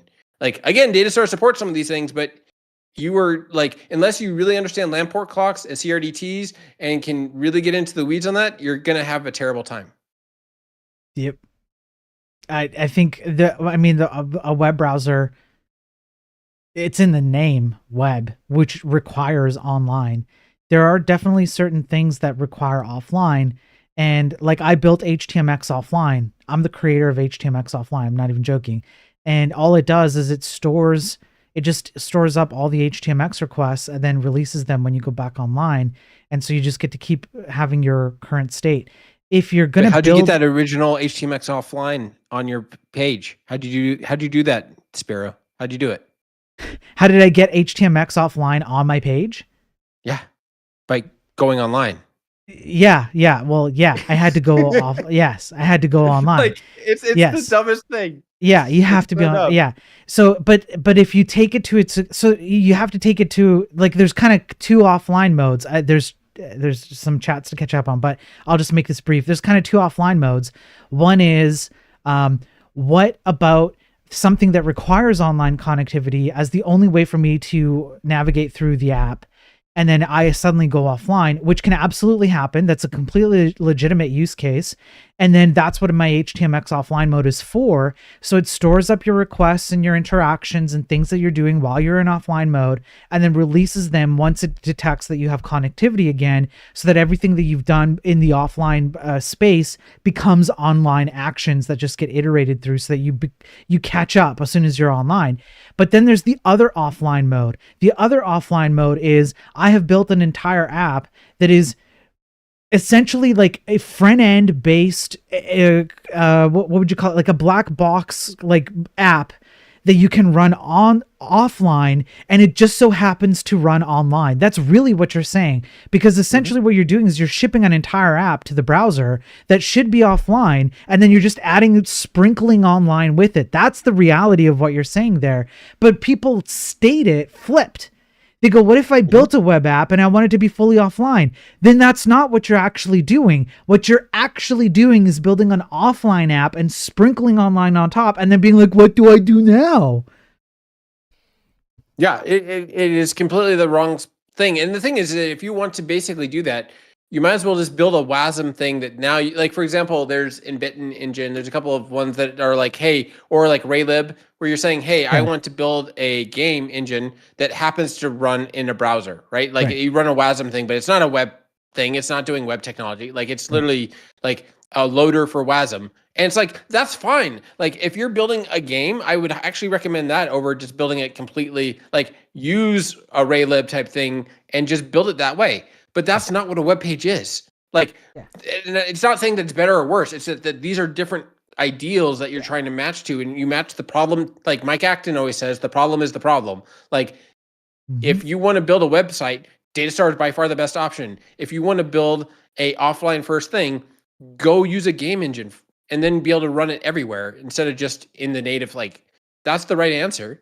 Like, so do it. Like, I build game engines for other things. Like, that doesn't mean it's gets away from that. But if you're building a website, build a fucking website. Right. I agree. Yeah. Like, it's not that hard, guys. Like, it's Yeah, like it should be what it is. Yes, it should be what it is. It's like it's the there are the laws of logic. Okay, so it's a philosophical kind of thing. There's the three laws of logic, and one of those laws is that one thing cannot be another thing. One thing must be itself and nothing else. Otherwise, it is no longer itself. It is illogical for something to be something that it is not. So if you just look at the thing as what it is, the approach to the problem is far more simple than it's made out to be, generally speaking. Right. And the thing is that my issue with a lot of the like, hey, I want to build this thing and like I want to use the web as a platform, as basically its own operating system, which it almost is, right? Like it's very close to being its own operating system. It has its own semantics and stuff. The problem is you're missing out on a ton of things like SIMD and actual like disk support, and there's a lot of things that you just miss out on by using the web. Like the sandboxing is good for you, but it also gets in the way for doing certain kinds of problems. I do think that the datastar stuff that I'm looking towards will bridge that gap to a bigger degree, but it's not going to get rid of the gap. Like it's still never going to be like what a native app is going to be, but it also means that you can do an update without getting iOS involved or like the Android App Store or any of this stuff. So like you're making trade-offs, but that line's will get more blurred. But I think the React natives of the world, and even that's thing where they're just lying to you about what the capabilities are. Yep. Like they're saying, oh, you can just do a little JavaScript and now you have a native app. It does not act like a native app. It does not have the performance characteristics. You don't have the like way that you have access directly to GL. Like it's just not the same. It's just not the same. Like, so I just wish people would stop lying about it. And I said this last time I was on, the only reason why I promote datastar, because it's done in my mind, is that I want people to either show me that there's a better way, or like, I want to stop people from going down these crazy paths that just don't work. Like, they are proven not to work. Like, a JavaScript first, like, way of doing things just isn't that great. Like, there's better ways to do this stuff. And, like, for most websites, that's being backend driven and having reactivity in your front end as needed. That's it. Like, you can make great websites with that. It's not saying websites are bad. They're just, like, they are what they are. And, like, be better about building them. Yeah. So I completely agree.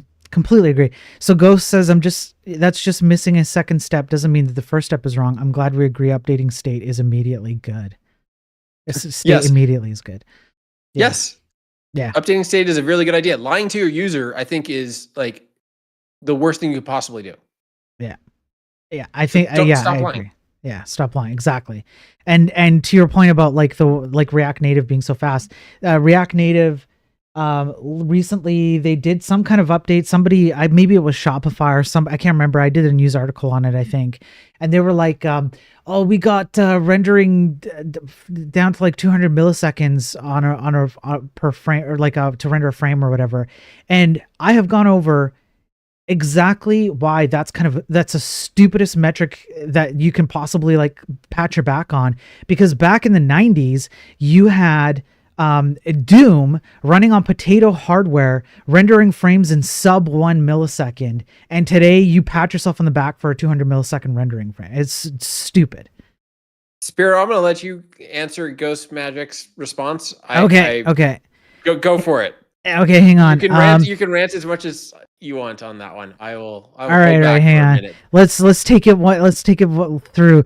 Sergeant Pepper, I agree with that take in general. As a developer, as an employee, you can't always convince the stakeholders that native apps are in their best interest, but I think that's a completely different debate. It is a completely different debate if you're talking about the debate between the programmer and, say, the executive or the stakeholder. I agree that it is an entirely different topic.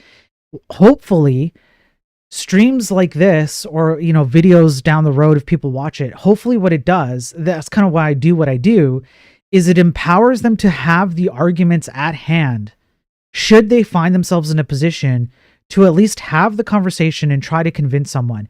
And I have gone over the data as well, proving that the market screams for more performant, more reliable, more secure websites and software, while at the same time, the people who build the software are telling you, nah, man, it's okay. Just vibe code your way through it. All's good.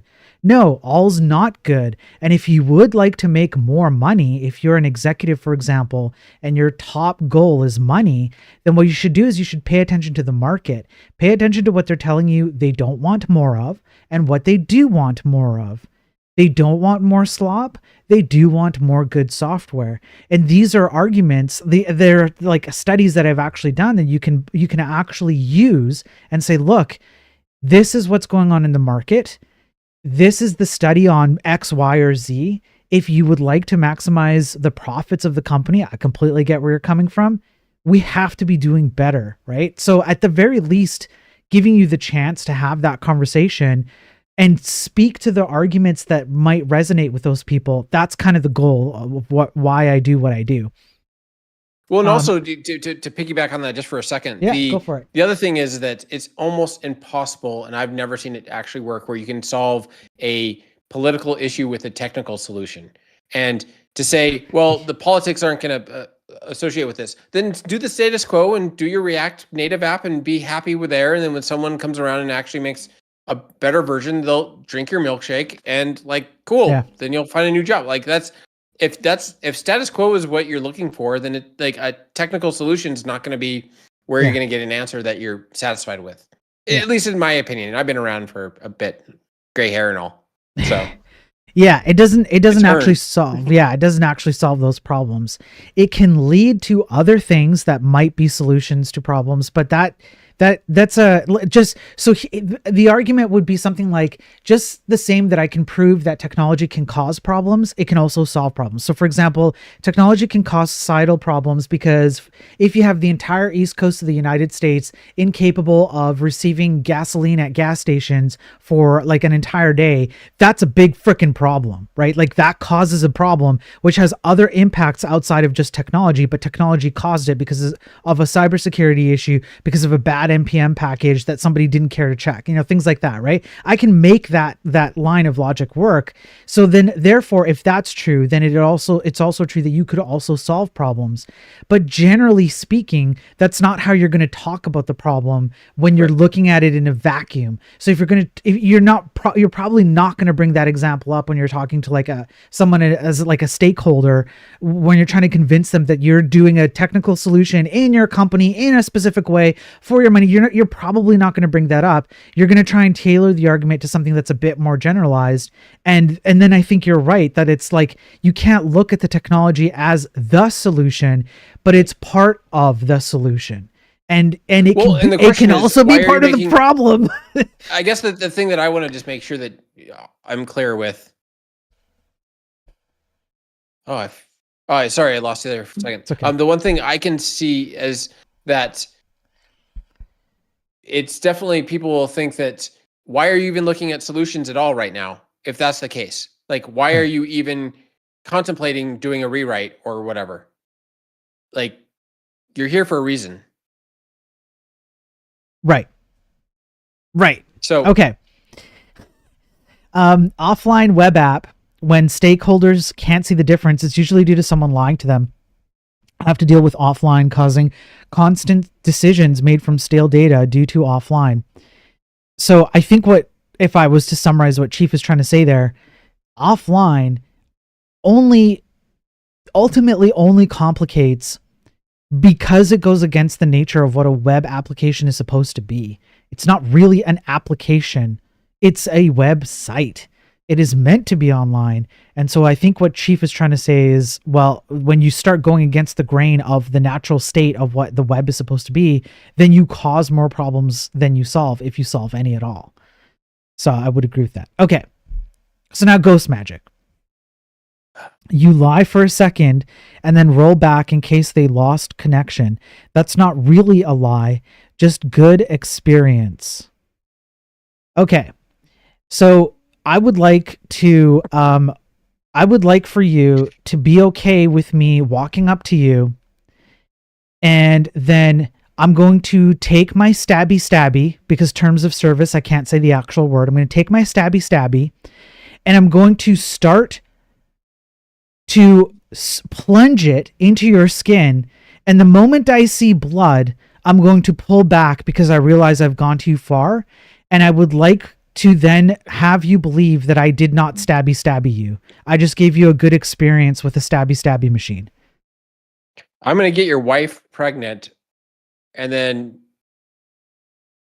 she loses it, and then nothing really happened. That's no issue, right?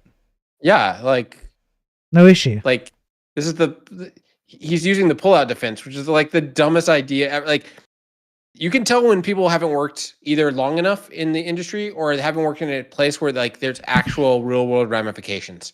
Like, you can just tell right away. It's not a knock on him. It's more that, man, like, you just don't know what you're talking about, or you haven't worked in something with accounting or medical information or anything that actually matters to real world situations. Like, you can just tell right away. So it's good on him that he's been able to stay employed without actually like working in fields that matter. But yeah, you don't lie to your users about what's happening with their data.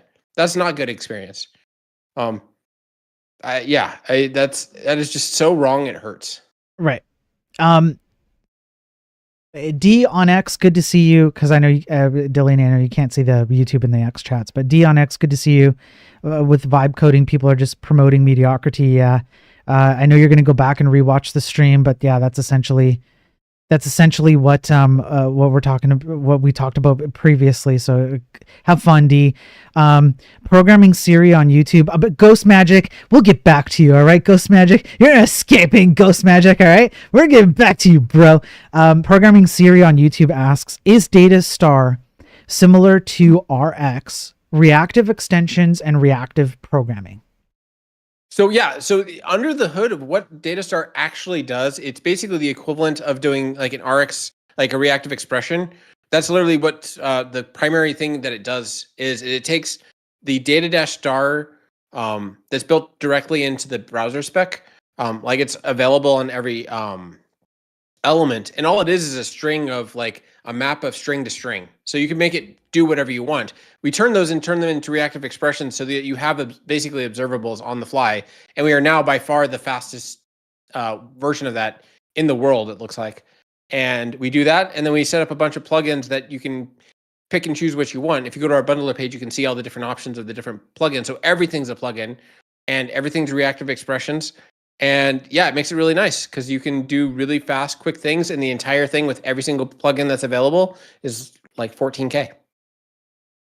There you go. So yeah, I hope, feel free to ask more questions. Ask anything specific, but yeah, basically we're built on the ideas of RX, but the problem is like the RxJS, for example, is like a few hundred kilobytes just for the things like subject and subject observer and the map and filters and all that stuff. Basically, we were able to pull that off in our core is actually less than 6K. And then with all the plugins, it's less than 15. Right. So, okay. So now Ghost Magic, essentially, I think Ghost Magic, if I'm going to steel man your position, I would say you're trying to say that we're making a false equivocation. So we're stating examples as if they're like one-to-one the same, and so therefore you can apply the principle across the board. And you're saying it's not exactly the same. Like the examples we gave are not the same as something that is very much within your control to like pull back from, because you're the one generating the code. You're ultimately the arbiter of the state of things. And so if something does not work well, then you can deal with that. You can't deal with these other examples that we've given.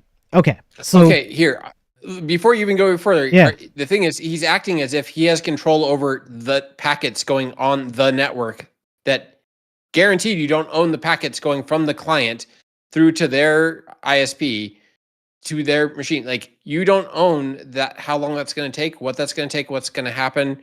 Like, you're acting as if you have a stable situation when you don't. Right. That's like issue number one. Like, before you even get started with the actual underlying steelman part of it, is that you have to be careful about what you own. Right. And I think maybe it might be good to come up with an example of like where the optimistic UI stuff it becomes a problem. I can easily think of like Facebook earlier, like when it was first doing its UI updates, I guess mid 2010s, like 2015ish, and you'd use Facebook, and what would happen is you would let me see if I remember this correctly. You would delete a post, and it would have like an optimistic update that the post is deleting. You would comment on something else because you would assume that it was like the post was gone. The deletion failed silently because it was like unhandled, or the network connectivity didn't quite work. Their server did something weird or whatever. And then when you came back to your original state, you didn't actually come back to your original state. You come back to this weird state where your post kind of exists but also doesn't exist because the UI couldn't handle this weird combination of things correctly. And then I remember sometimes I would post a comment or something, and it would do like the indicator that the comment is being posted onto the server didn't quite work. And then I'd see another comment come in, and it would all be weird and janky and out of order, and there'd be like this like jumpiness to it. The optimistic UI stuff might feel like a good experience if we can say that most of the time, or 100% of the time, you're getting no faults in the communication layer from the front end to the back end, and there's never any inconsistency in the state.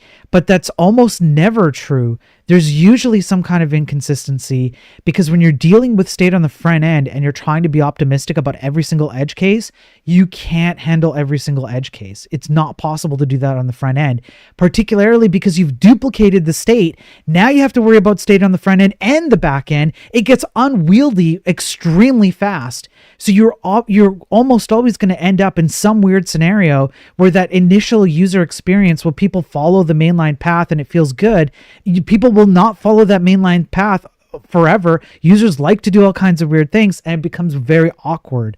Then it's no longer a good experience.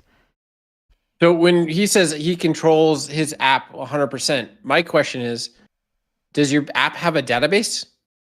Does it have persistence? Like, where do you trust your user implicitly in your app?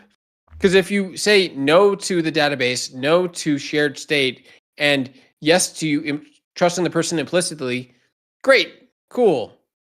Like, I guess, like, I've never worked on any app in my life where that's actually the situation, ever. So I don't know what you're talking about there at all. You duplicate the state with the DOM. No, you don't. That is just a representation of what the projection of the current view is of state. Like, if you have a example where it's someone wanting to see it as something as a data table and a paginated data table, that's a completely different view of the same state in your backend, which could be a chart, it could be a real-time view, it could be a post, it could be like an invoice. All of these are projections of what the actual state of your application is, or you have a really ratchet basic app that you're doing. Yeah, I would say, okay, so HTML DOM is a state. No, it's the projection of it's the state of your view. It's not the state of your application. Right.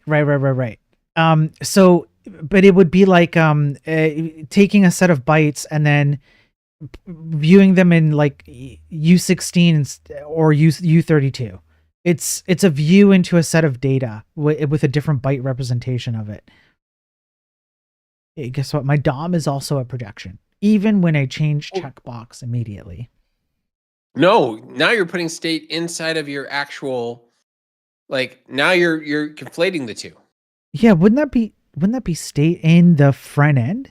That'd be front end state, but which is fine. There's times when you have front end state, and there's times when you're saying I'm going to send this to the back end, right? Like, there's differences. Right. It's all, the thing is, you'll always see in datastar we talk about, you put like, this is where I think HTMX falls over, is that it's completely relying on the back end, and things like spas are completely relying on the front end to be the arbiter. I'm saying put front end state in the front end and put back end state in the back end. Like, that's it. Put state in the right place, and your life gets a lot easier. Stop duplicating and like complecting these things. That's it. So it's like, okay, I'm trying to find a way to, like, when would optimistic UI work It if never we just works. It's just a lie. That's the problem. It sounds like this beautiful thing, but it's not. What they're saying is that you want to give someone an indication that you're doing something immediately. right, There's right, value in that. You want to give them an indication that this is not saved state. right. Great. And again, to be clear, datastar could 100% support what he's saying to do, but I'm saying that he's not. This is wrong. He's wrong about UX in that you don't lie to people about what's happening, where the state lives. And if you're choosing a checkbox that's like part of a form that's not going to get submitted to the back end until it's completed, that's a different situation. Like when you say, I've submitted this form and it's on the back end, and it's like, if you're saying, like, for example, the to do thing, or you're saying, I paid my bill. Right. Is paying your bill ever okay to optimistic update? Right. Ever. Right. Ever. The answer is no. And the thing is, anything else, as soon as you hit submit or anything else, there's no situation where it doesn't supposed to live in the backend. There's no situation. Yeah. And I would love to hear someone give me an actual situation that actually makes sense for actual websites. Yeah, it's same with like if you look at e-commerce websites, which a vast majority of websites at least used to be e-commerce, they might still be. I'd have to look at the data. But would you want an optimistic UI in the shopping cart where you did purchase something and the credit card was charged, but it really wasn't?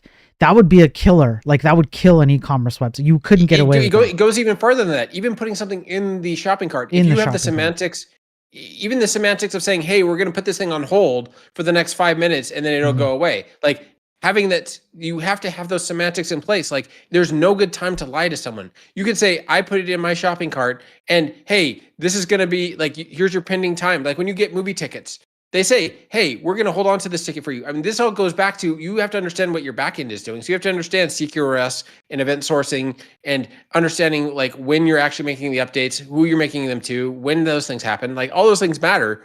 But your front end, if you say, I purchased this, I'm sitting in this seat with this other seat with his wife. Like if I'm going to this thing with his wife, I want to make sure that I got my tickets and I paid for them and that happened correctly. Right. Right? Like if I'm taking his wife out, I want to make sure that I'm getting the right seats. Right. Like there's no time when you're using a website where optimistic concurrency is a good idea. And the game thing of like net rollback code and all that is the worst example of that, because that's a different semantic. You're playing a game where you're saying, I know that there's lag. I know that I'm not seeing what's actually happening right now, and I'm okay with that. When you're buying a ticket, when you're buying a concert, when you're paying your taxes, none of that are you saying, I'm okay if I don't actually get this thing. Right. And I guess I would maybe try and frame it a little different. So would users feel better about the thing they're using if optimistic UI update paths were like really, really well taken care of, and it felt like there were things happening in the background and like there was interactivity? Yeah. When it fails though, is it possible that the thing it fails on tanks their confidence in the system? You can absolutely see scenarios. Well, I just think that people are getting it mixed up with having indicators of things happening and having optimistic updates. Those are like orthogonal things. They are different. Yeah. Something is happening versus something likely happened. And so you update the state of the front end. So like if you, for example, deleting a post, you can have an indicator that we are going to delete the post, then an updated event that actually removes the post from the page when it's actually deleted from the back end. Then you'll have the alternative option, which is an indicator or no indicator, doesn't matter. But then the post is removed as soon as you hit remove post, but the back end hasn't updated that yet. And so if the back end fails, then your front end has something that's been updated that is not reflective of the back end. You reload the page, the post's still there. So for example, if you can bring up the website real quick, just put that onto the screen and go to the examples and go to the progress bar example. Okay. That's a very simple but a perfect example of this. Is that normally the thing is that spas have taught people just the wrong way to build things. And what I mean by that is that, if you go to the progress bar, you'll see that it started updating immediately, because we don't have to wait for the JSON to come back to say, oh, this thing that takes 5-6 seconds. Like, we don't have to wait till the end to get the JSON to say, okay, we got the response back. As soon as you hit the button, it's automatically sending you back responses immediately of where its progress is, what's going on. And it's not waiting till the end of the response to start sending you stuff. It's sending you things immediately. So when he clicks that button to start progress, you literally see it. And those updates aren't faking it in the front end. It's telling you the actual progress from the actual back end of actually where you're at in the system. That to me is instantaneous, and that's better than the optimistic bullshit of saying, oh, I'm guessing how much of my file I uploaded to you. Like, you don't know. And by the time you know, you've already, like, the file is already uploaded. This is telling you exactly where you're at in a process, whether that's a process that takes 20 hours or 20 milliseconds. You can build your app in one way, and it's all about, you could put more progress here. Instead of just being an updating of an SVG, you could say, I'm in this multi-phase setup where I'm spinning off 5 different jobs and doing all this stuff. And it's the same amount of code for your front end. Mm-hmm. Sergeant says you're trying to lie about the state where an update is pending. That's why optimistic updates are weird. Yeah. D on X is saying, with all due respect to the speaker, Meteor improved optimistic UI well with replicating data. Sure, I guess. I'm not sure. I'm not sure about Meteor so much. I don't have enough to be able to make a judgment call there. Yeah, so. The thing is that Meteor had some really good ideas, but the thing is it falls apart when CRDTs get complicated, in my opinion. Like, it's a great idea that, like, it's kind of like live view in that the idea is really interesting, but once you start actually trying to keep that stuff in sync, it falls apart really fast. So you can do great examples of really simple apps and really, like, simple chat app type stuff. But when you get into complicated things, I've found that it fell apart. And that's why Meteor kind of fell apart, in my opinion. Mm-hmm. I could see that. Yeah. Okay. So Ghost Magic is throwing shade here. Yeah, obviously, like, he likes to lie to people. That's fine. Like, he should join a React. Well, it is a lie. Like, that's the thing, is that you can keep people updated without lying to them. Right.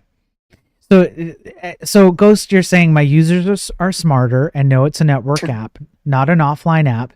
So it will take a second to update on servers. So Ghost, based on what you're saying there, I'm gonna push back on you a bit.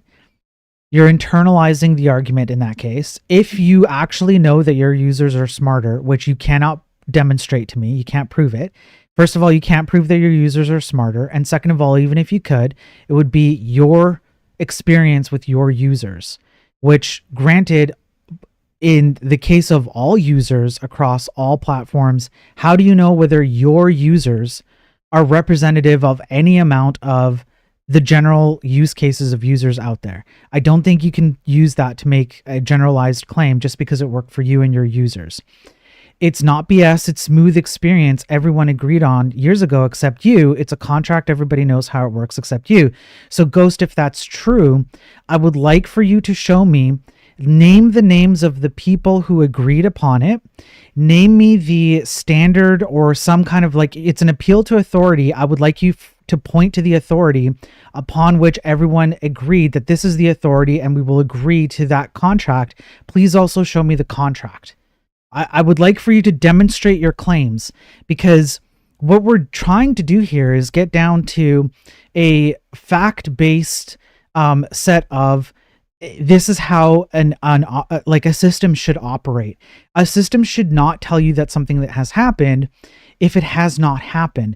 The reason why is because even though it might make somebody feel good to see that indicator or to see that optimistic UI, it makes someone feel really, really, really, really bad when that thing fails in dramatic ways, especially in especially in very serious contexts.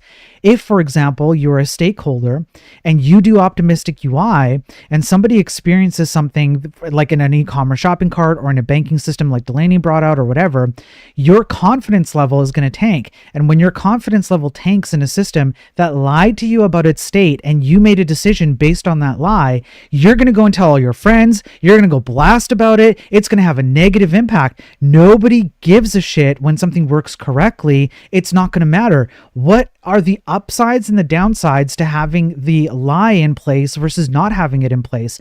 What is the cost to you to not do optimistic UI versus the benefit of not having to, of removing the risk of someone being woefully, say, disappointed in your product versus the amount of effort you're going to go through to do the optimistic UI. And then basically it's like, for what? Like, okay, so maybe the users are a bit happier. Did they actually need this in the end?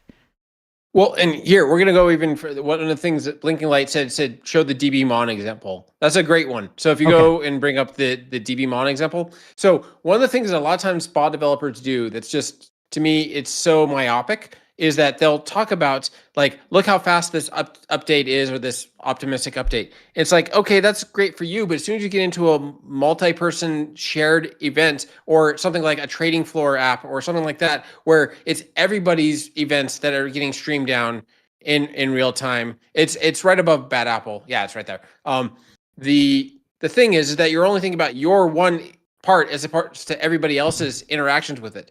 So this is a live updating version of the React conference. They did a thing where they did DBMon. And if you look at my rendering times, we're in the microseconds for updates.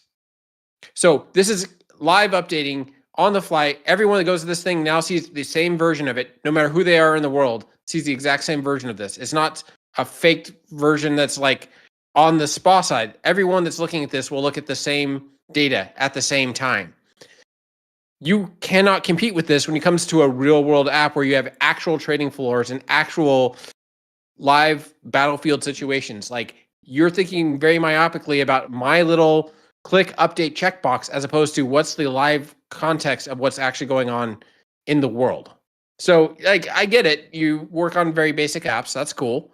Some of us don't. And so some of the stuff has like life and death consequences. Literally. So, yeah, no, really. That's I can't get too much into it, but yeah, like literally, this stuff really does matter. And this is a perfect example of that's actually a shared, that DBMon. Everyone in the world is looking at the same version of that live at the same time. Yeah. Do that in your React app with your checkbox and get back to me. Programming Siri on YouTube asks if there are recommendations for books or tutorials on datastar. I'm going to go out on a limb and Delaney can correct me, but I would say just go to data-star.dev, that website, and just look through the examples and just dig in. That's what I would say, Programming Siri on YouTube. Yeah, 100%. And also join our Discord. Like, we expect people to actually do reading and to do, like, put in effort, but we're happy to help people work through things and like learn about, and most of the time you'll see on the Discord is talking about backend ideas or like how to be more efficient or thinking about compression and all these other ideas, because the datastar part's really easy. Like, honestly, you'll fly through that depending on what language you're using. We have like, I think 12 or 14 SDKs now. Like, we have quite a few. So we make it really easy on you, but yeah, you just go onto the website and go on the Discord and start asking questions. Like, it's easier than you think it is. Yeah. Sergeant Pepper says my users are smart, quote unquote. Famous last words of an overconfident developer. I've met people, they're not smart, myself included. I know you're kind of like making jokes here, Sergeant. I just want to be fair to Ghost because I've talked to Ghost a lot and I kind of know where he's coming from. And I don't think Ghost is necessarily being overconfident or particularly obtuse just to be that way. I think he has, from his perspective, it's literally like, why shouldn't we? Like, what is, like, can you tell me what the downside is? And so he's asking the right questions. I don't think he's asking bad questions at all. I don't even think he's like some kind of like bad person for like, thinking this is like, it's not like that. No, to be clear, like, I may sound a little snarky about it, but it's more that I'm just an old grumpy man. Yeah. I've done it for too long. It's more that, like, look, you haven't worked on something where your butt's on the line or where there's people actual lives on the line, or like there's like unalterable consequences to your actions. Like, cool, good on you, man. Like, then don't worry about it. Like, if you don't care about this stuff, then don't care. But some of us really do care. And once you find out like that you get screwed by someone by something like this, you will care for the rest of your life. So I guess be happy that it hasn't ever affected you or your kids. I can tell you, when you're setting up a medical thing and you have to fill out a form and something's done incorrectly and out of order, you're going to care. Yeah. And I can speak to a more common experience, I guess. I have worked on quite a number of e-commerce websites, some of them quite large in Canada. And I've done the optimistic UI thing.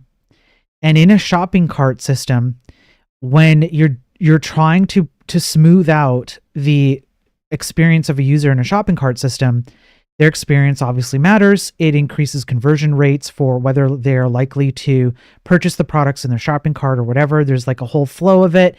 There's an entire business model based around just the shopping cart alone, let alone like how you view your products, whether people click on it, on individual products, categories, things like that. Okay.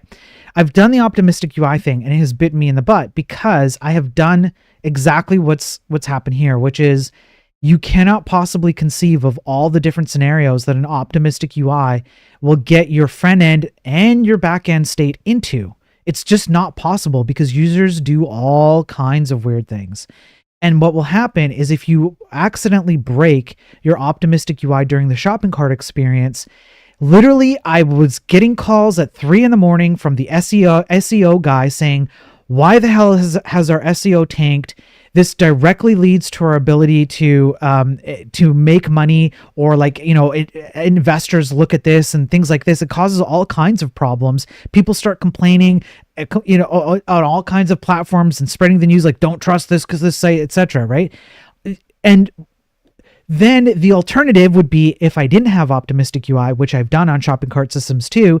Did anybody ever complain that they had to have a little bit of, like, say, page load lag on a button click to wait for the server to catch up to them? No, because they knew exactly where they were every single time. I don't think I ever heard one complaint from anyone ever that there was a little bit of lag, because this was kind of going back a few years, on page load times, as long as their shopping cart consistency was 100% bulletproof. What they saw is what they got on the shopping cart. I just don't see the benefits of optimistic UI outweighing the benefits of non-optimistic UI. I just don't see that, even though you can say both have benefits. Well, and the thing is that indicating that you're doing something, you can do that instantly, right? If you want to bring up another example, I did a thing, look at prefetch. Okay. What I'm doing there, and this one's kind of fun because you can look at the network tab and seeing what I'm actually doing under the hood, is that I load the page, and then in the back end, because I load the page immediately, and then in the back end, I'm starting to build up a set of prefetches of every Pokemon that you possibly could click on. So if you go to, prefetch, and then we go to the like network tab. So you went on the site real quick. Go ahead and like open up the network tab.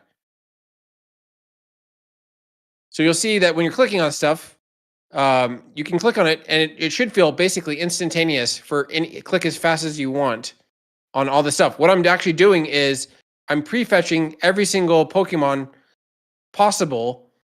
So it's already cached and available to you. So when you go to the site, it automatically is already prefetched doing speculation rules based off of like the back end, sending you exactly what you need for the next thing. So when it comes to a shopping cart or something, you're like, hey, you're probably going to go to this next page next, or you're also looking at these other ads and stuff. It can prefetch that so that when you get to it, it's already done. All this can be handled in a fast and robust way, just because you don't have to lie to someone to do this.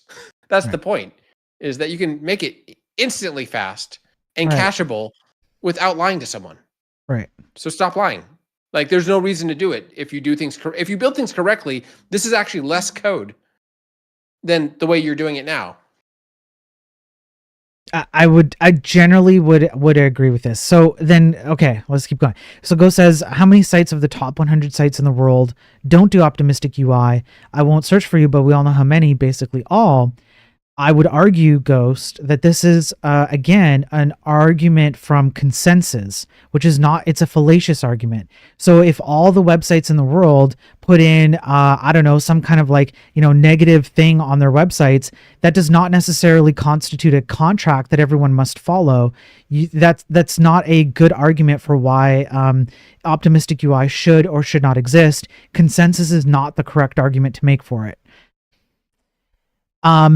Lightspeed, keeping an open source project 14K, absolutely have. So part of that is that we actually, one of the things that I tried to do, I actually tried to make HTMX2 back before HTMX2 existed. And my thought process was like, hey, if we break things up so that everything, because right now HTMX has some extensions, but they're kind of they're a bolt-on thing and it doesn't really work the way you think it would. And I said, what if the entire core, like literally everything, was a plugin? So I worked really hard on making that happen, and I used TypeScript to actually define a lot of stuff at the type and interface side, so that I could make assumptions in the code that normally in the, like, for example, in HTMX, they have to do a bunch of checks that I can define with static analysis because the DOM is a well-defined type system. I was able to do that kind of stuff. And I basically built things in a way that more things were in the interface side and the type system, so that I wouldn't have it at runtime. And that means that it's quite a bit smaller. And because of the way the plugins are built and the way they're built on top of each other, there's a lot of reuse that's happening. The other thing too is, for example, Alpine and HTMX have completely different ideas of what events are and who controls the event loop and all that kind of stuff. Yeah. By completely getting rid of that and using a plugin system so that they aren't overlapping each other, you can make it really, really small. Yeah. So just don't think about things in a unified way and solve the actual problem you have, and it can be really small. Yeah, it can. Yeah. There's no magic. Yeah. D on X, I really like how passionate the speaker is about UI. It's incredibly refreshing. I agree. I may not agree with every little thing. I think in the last interview there was some points where I didn't agree completely, but this is the right direction. A bare minimum, if nothing else. This is the right direction that the programming industry needs to take, which is people who care about this stuff. Maybe not everything is perfect, but at least it's going in the right direction. Less complexity wherever possible. More thinking about what you're doing. You will come up with the right solutions. Sometimes those solutions are indeed complex. Sometimes you do need it, but at least give it some freaking thought before. That's what I want to see. Sergeant Pepper, if you're confident that all of your users are smart, Sergeant's really leaning in on Ghost here, poor Ghost, then you likely know every one of your users, in which case you're likely working on an application that is pretty small in terms of users, and you have the runway to be able to make that type of determination about your users. Okay, like, if I'm not sure, it's hard for me to tell because it's in written form. It's hard for me to tell exactly how much like Ghost is kind of like pushing things here to like make a point.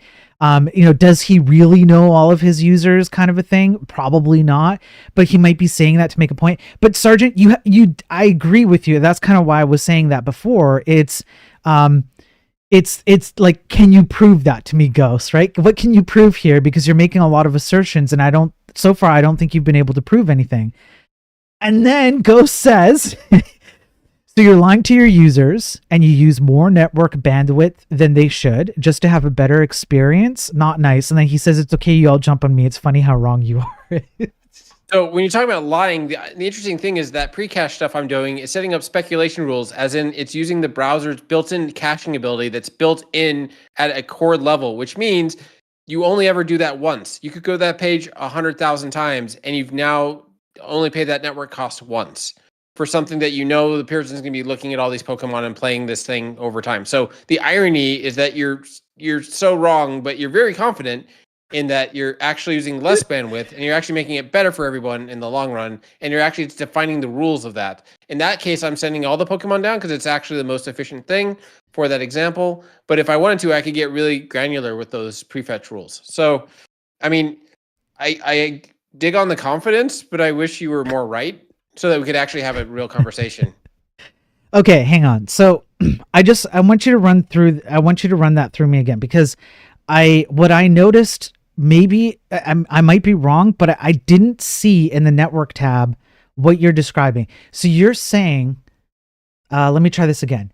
So in this prefetch example, it's downloading all the Pokemon and I don't have to download it again. Which part is the part I don't have to download again? So if you actually look in the network thing, you'll see that it'll say cached for all those network. It'll say how long it took. Oh yeah, prefetch cached.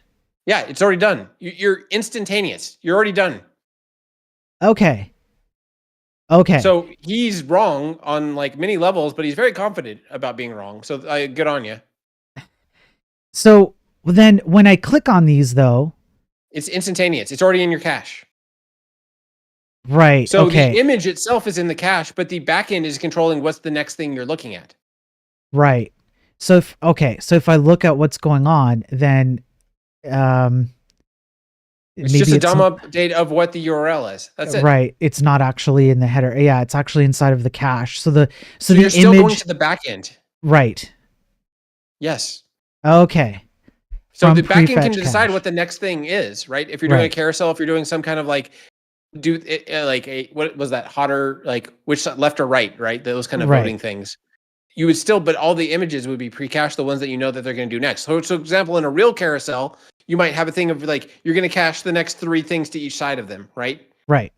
Again, these are demos to show off like, hey, here's the average thing. This is React's version of optimistic, looking ahead at what you might click. Yes, those are speculation rules. That's not the thing is this is built into the browser now. This is called speculation rules. It's built into the spec. Like there's nothing special about this. Except for in React, you have this. I mean, okay. I can keep doing this forever. Nonstop. There's no caching, and it literally just grabs all the JSON, which it then has to obviously translate, just so that I can get like a fast speculative route click, working, and then I just keep going like that. Like by comparison, the idea that you cache, you prefetch and cache once is way better than the standardized libraries and frameworks that do this crap. This is like, that's a bad idea. He also just said the average gamer stops playing your game in the middle, so you download all the data for everyone. You basically doubled the bandwidth. Okay, then change your speculation rules. Do it differently. It's an example of how to do it when you know that everyone's going to be like trying all these examples. The thing is, when you're trying to show an example to someone, you're like, what's the most ridiculous version? Well, I'm going to do 206. I'm going to do all the Pokemon. Okay, cool. Right. This is how you would do it instantaneously. Great. Right. If you're not doing that, then don't do that. This is a weird line of logic here of like, if I'm not doing a thing, I shouldn't do the thing. Like, yes, I agree. Don't do the thing. Right. So yeah, okay. So I kind of see your argument back to Ghost here. It would be that if you're in a multiplayer game and you need to avoid like doubling the bandwidth, then you can set up a different set of speculation rules to accommodate the needs of limiting the amount of bandwidth that's being sent. Yeah, so for example, if you have a game where you have an intro screen, then you set up the speculation rules for level 1. And if they get closer to halfway through level 1, you start loading level 2. Like, this is not rocket science. It's just do the right thing, be an adult, and know where your limitations are. Right. You double the bandwidth to have better experience. Steam does the same. It's perfectly fine because that's the contract. Again, Ghost, I'm sorry to harp in on this, but like, can you show me the contract?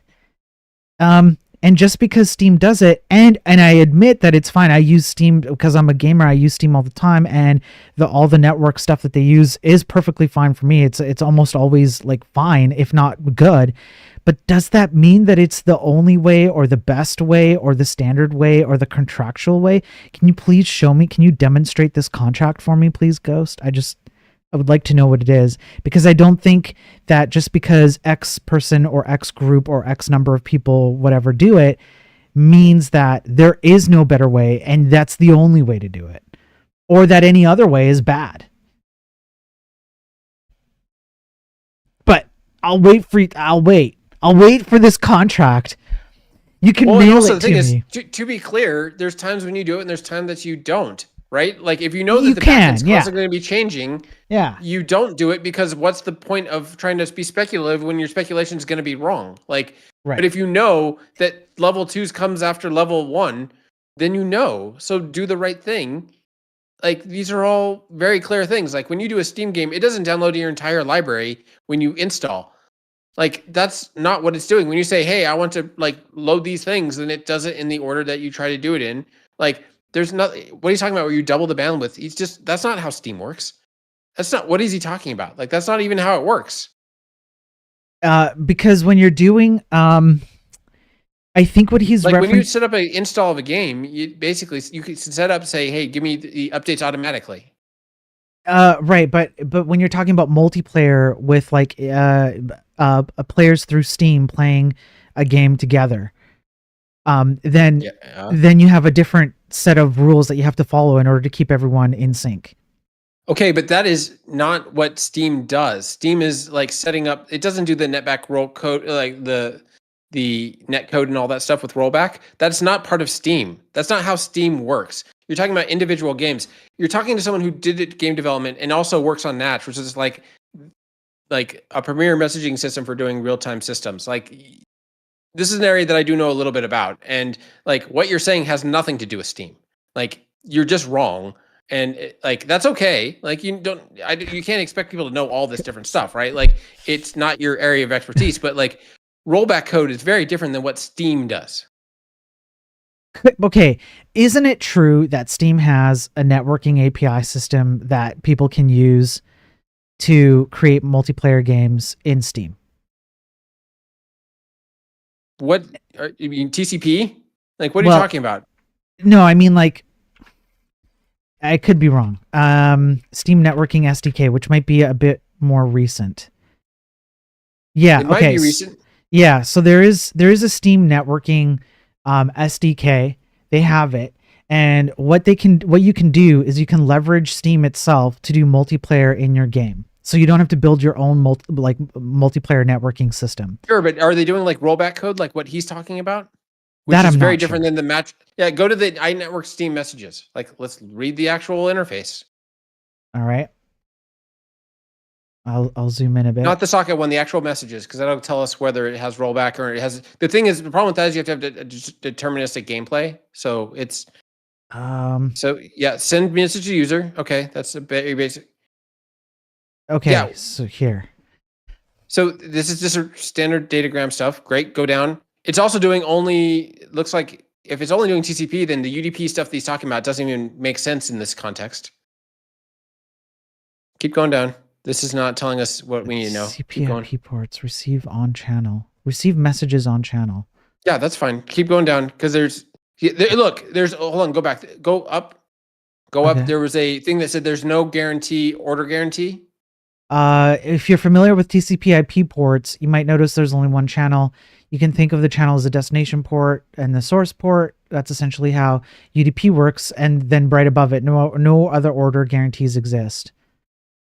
Yeah. So the thing is, when you're doing what you're talking about, which is called netcode, I highly recommend you go read a bit about it. In fact, one of the examples that's now open source is GGPO, which is Good Game Peace Out, which is a netcode example. If you're actually interested in doing this instead of just trying to troll, like, there's a lot here, but the thing is, you have to have a deterministic game that's built specifically on the inputs, both known local inputs and external inputs.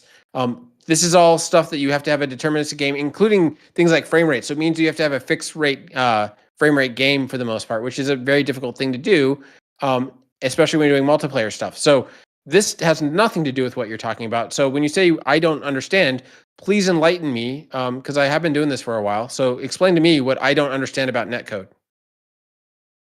We'll see. We'll see if Ghost does it. Dion X, quick question. Would datastar, D, you might not like the answer. Would datastar be a good fit for desktop apps where WebView is used to render UI elements? So yeah, that's a great question. So I actually been working on a thing at work where basically I'm using a web page to do native stuff, and the reason why I'm doing that is basically it's the equivalent of almost like it's going to be using Whales, which is kind of like the Go version of Electron, but it's using the built-in browser.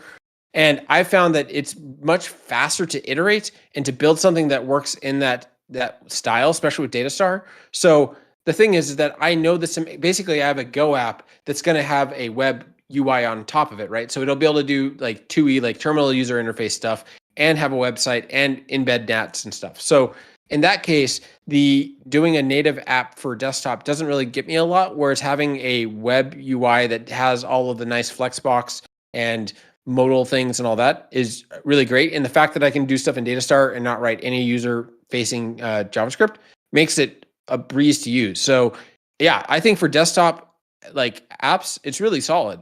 Like, I really like it a lot, but I wouldn't try to build like an Android app where I don't have the performance numbers and like I'm actually having to render directly to GL and all that kind of stuff. So like if a web interface makes sense. And in this case, it's more of a dashboard style where it's much more read, like for the most part, read only, where you're watching real-time metrics and stuff. The browser is really good at that stuff. Like SVGs are solid at that. You have Canvas. You have a lot of things there that make it really easy to be good. So yeah, no, I think it's really solid in that space. I just know that I'm paying a performance cost for doing that, right? Like I'm getting some developer DX as opposed to like getting the best raw performance out of the desktop. Right. Which is fine. Like, yeah. There you go, D. I hope that answers. Ghost says he's good. Listen, two things. One, okay, hang on. To be perfectly fair to Ghost, I've talked to Ghost off stream. He's not a dummy, all right, and he cares about a lot of the same things that we care about, and I appreciate that he's around.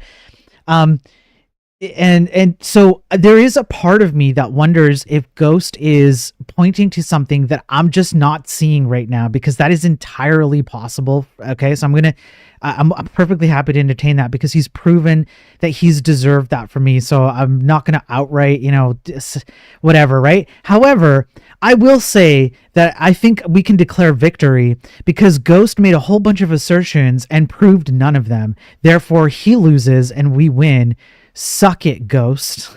Well, I think the problem is that everyone loses to some degree, because like I'm saying a lot of things here and I'm saying like, hey, my way's better. And if you can't rebut that, then that's bad for everybody, because like I have no problem defending my position. But when you're telling me I don't know what I'm talking about, and I can give you specific examples of where yours falls apart, and you can't do the opposite, that's unfortunate for everybody. Because, like I have no problem with you saying that I disagree with Delaney about X. Great. Like, let's get into it, but like at least be a interlocutor in that, right? Right.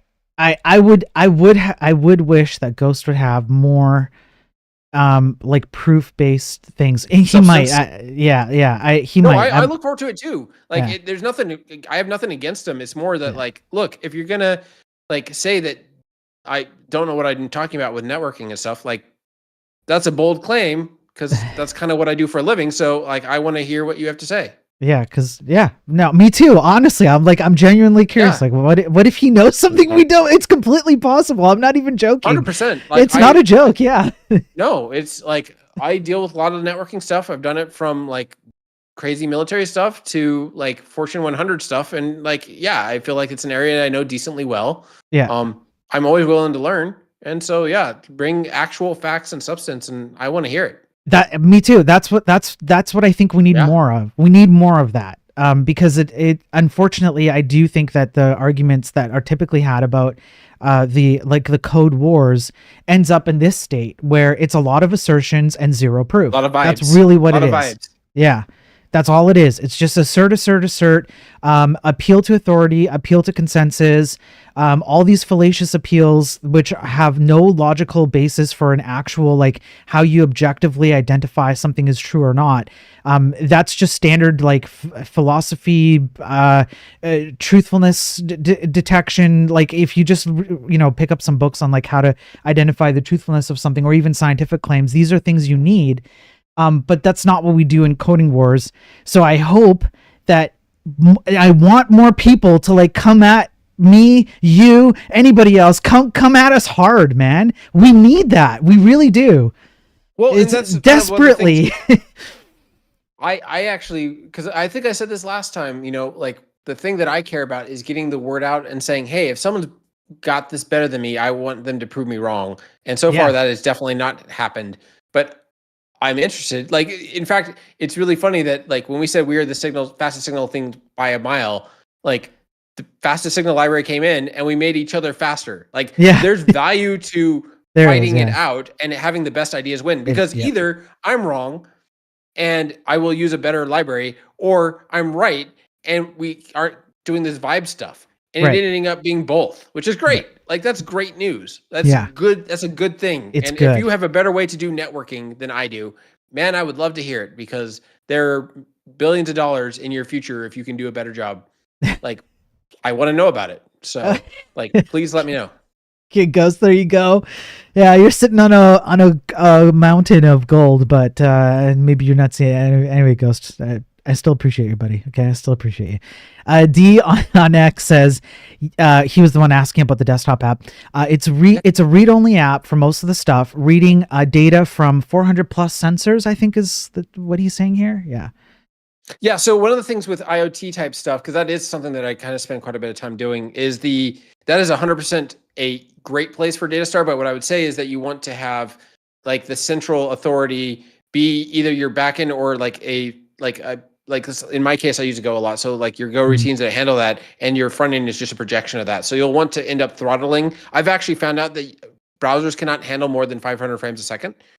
They break down. So datastar can do like 10,000 updates a second, no problem. But the problem is the browsers will fall over. So you'll want to throttle things in your IoTs down to like around the refresh rate of your monitor, especially when you're doing that kind of stuff. But in fact, if you watch, I have a talk, if you go to Utah.js and you look for Delaney, I'll be the only one. I have a talk where I'm actually doing a 3D engine in the browser for a desktop app that's using NATs to teach NATs. And I'm doing that at 200 frames per second and doing a full 3D engine. And that works totally fine. And it's using almost no CPU. So for your IoT type needs, for that kind of thing, it's great. It's probably the easiest, fastest way to build that kind of application. I would be curious if the frame restriction is true for all browsers or specific ones. So I've actually found that it just depends on the what you're doing and where. The thing between Firefox and Chrome, it just kind of depends on the workload of that thing. Like Firefox seems to be better at GL stuff, but it's not as good with the optimization stuff. So when it comes to like the JavaScript heavy stuff, so it kind of depends. Like it really does depend on it, and each build changes it quite a bit. I'll say that the debugging tools in Chrome are a lot better, but we get some crazy performance out of Firefox.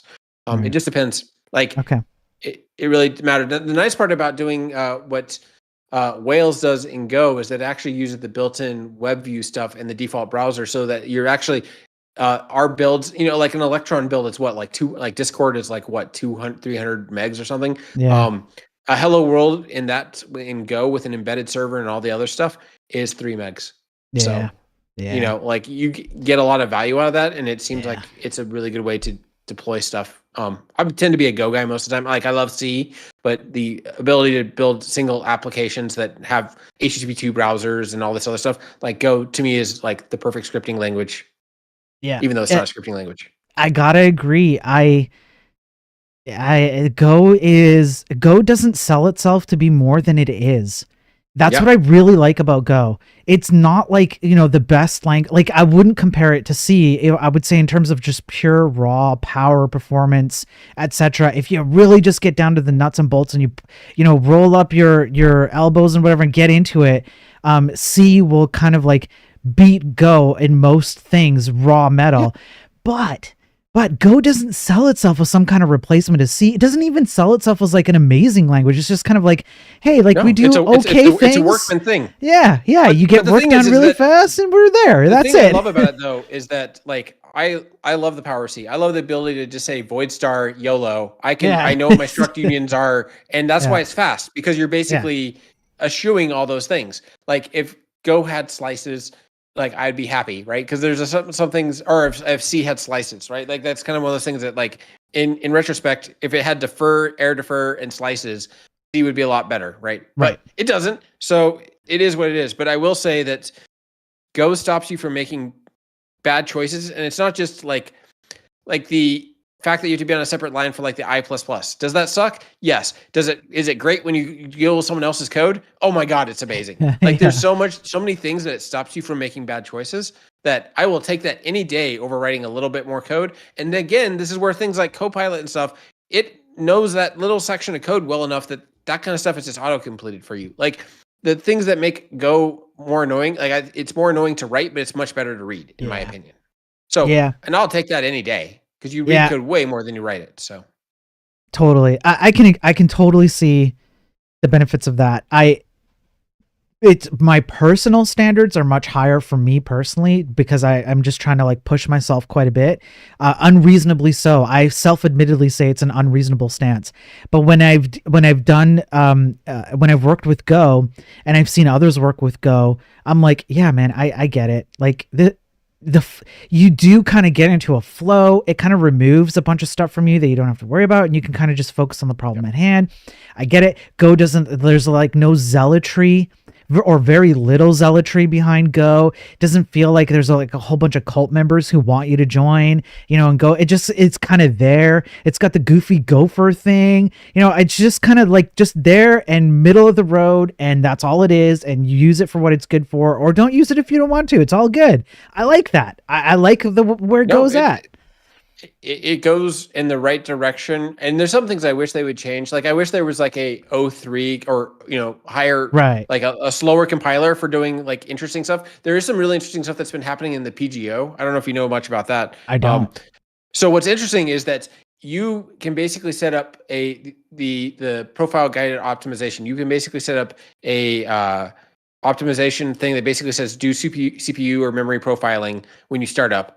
And then if it's called default.pgo, then when you run your application again, it uses that information to actually affect the compilation and work on inlining and all that stuff. So it's like an after time compilation thing. So instead of being a JIT or an AOT where it's trying to do it ahead of time, you're actually saying, how is my app actually used?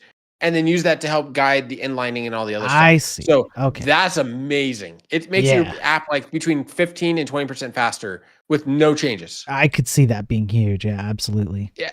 So like they're just really smart about that kind of stuff that like there's few apps that I work on where that doesn't make sense. And the ones where it does, I really think that like Odin and Zig are going to be where it's at for me in the future. But again, I don't do a lot of that on the daily, but if I did, that's where I would spend my time. So yeah, I gotta admit too, Ghost might have us beat because he's made so much money on software. He doesn't need more from us. So maybe I don't know why he's paying attention to here. Like, I mean, if you have all the money in the world and you want to like, hang on though. Like, that's cool. I mean, if he made all that money, then he did it on Optimistic UI. Maybe we're wrong, Delaney. I'm sitting here begging for contracts, and he's like, "I made so much money on Optimistic UI. I think we're cooked, bro." I could have made a lot more money by lying to people in my career, but I was the dummy that like wanted to sleep at night. So like, sorry, not sorry. I can look my kids in the eye. So that's cool. Yeah. Okay. All right. Well, I guess he got us there. You got us. We got. Yep. Checkmate, atheist. So it's over. Yeah. I mean, that is the most Chaz thing I've ever heard. So good on him. Now you want to make it up by lying on stream? What the hell, Ghost? Come on, man. He stood up for you, but I did. I stood up for the guy, and now he's calling me out. Like, what the hell, bro? But yeah, it's okay. I'll talk. That's fine. Some people, like, the thing is that have very strong opinions. Like, I'm very comfortable with that, and I'm happy to defend any of them. But like have a strong, like, okay, since Ghost can't give an actual like defendable position, you say you disagree with me. What do you disagree with me on? Let's get into what you hate about Delaney's ness, like about what I'm vibing. He's just my unvibe coding. He's just gonna give an answer like just your general being, something like that. That's what he's gonna do. Watch. He'll just get. He hates my gray hair, like the fact that I'm comfortable with my age. Like, he's gonna be very upset about that. He's gonna be upset that like my career is older than he is. Like, I don't know, something like that. Okay, that part I'm not sure of, but who knows? Who knows? I don't know.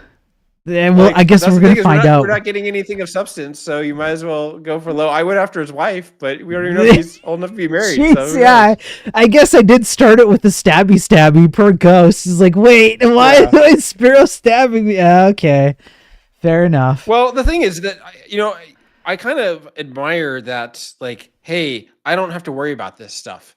Like, that just means that like you've had a very like easy career so far. Like, part of me wishes that I had that to some degree, right? Like, I started out doing like hard things to start with, and that's good for me. It's an overall career thing, but it'd have been a lot easier to just do basic stuff where if I lied to someone for 10 milliseconds, it wouldn't matter.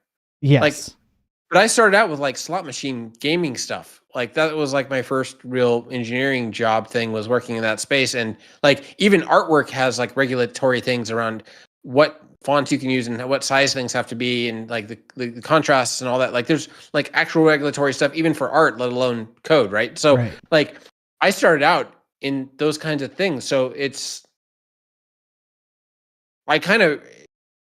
I'm glad that I worked in that space, but at the same time, like if you're okay lying to a user, then you haven't worked at anything with a regulatory body. Like that's just the facts. Like that's okay.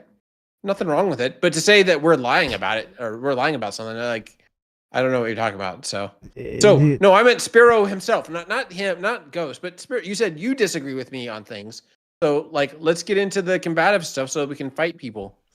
Like so people can see a fight. Let's see a fight, bro. Okay, so from a pure, hang on, because Ghost answered. Hang on. Okay. The main point: optimistic UI is not a lie. It's a contract you sign when you use your typical network app. What is this contract, Ghost? I don't know what you're talking about, because you can tell people that you are working on something and not lie to them. You're complecting, which means to make things like you're making two things that are not related.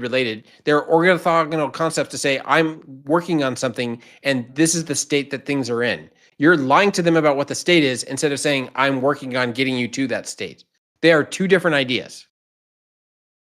So, okay, so it would be like, okay, I'm kind of starting to see where Ghost is like actually coming from here. Okay. I agree with you that they are two different ideas, but so so don't sign any contracts with Ghost. Yeah. So Ghost is saying no. It's the opposite. Sign the best SLA you can get from him so that you he'll can take him to court do it and get all of his money that he's made. The billions of dollars he's made. That's the right answer. Right. So Ghost. Okay, if I'm gonna steel man Ghost here, it'd be something like Please steel man it, because I can't. So most users who end up on a network app, whether it's a website or they're playing video games or they're on their phone and they're about to go under a tunnel and they're like on their phone, like network for internet, things like this. They have a fundamental, basic, principled understanding that your connection to the thing out there called the internet can sever at any point for any finicky reason. There's this, like, that's the contract where that everybody understands that can happen. It's just the way life is. Okay, I'm going to interrupt you for a second. All right. Bring up the examples page again. We're just going to show something that is impossible in Ghost's idea, right? We're just going to show something that's impossible. We're going to show impossibility, because that's how you do a logic thing, right? You show the impossible state first. Okay. And say you do it by inversion, right? Okay. So we're going to go to examples. We're going to go to, I think it's sync or offline will be the name of it. Sync. Offline look sync? for offline. Yeah, it'll be something like that. Yeah, look for online or offline. Offline sync. There we go. We're going to show him an impossibility with my way of thinking. Go into the network tab. All right. So we're going to go, I'll just inspect this. Open up your DevTools. Okay. And then I'm going to turn off, like I'm going to do the offline. Yeah, you're going to go into network and do, go offline. Okay. No throttling, go offline. Mm-hmm. Okay. Cool, now go online.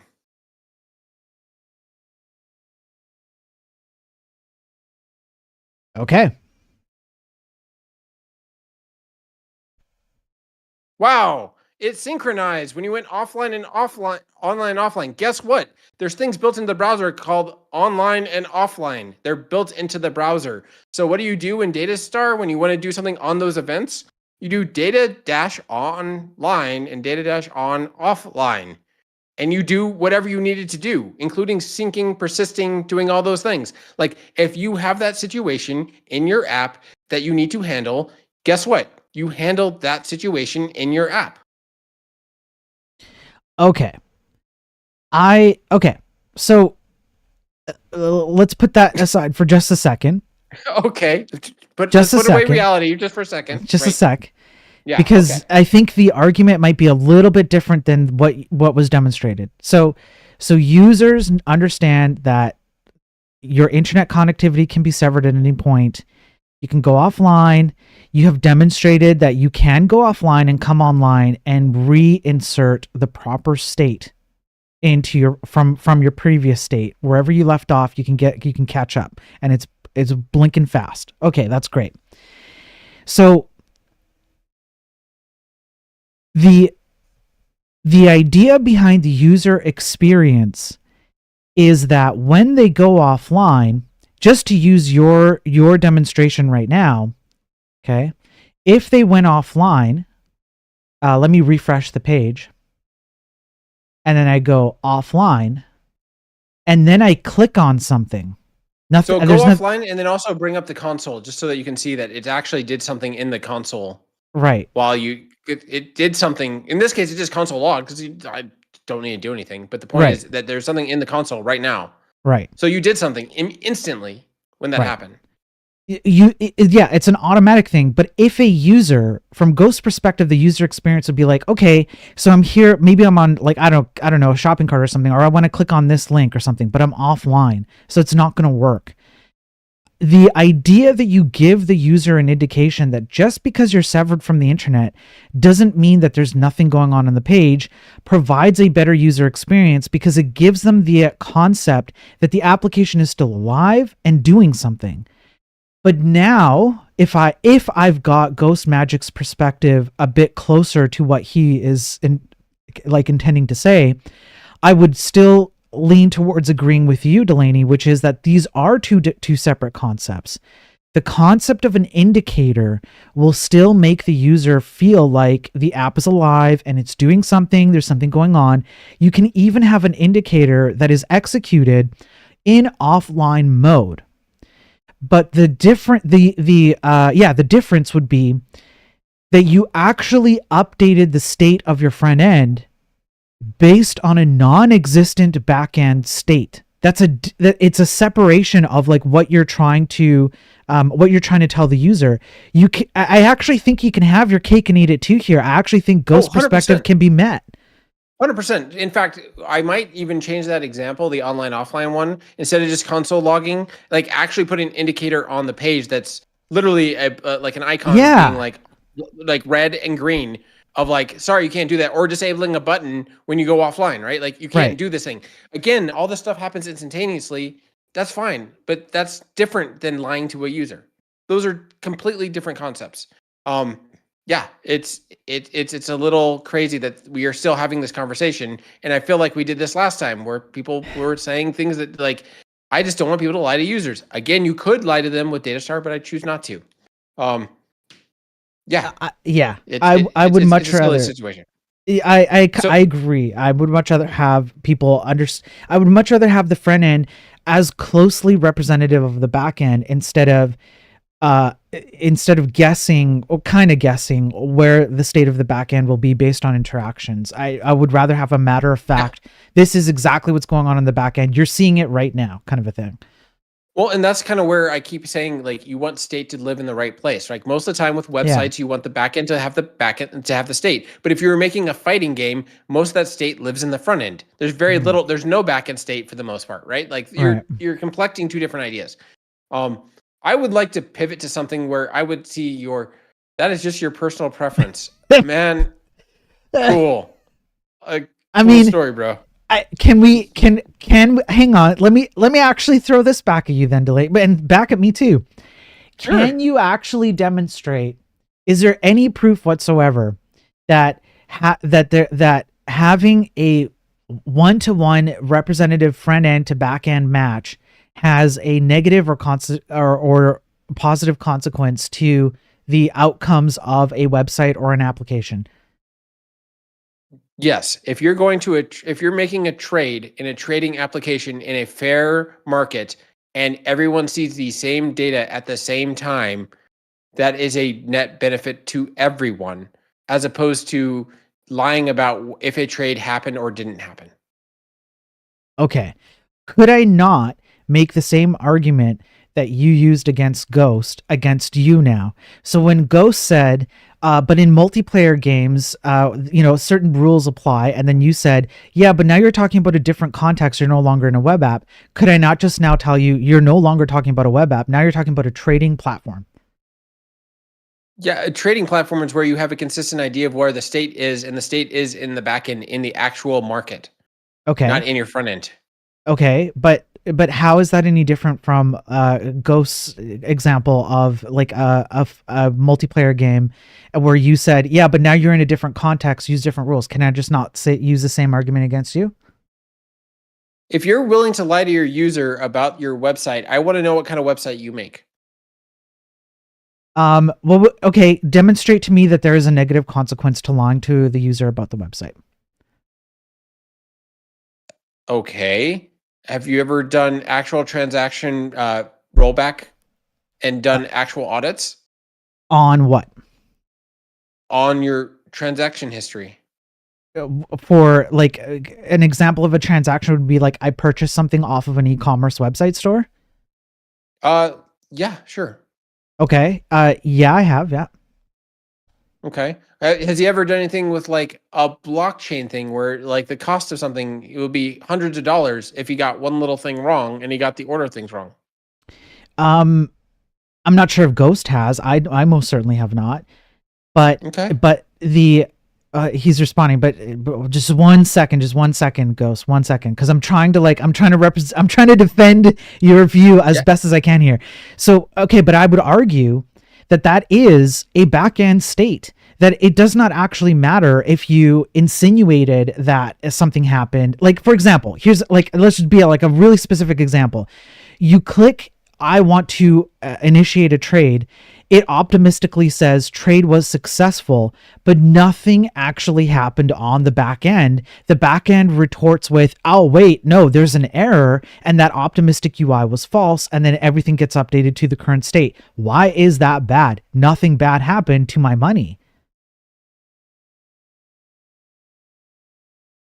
Was that a question to me? Yeah. Because when you say I've initiated that state, you were like, depending on what your SILA is, right? Your service level agreement, most trading platforms, when you decide to actually make a trade, it is they're on the hook. The brokerage is on the hook if the trade didn't happen. Okay. Then I'm going to go back to the argument that you used against Ghost. Are you not then talking about a different context with different rules? Whenever you go to a website, in my opinion, and any place where there's actual ramifications with real world consequences to your finances, to your actual health, to your life, if you're dealing with like military stuff, yes, those are the contract is that when I make a change and it tells me I made a change, I made a change. Okay. Anything that's dealt with by adults, this is the contract that you have. Right.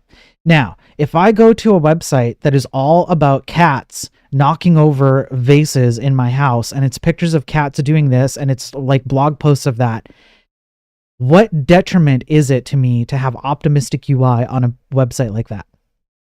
I have seen fandoms get really upset about the smallest thing. And if you are lying about which cat knocked over the jar and they had side bets going, I guarantee you're going to get some pretty mad SLA. You just smuggled it in though, bro. What are you doing? You smuggled in trades? Hang on. Now you smuggled in the context that I specifically said is a different context, and you smuggled it in to make it the same context. I don't care about trades. There's no side betting going on. I just really care about cats. Yeah, so the thing is, he said to give a real world example, when you go to Twitch, YouTube, Facebook, billion-dollar web pages that use billions of people. Yeah, the thing is, you're the commodity in those situations, not what your website is doing. Like, you're the commodity, you're the actual product. So, like, okay. Okay, but what would be like the trading apps are the majority of the web? No, but the websites that you actually deal with, unless you're doing brochureware for like a WordPress site, are going to be things that are actually involving actual money with actual things going on, I would think. Unless you're building like WordPress sites, and then you don't need to know any of this stuff. Like, continue to do your WordPress for your like local lawyer firm. Cool. Do that. Okay, right. Okay. So you're doing a website for a local lawyer firm. What's the problem with optimistic UI? In that case, look, if lawyers don't care about like the chances of like I submitted a client signed a contract and they didn't actually sign the contract, and you don't care about that, hey, you're going to get some other lawyers involved here pretty quickly. But no, you're not signing a contract on the website. All you're doing is you're just finding information about that law firm. Like they got an address, there's a contact information, there's like maybe a submission form, like sending them an email, like, hey, I want to, retain your services, whatever. Hey, look at all the lawyers and all the court cases they've done, yada, yada, yada. Why do I care about Optimistic UI? Why would you need Optimistic UI when you made a static page?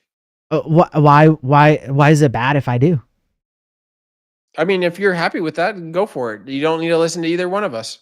Like, if you're willing to lie to people and you're okay with that, like, I hope you the best with you. No, I'm gonna push you. No, Delaney, you're not getting away with this. I'm pushing you, man. Okay, sure, so I'm on a lawyer website.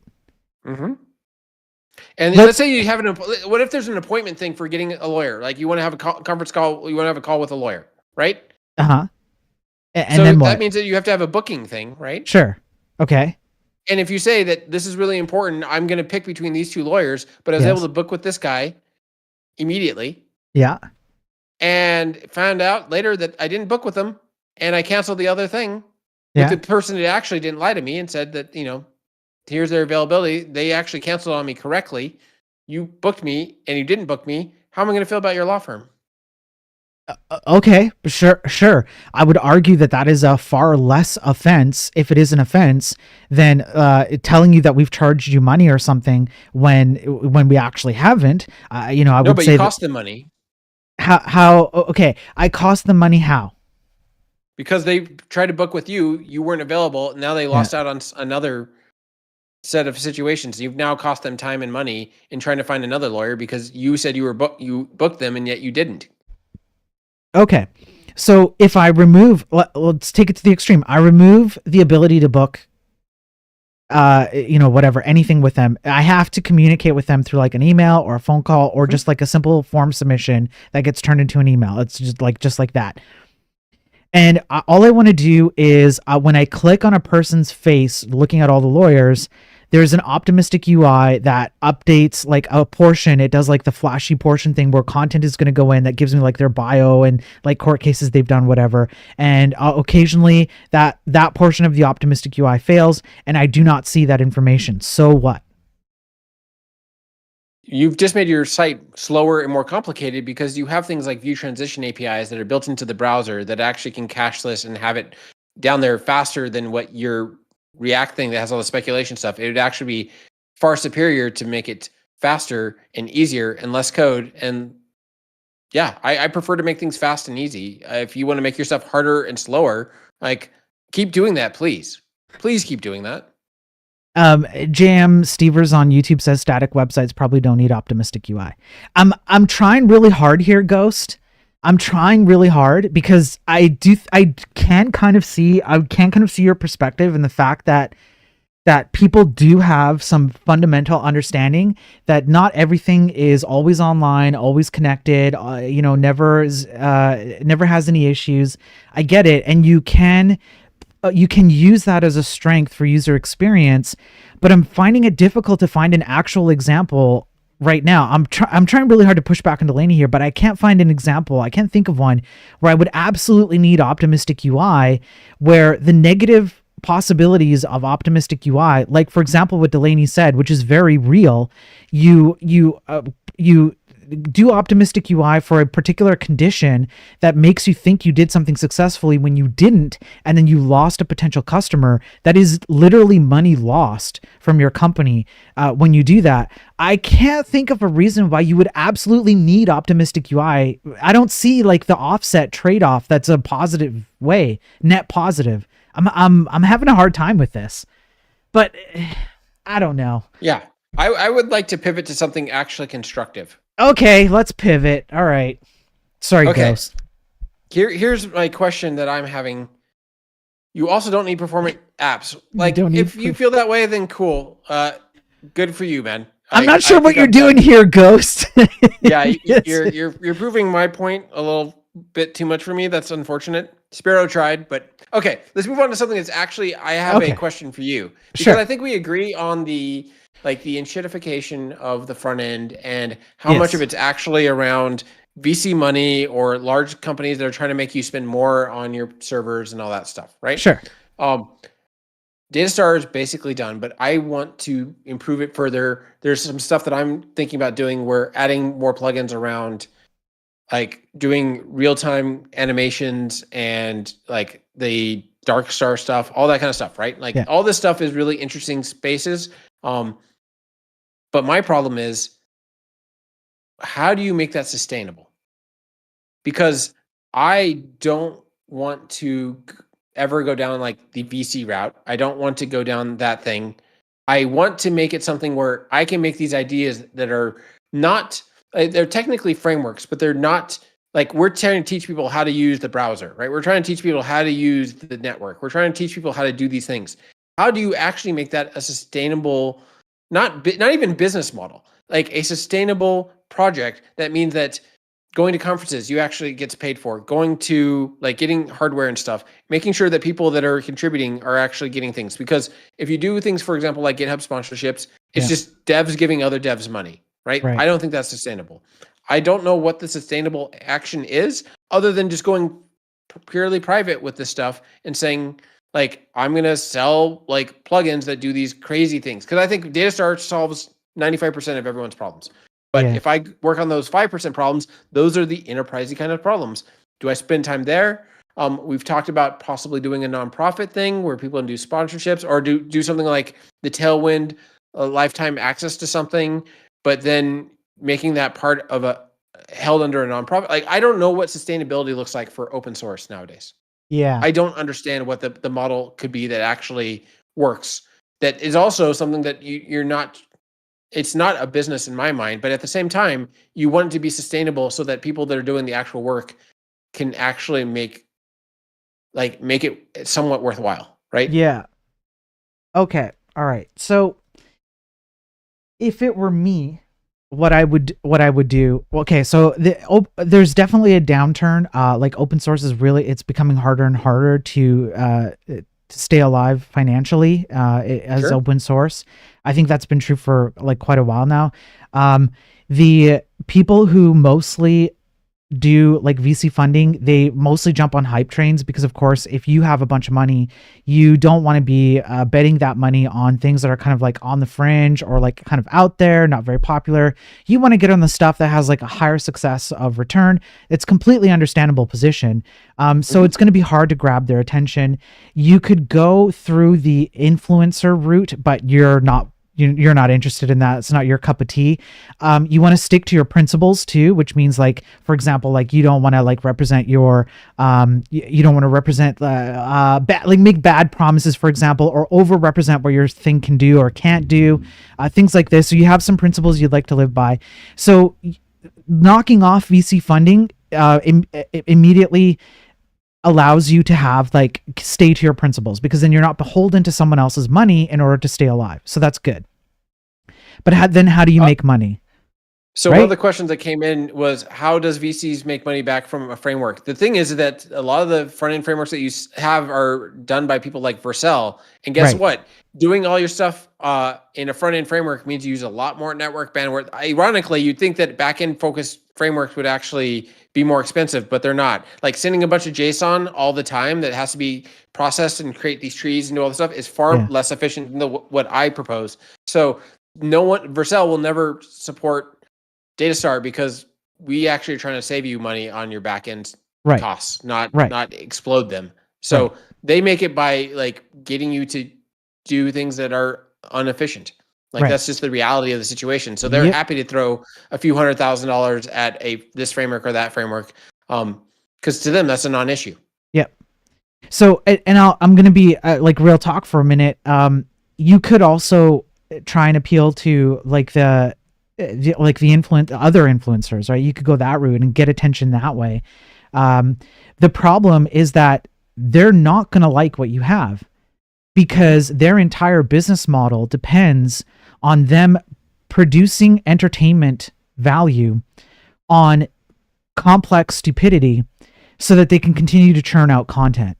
a lot of them are, well, not a lot of them, but there's a few of them, especially the ones that you'd probably go after, like including like the Ryan Carniados and whatnot. They've built their entire premise of who they are as a figure, like in the space, based on like the complex signal stuff. Like I've seen like whiteboards where they like, you know, do like all these fancy drawings about like how front end and back end interact and like how the framework does this, and like this is their entire ecosystem.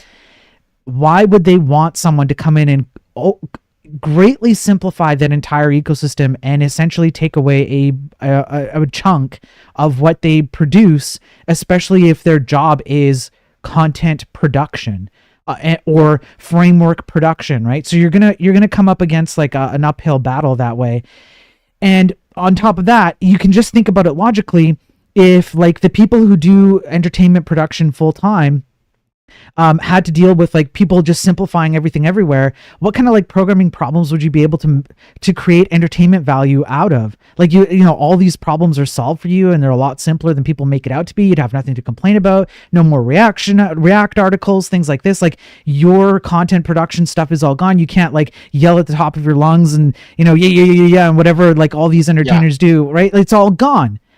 So what's funny is that you have people that are getting hundreds of thousands of views that are basically putting out what I think of is pretty much slop. Like I tried clicking on it and saying, oh, it has a lot of views. Let me see what they're up to. I'm like, oh wow, this is just has nothing of value. And yet there's we have one guy in the community. It's a French guy. This has like 12 subscribers, and he's making like real-time chess apps and doing like this clicker thing, and he's doing all this stuff in datastar, and he has like 12 subscribers, and it's just like it's interesting where. I have the hope, maybe I'm too much of an optimist, that like in the long run that stuff will fade out and good ideas will stay. Like the fact that HTMX got popular, that's good. I think some of it had a lot more had to do with memes than it does the actual content. But I don't know, maybe that's me being way too optimistic. Don't optimistic UI your way through life. Come on, bro. Come on. We just got finished dunking on Ghost. Now you're gonna optimistic UI your way through. I'm gonna be optimistic about the future of development. Yeah, it's pretty stupid of me. Yeah, I'm pretty dumb. Man. Dumb. I'm pretty dumb. Yeah. So how would you make money? If it was me, what I would do is not even make money. It's more about the sustainable, like, hey, can we make this a sustainable thing where you're actually like we have people that do SDKs and stuff. We want to be able to like say, hey, we want to throw you a bone. Yeah. Like, hey, we'd like to buy you a laptop, that kind of thing. Like it's not money to like, I don't know. To be clear of the intent. Yes. The intent there when I say make money is like make any amount of money. Right. Yes. Just like anything. And I agree with you there. I know a few streamers who are vastly underrepresented, and the stuff they're building would blow your mind, and they should get far more attention than the entertainment slop that's currently out there. It's just not where we're at right now. Okay, so just like to make any amount of money. So I would you kind of have a little bit of two choices, in my opinion. One is you need to make the thing a bit bigger than people can deny it. So I don't think you're at that phase yet, but the more that you build out the demos and examples, and even if you just get a few people using datastar on anything that's somewhat close to production, that's going to snowball. It might take some time, but it'll snowball. And what'll happen is that the people who use it will become your testimonial for how well it works, or not, whatever the case might be. And as it snowballs and produces, you're going to become a naturally, organically grown thing. And then it doesn't, at that point, it begins to matter far less what any other person, VC, streamer, whatever, thinks about your system. You're going to have actual like proof of things being used being used in the real world. And this is how it's used, and this is how it benefited. When that begins to take off a little bit more, it doesn't have to be much. What you can start to do is offer services to people. Once you have a little bit of proof on your belt, then you can start reaching out to people. It requires just a little bit of salesmanship. I'm not entirely sure of the path here. I'm a bit abstracting away, but you could maybe reach out to the community or find people who online might be like complaining about their website or whatever, and say, how about this? how about we refactor or take over your website or build some system for you, some portion of it in datastar.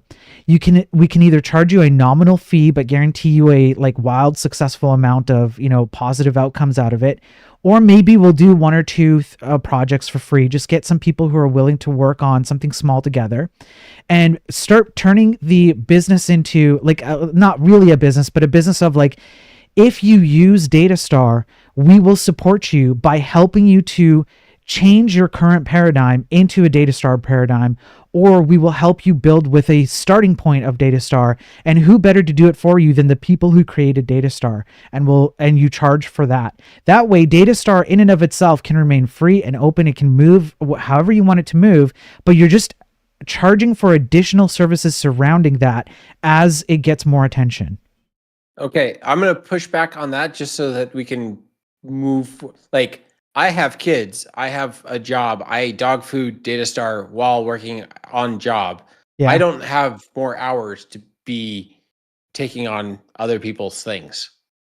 Okay. Right? Like, there's a certain amount of time where it's like, that is not tenable. Like, you could take on maybe one or two things, but you can't take on 10 or 15 or whatever it would take to do that. Yeah. So you take on one or two things.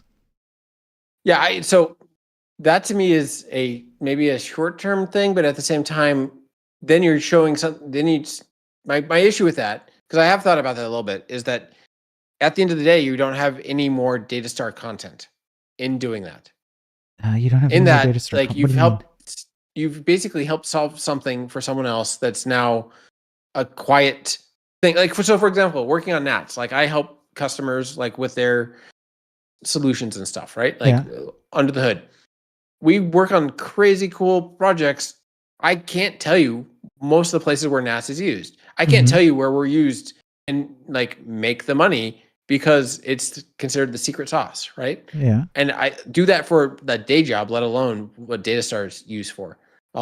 So my problem with that is that you're doing this work, but then you might as well just have a private business for doing that work. Don't make it private. Why would you not? Because the thing is, most people, when they're paying for that kind of thing of like, hey, make our site better, they're not doing that out in the open. They don't have a public repo for their site or for their internal like magic. Yeah, you don't need to do that. You don't need to do that. You don't need to show the internal magic of the actual code that you wrote for a particular website. What you need to do is like on your website, put up testimonials from people who've actually used it, and do some like abstracted like metrics. Like we converted this website from like, I don't know, React to datastar, and we got like a 100 times performance boost, and the company made millions of dollars. Nobody cares about the code then, because you're demonstrating that it's being used out in the wild. People are making money off of it. And you're the person to go to do these kinds of things and get paid for it.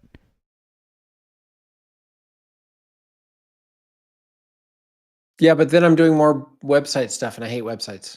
I hate JavaScript. So, so if you actually have, that might be the problem. What you might have to do is you might have to do some initial legwork where you have to do the stuff you hate in order to get to the point where paid jobs come in. And as soon as the first paid job comes in, you go, all right, who wants to take this paid job? Okay, I'm going to push back on you on an idea that I've been toying with. All right.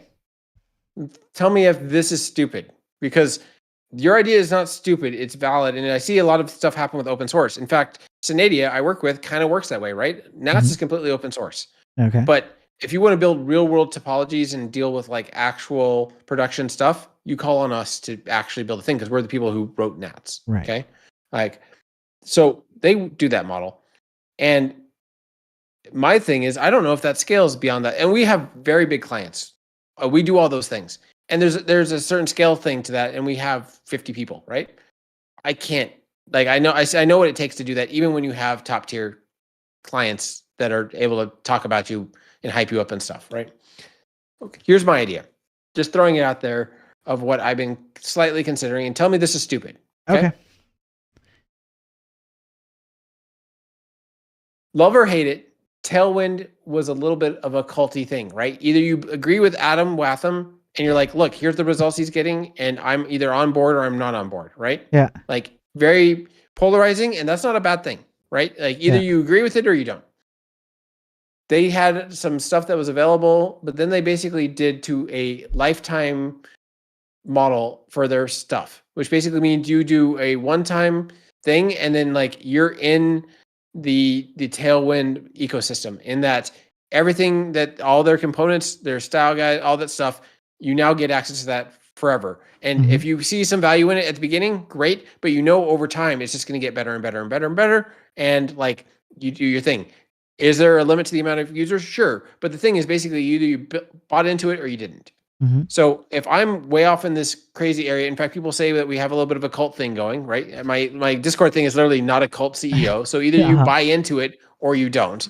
Do you actually make it so there's a lifetime thing, so that when I do Darkstar, when I do these crazy animation plugins, when I do all these different ideas of like how to make the web better and faster and all that, look, either you bought into it or you didn't. And if you did, you get full access to everything that you're doing from now on. And I can focus on actually solving everyone's problem instead of solving a singular person's problem. Okay, so that doesn't sound crazy to me. I don't think that sounds stupid. You'd either have to price it according to the actual value that you think people are going to get out of it at any given moment, and you can always change the entry price point as things get bigger and better. You can update the price points to say like, well, you're entering it at a point where you're getting a lot of additional things that didn't exist before, so we're going to up the price a little bit or whatever it is. That's completely up to you. But you'd have to make sure that your price point is matched up to the value and that the value is actually there. So you probably have to poke around a bit and see who'd be willing to pay, given the constraints that you're set up. But I don't think that's crazy. I don't think it's a crazy idea. Yeah, so that's at least where my head is at, in that it allows there to be value, but at the same time, it's not some crazy thing. And the other thing was, instead of doing it as a for-profit, like, do you actually set up as a nonprofit where you basically say, hey, here's the unlimited thing, lifetime thing, and then over like an X amount of time, you actually possibly do stuff on a window where it becomes open source over enough time anyway. So like everyone gets the benefit of it, but hey, if you want to buy into this, like these crazy ideas and doing like cutting edge stuff, here's the price. And if you want it now, you pay it. And if you want to wait, then you wait. Like if you don't really need this stuff, great, wait around, like that'll be there. But the new hotness or what I'm working on, that's the really innovative stuff, maybe like you have that now. I don't know. Like it's one of those things where you want to see the value. These are all different ideas that have been floating around.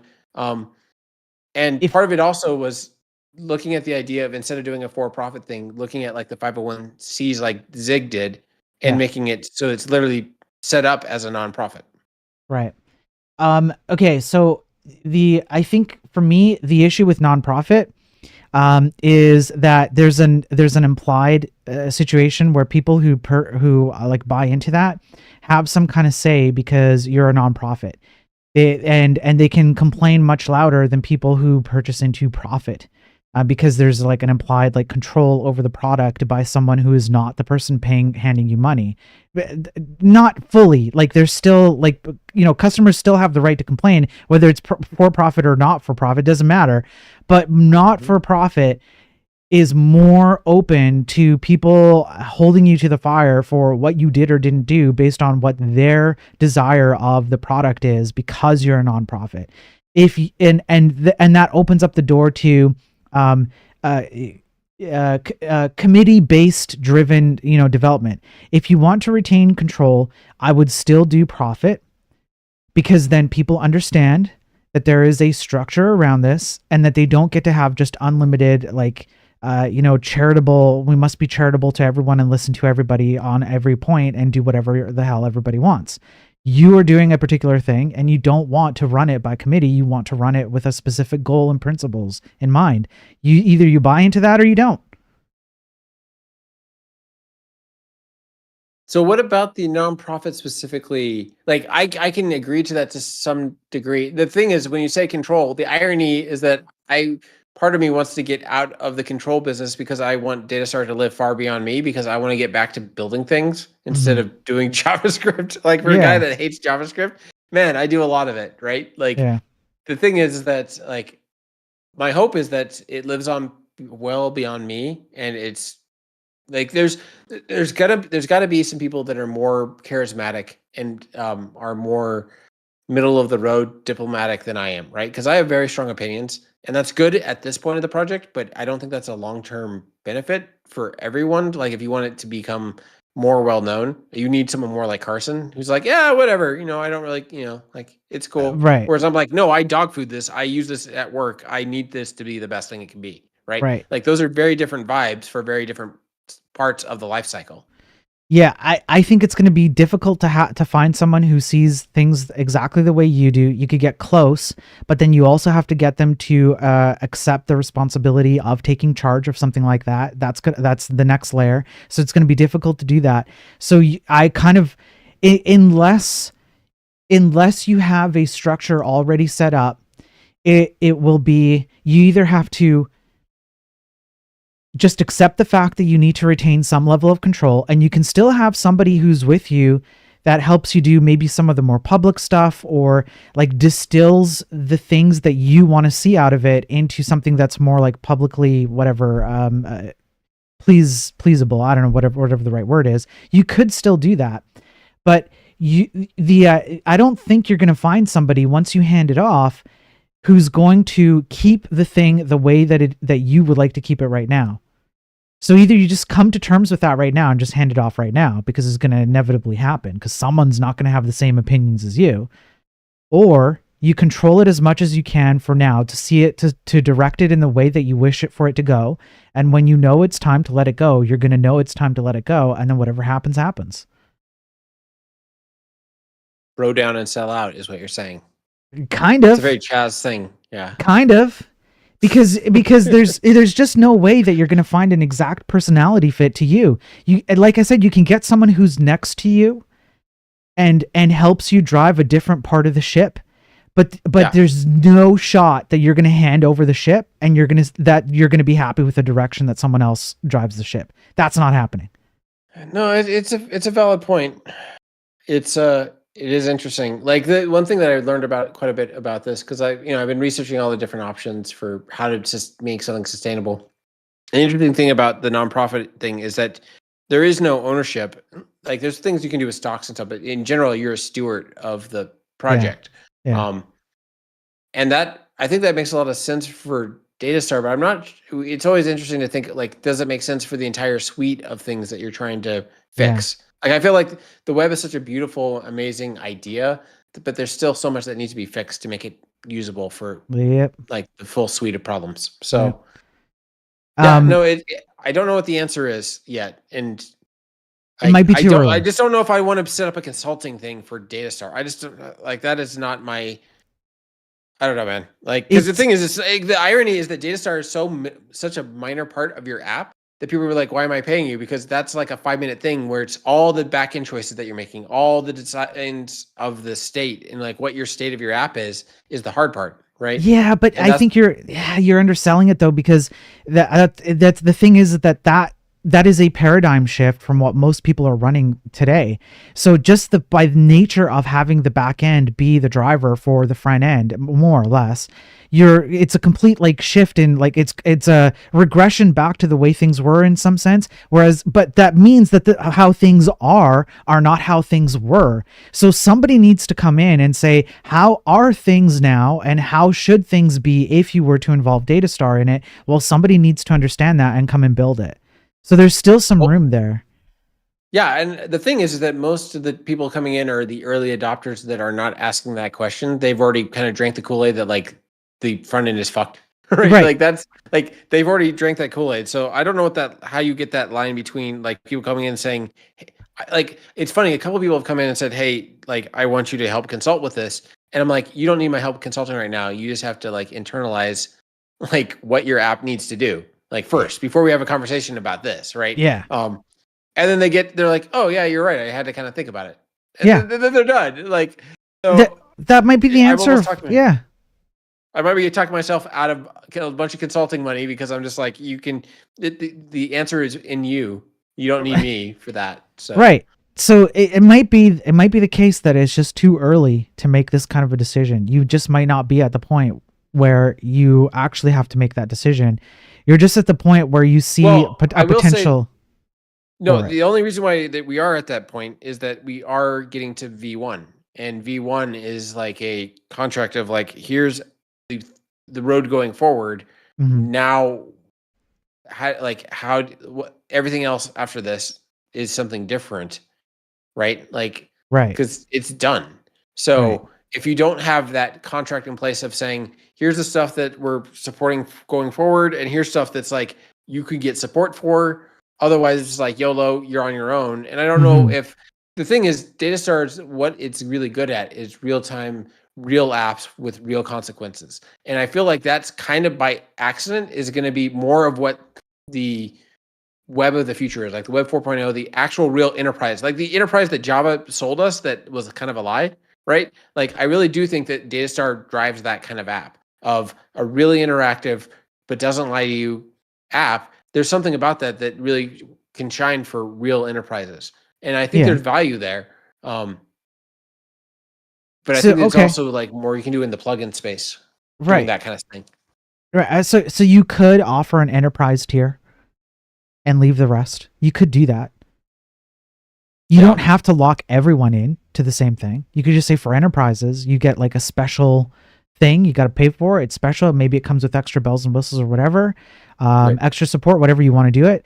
You can just stick to a defined like narrower set of usage, people usage or company usage, and say, okay, I will only set up a structure for these people because this is what they need, which is different from what other people need. You could there's nothing wrong with that. Yeah, I mean, the Crypto Polensky said Tailwind makes me cry every time I install it or have to pollute my project with it. Sure, but there's people that absolutely love it, and Yeah. that's kind of the thing that I'm okay with. If people are like Datastar is stupid, if Ghost Magic thinks I am a dumb head that doesn't understand anything, He cool, definitely does. Yeah. well, and that's fine. But the thing is that there's people on our people on our Discord that are like, this is the best thing that's ever happened to me. This is so much better than any web stuff I've ever done. Yeah. Thank you. And we get those messages often enough that it's like not something you would normally say to a front end Sure. framework. You're not Yeah. usually like this saved me from the front end. Like this is amazing. I can't believe that like it's this much better. So yeah, you want to like capitalize on that in that making it sustainable, but without making people feel weird. And the thing is, like, I do not want to do the GitHub sponsorship thing at all because all it is developers paying other developers for developers to do developers, right? Like, Yeah. I don't want money. The thing is, I want to take the money from enterprise because they already screw over open source like crazy. So how do you make it so that like there's a team license or I want to take money only from enterprises. I want to take it away from devs. Right. So Okay. sponsorships, Patreon, all that stuff doesn't make any sense to me. Like fuck Right. that. So you just get the people who are coming to you and singing its praises. See if they'll agree to have a testimonial. They don't even have to have their name, just a testimonial. So you have real people that you can always point to if somebody ever asks. Put it up on the front page of the website. Get a little bit more traction, and enterprise people will start to see it because they'll, as other devs start to proclaim the niceties of Datastar, other devs will begin to see it too, and then it kind of spreads that way. And then you you start thinking about what it would look like if an enterprise client came to you and asked, how can I use this? What you would charge them, what services you would offer, what value do you have to offer based on this? You start prepping that now so that if the opportunity arises, you're prepared and ready, and then you just start building on top of that. Right. Yeah. So don't hide the people who are praising it if you cannot hide it. If it's possible to not hide it. If it's possible to put people like up front, put it on your X, put it on your website, all that stuff. Hey, this person used it for this. Here's an actual use case. They said it was great, yada yada yada. That gets attention because fellow developers, I mean, look at React. Like that's what typically happens, right? Everybody else uses React, so I'm going to use React. Yeah. So try and capitalize on that and then build on that. And then just be prepared for when somebody says, okay, well, our developers are saying that we should use Datastar because it makes sense for that. Well, how would you do this, Delaney? And you'd be like, oh, perfect. I have an enterprise tier just for you, buddy. And here's what you can do. Yeah. Yeah, I don't know if there's really many other options in this space. Like open source is kind of a weird thing. Like I never thought I would have a JS framework. Like it's crazy. And it's also crazy how much time it takes. It's shocking. Like it's so small, but yet making Yeah. it so small takes so much effort. Yeah. Like it's There's crazy effort. to how much effort goes into making like a 14K JavaScript thing. It's crazy. I'm shocked by it. Yeah, I know. It's not as easy as people make it out to be. And well, I don't know if people make it out to be easy in the first place, to be honest with you, but yeah, it's difficult. Anyway, you got to start somewhere, right? So start somewhere. Yeah. And you have something in hand, and that in hand is people willing to say that it helped them solve their problems. So start there and then expand on that, and just be prepared for when, hopefully, when this thing gets more and more attention, you're prepared for it. And if you and if you want to have somebody next to you because you you don't like doing this crap, you just want to focus on like whatever it is you want to focus on, then consider that, but be careful about like completely handing the reins over at this point in time.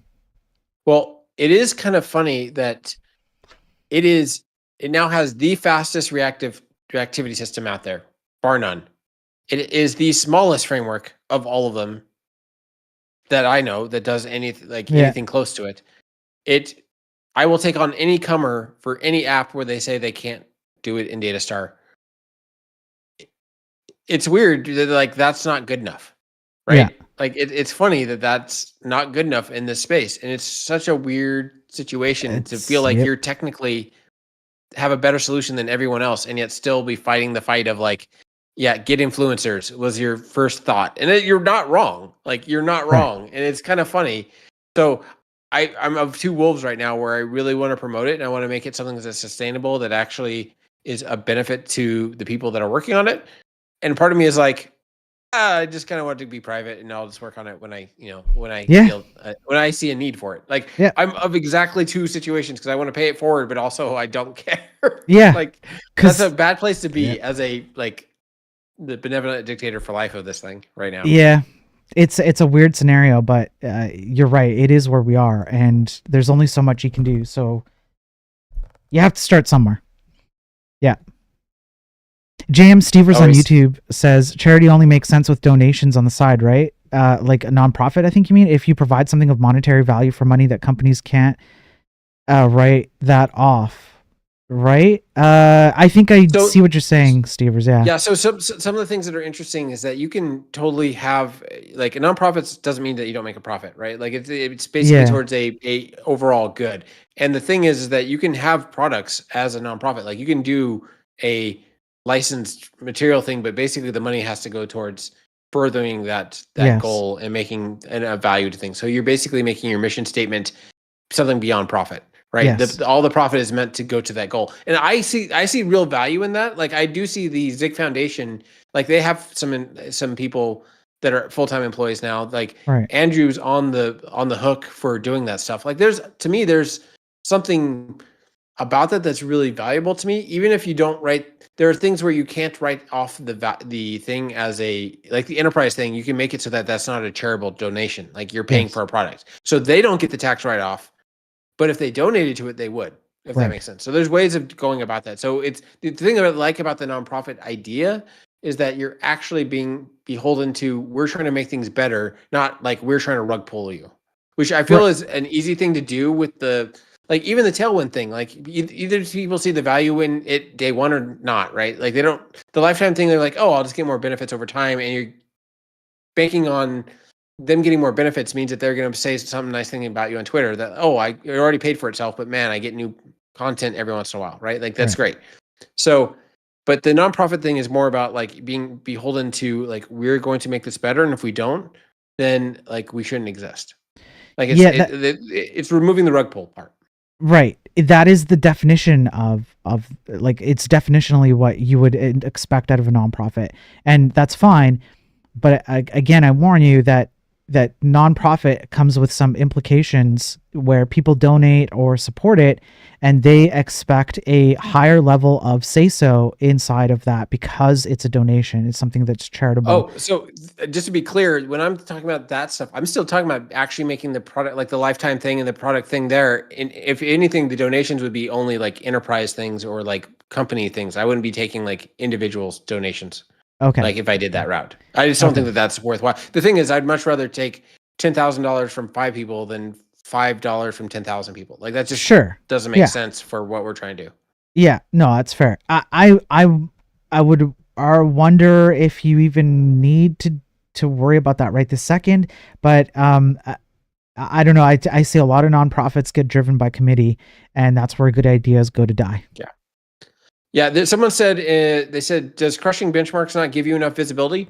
No, because when we show, like, when people see those benchmarks, they go, oh, you must be faking it. Oh, there's something there. Like, they start talking about, like, the fact that I don't like optimistic concurrent or optimistic UIs, when that has nothing to do with datastar. That is me saying that you are lying to people. Stop lying to people. Like, there's nothing about datastar that doesn't mean you can't lie to people, but I just don't promote it because it's a bad idea, right? So, like, we are the fastest. I'm happy to take benchmarks against anybody in a real world app, no problem. I did it with the Theo guy a little while ago, and he never responded. Still, like he DM'd me and then said I'll get to it, and then never did. Like, so, like I don't want to call people out, but at the same time, like there's no benefit for them in calling them out because his in that example, mine was small, was in Go.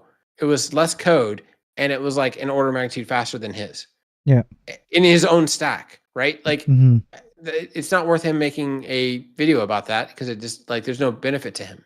So like I get it. Like so my only option really is to do conference talks and to target people that are like back end people or C people or other areas that have nothing to do with the front end. Because I'm actively going against their livelihood when I'm saying you don't need to do any of this stuff. Like all of this, you guys just wasted the last 10, 15 years. Right.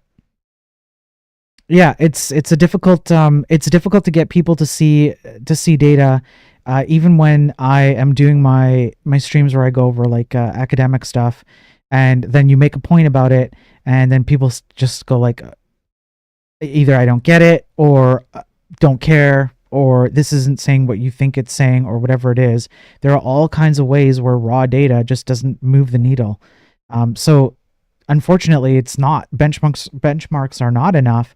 And then, all kinds of questions arise around benchmarks, like how did you actually benchmark this thing? Is this true to like a real benchmark that you should actually do, et cetera, et cetera? There's all kinds of questions, all kinds of reasons why people dismiss all kinds of stuff. 100%. And even when it came to the Signal stuff, I was using their own benchmarks. Right. Like, and still it doesn't seem to have the impact. Like you never can win. But again, it's not a flexing thing. It's like, look, I think we can do a better job than this. And we'll see if anything happens with that. I don't know. The Signal thing is kind of exciting because we are now, until someone can prove it otherwise, including the guy who's the fastest. We're literally using the fastest Signal library now to be the fastest version because no one else is doing it the way we're doing it with the like the predefined dependency stuff. So, and the reason why we can do that is because we're doing like static.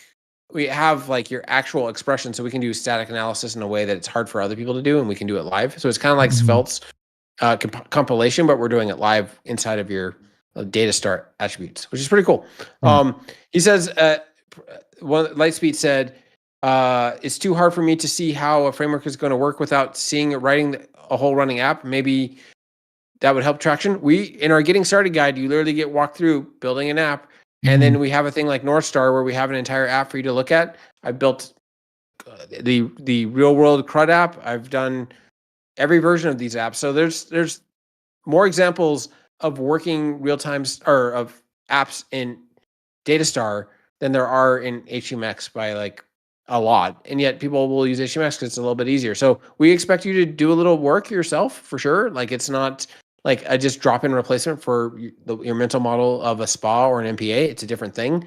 But if you're willing to work for it, man, it's so much better. And James Stevers reached out, you said he was on the YouTube thing. Yeah. He's actually the guy that's the major driving force behind the Signal work, because I started working on the Go side and he was working on something called Signals for Zig, which is a great name.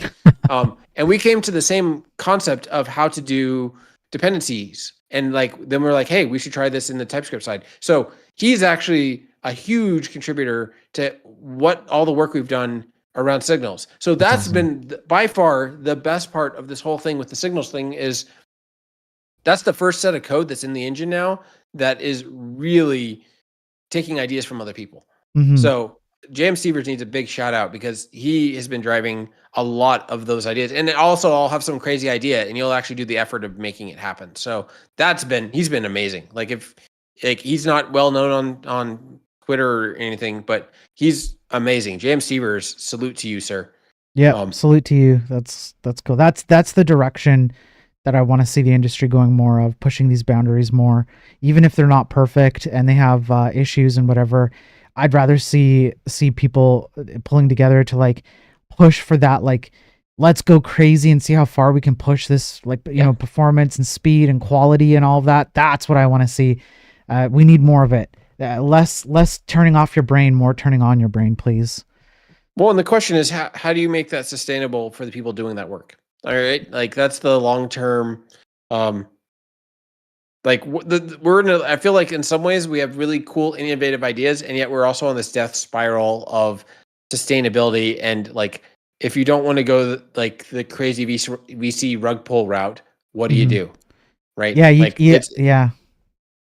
have to do it somewhat like organically. So, or you want to do it with morals and do it organically, which is it's almost counterintuitive, right? Like, how do you get that? I will say though, in the time that, like, since we last talked, let's see, what did we talk? Like, oh man, 2 months ago or 3 months ago? It was like 2 or 3 months ago. Yeah.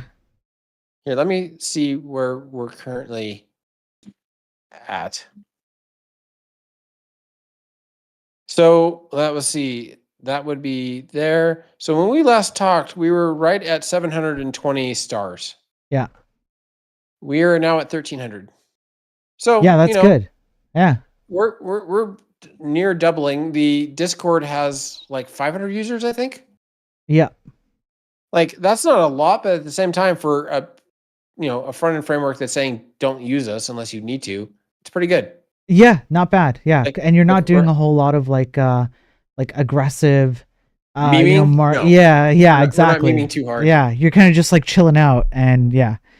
We're just building stuff, right? Like, we're dog fooding it and we're using it in actual products. Yeah. So, like, well, that takes time. I mean, the best thing I can say is like keep doing that and use what you have in hand already. So you have people who are willing to say good things about it. That's great because it means that like people are using it and good outcomes are coming from that. So definitely maximize what you have and be prepared for when if and when it gets more attention than it currently has. And then consider whether you either want to hand it off at some point completely, now or later, or whether you want to have someone with you now and then hand it off later. Yeah. So you have to ultimately you have to start somewhere. You can think about the ifs and the whats and the long-term thing and all kinds of things could happen, but you have a particular set of things that you have right now. You got to start with those and build on top of that. Yeah, I just know that the V1 thing is the only thing that's kind of a forcing function right now, right? If you have to, if you have to delay V1 to get this right, delay V1. Yeah. Seriously. Yeah. No, I agree. I don't disagree. That's been kind of the thing that I've been thinking about lately, right? It's early enough where there are not going to be a lot of people upset with you. You'd much rather delay something now than further along when you're farther down the road and it's far more difficult and far more people are kind of like upended by you having to like make some sudden change because you were kind of like on the precipice of something now and felt like you had to make a decision. Yeah, no, it's a good point. Oh, I guess Clipto's saying that we're at 643 on the Discord, which is good. Like, there you go. I will say that it is a very interesting place. You're on the Discord sometimes. Like, most of the time it's spent like talking about really interesting backend technologies. Like, we have a really robust Clojure community who's really interested in like the dynamic immutable style of like what datastar allows you to do. In fact, in some ways, it makes ClojureScript kind of deprecated. You don't need it because you can just use this little shim and do all the things that you want to do in your REPL in the backend and get data directly sent in. So like there's a lot of interesting stuff going on there. So anyone that's interested in stuff, I would highly recommend taking a look just to see what you're up to.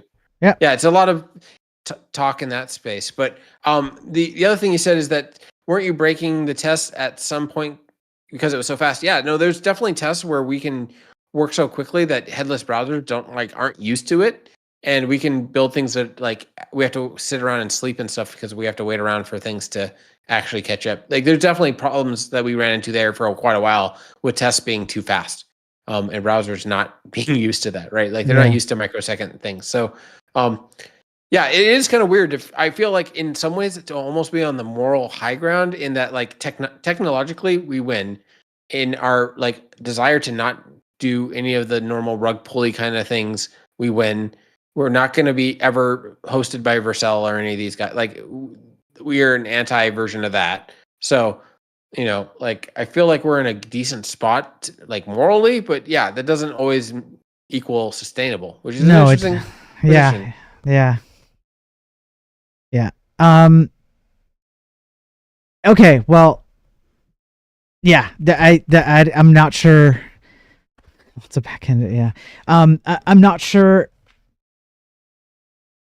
how you want to play it, but anyways, hopefully the advice helped. Yeah, absolutely. Like it's good to see other people that are thinking through this stuff, and like you don't want to alienate people, but you also want to make it something that you want to work on, right? I still love working on it, but I could see a day where I'm like, I'm done with GitHub issues on something that I don't need, right?